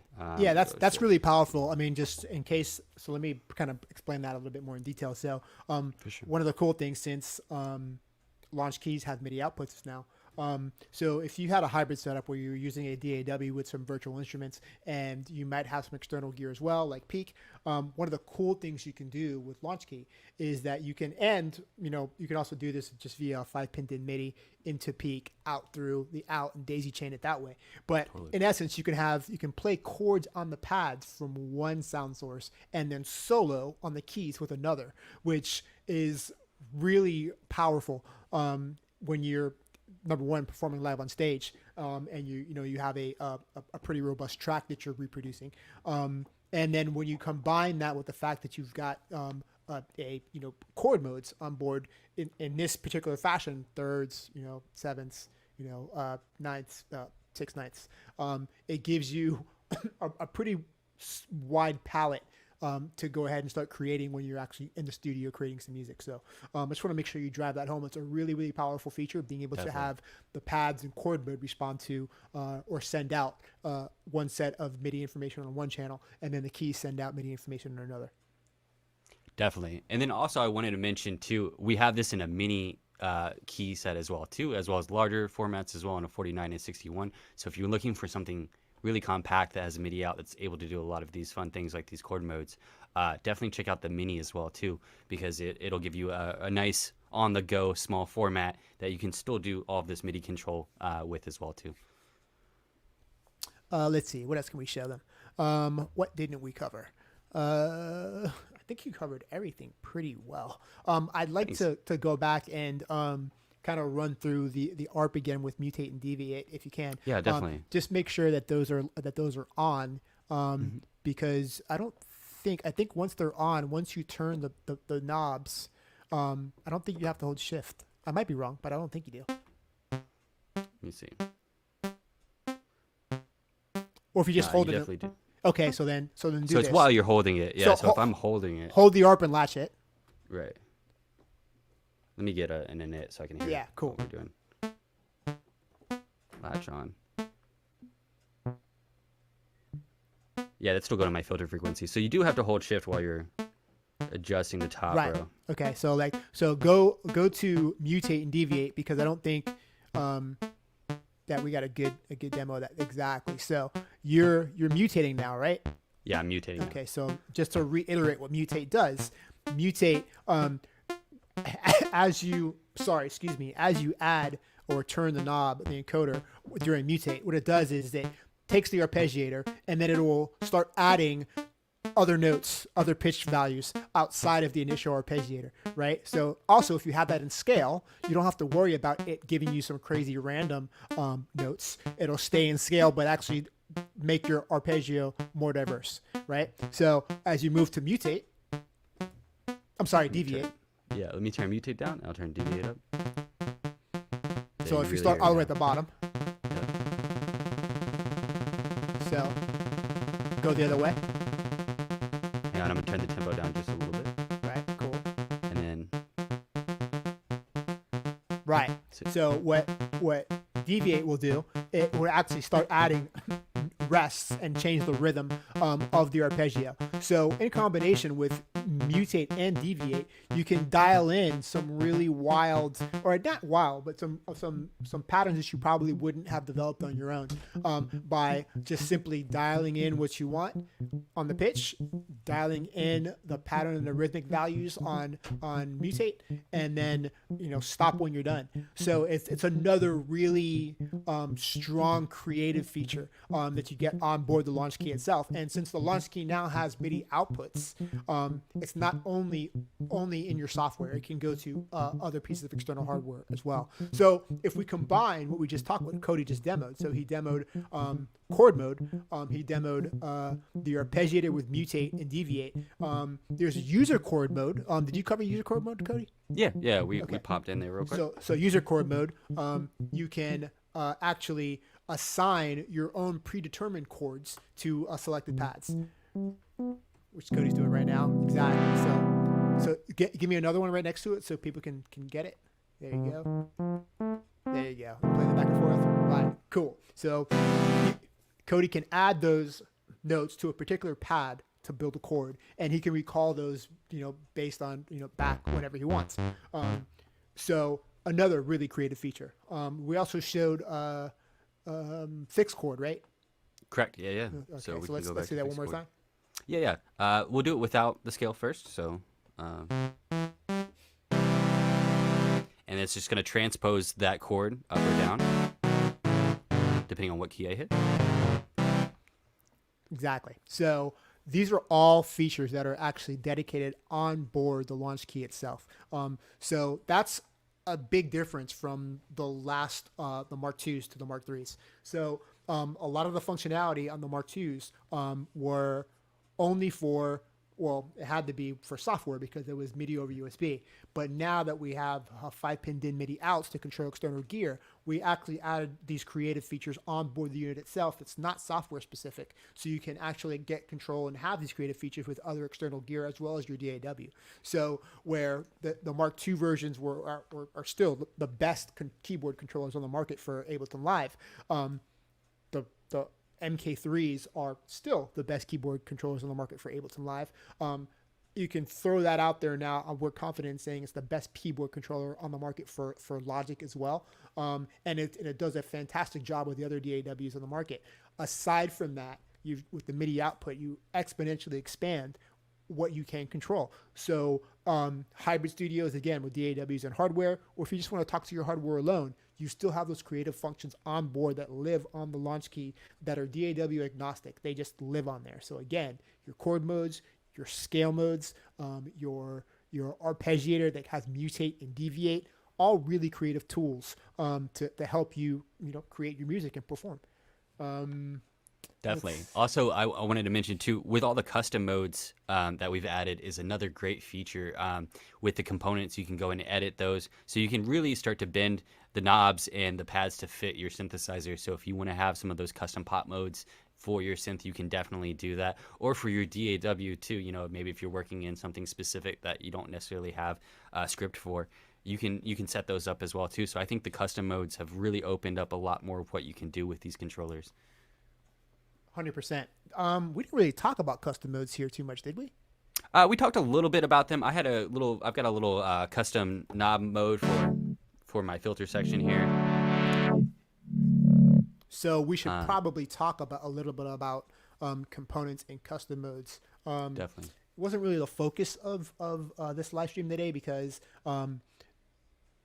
those custom modes really, really, really shine when we're talking about launch pads, but they also shine as well with launch keys. So for those of you who don't understand what custom modes are, it's the ability to build a template where you can assign program changes, MIDI CCs, even some QWERTY options as well inside of components and store it to our launch products, launch pads, launch keys for the ability to use with whatever you really want.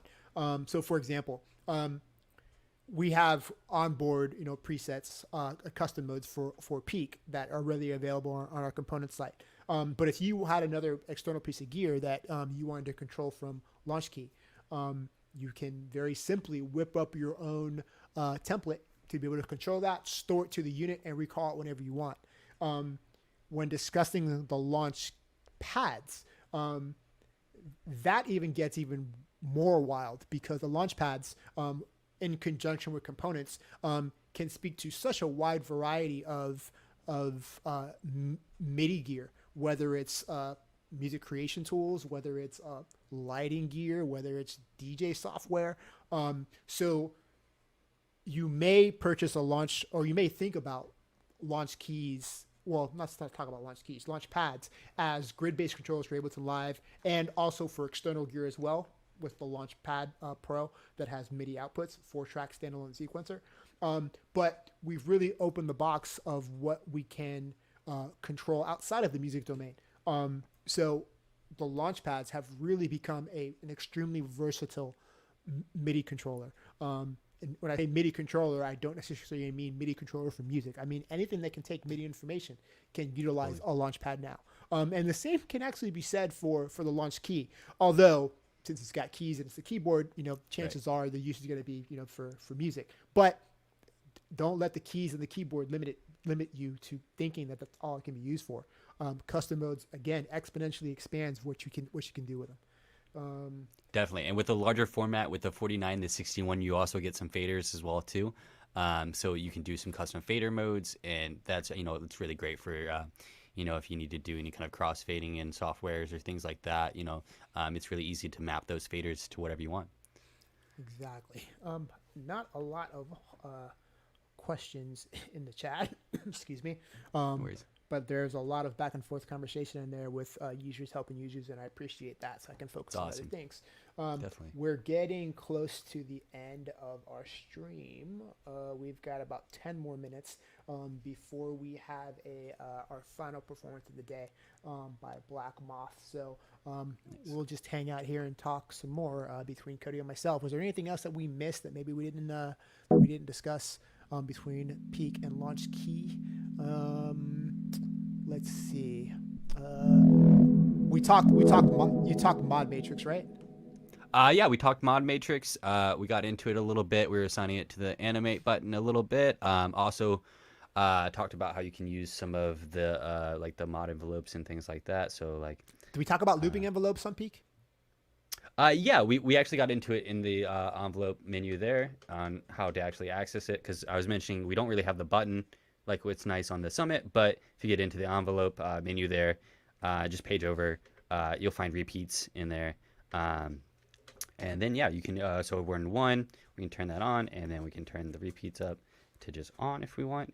So that'll just be constantly looping, or you can, have a set number of repeats if you like. Just gonna turn it on, and then we'll go to our Mod Matrix, and let's send it somewhere. Cool, so I've got another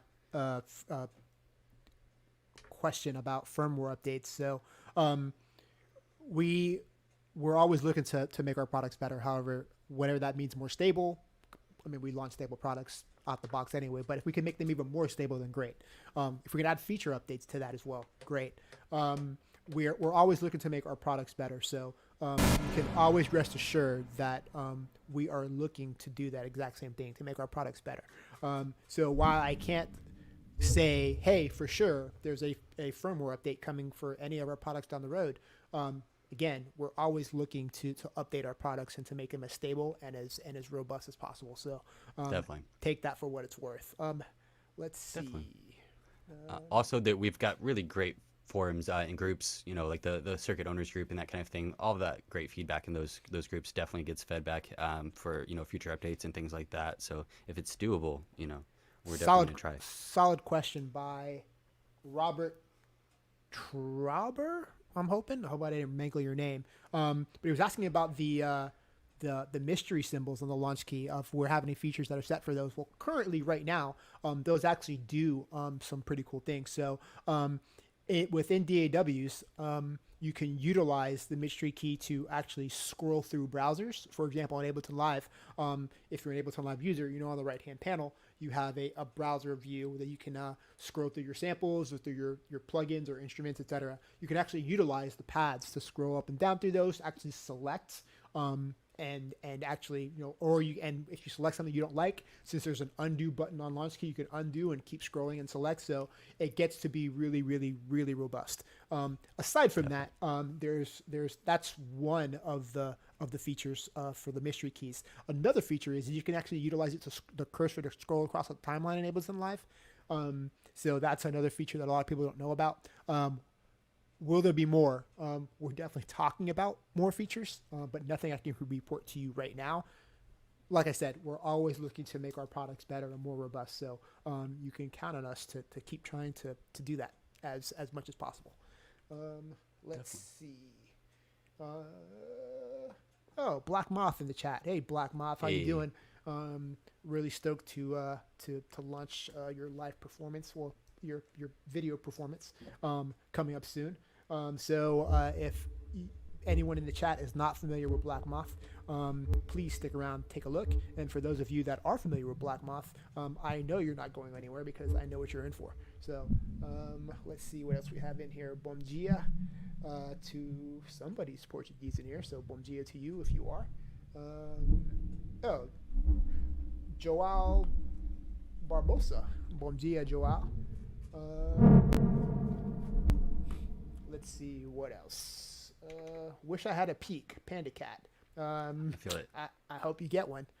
Definitely. It's a really cool synth, really versatile. So best of luck to you in acquiring one. Adam Bryla, who's giving some information on the mystery key. So cool. Thank you for that. Let's see what else is in here. Are there different types of chorus options on Peak and Summit? I don't believe there are right now. I believe you have the usual type of controls as far as depth and wet dry. Right. But I don't believe there are any different chorus options on there currently right now. You never know what's going to happen down the road. So let's see.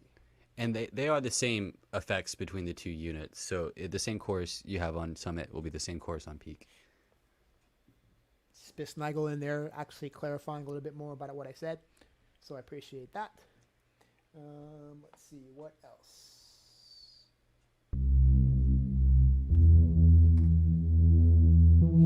HR Terror is here for BlaKMOTH. I'm sure there's a bunch of people that are here for BlaKMOTH, so thanks for sticking with us. We appreciate you being here. Andre, bom dia to you, Mr. You're Portuguese as well. Thank you for joining us on this Synthesthesia 2021 live stream. Thank you for that.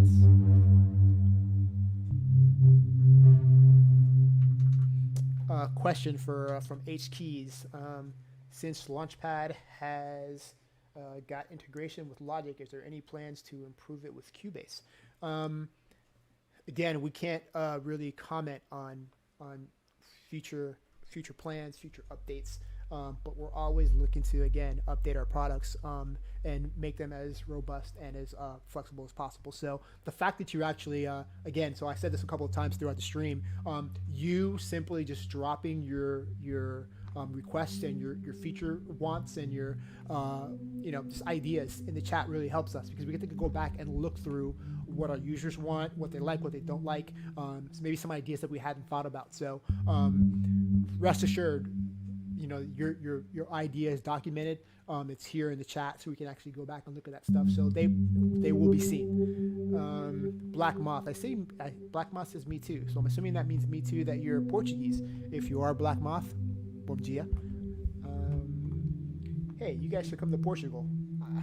We're a worldwide company, actually. If you're talking about us, me and Cody in particular, I would love to go to Portugal. I would love to. Maybe one day. But we do have a team. Right. Our parent company, our headquarters is actually based in England. We are a UK company. So we actually do have worldwide representation across the world. So maybe one day I get to Portugal. Who knows? Let's see. Is Cody going to perform later? Cody is not going to perform later. Cody was blessed us with his abilities to actually go through Summit and peak with Launchkey 37 in just an overview fashion. And we're leaving like the really in-depth performances to our artists. So today so far we had Craig Williams. We had an interview with Enrique Martinez and Craig Williams. Then a live performance from Craig Williams. BlankFor.ms after that. Hugo Paris with a really, really awesome ambient set. And to close out the day and bring it home in a strong note, we've got BlaKMOTH coming up in about 1 minute or so. Any last minute questions or comments that I can shout you guys out for?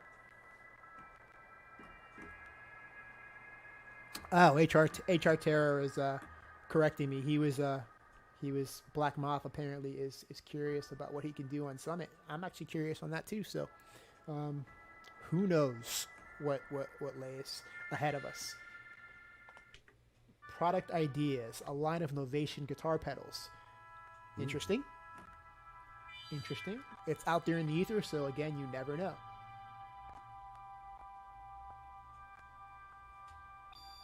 All right, on my end, I've got, it is 6:45, which means it's time to say thank you very much to Cody Stanbridge for your 2-session Summit and Peak with Launchkey 37 MK3 demos.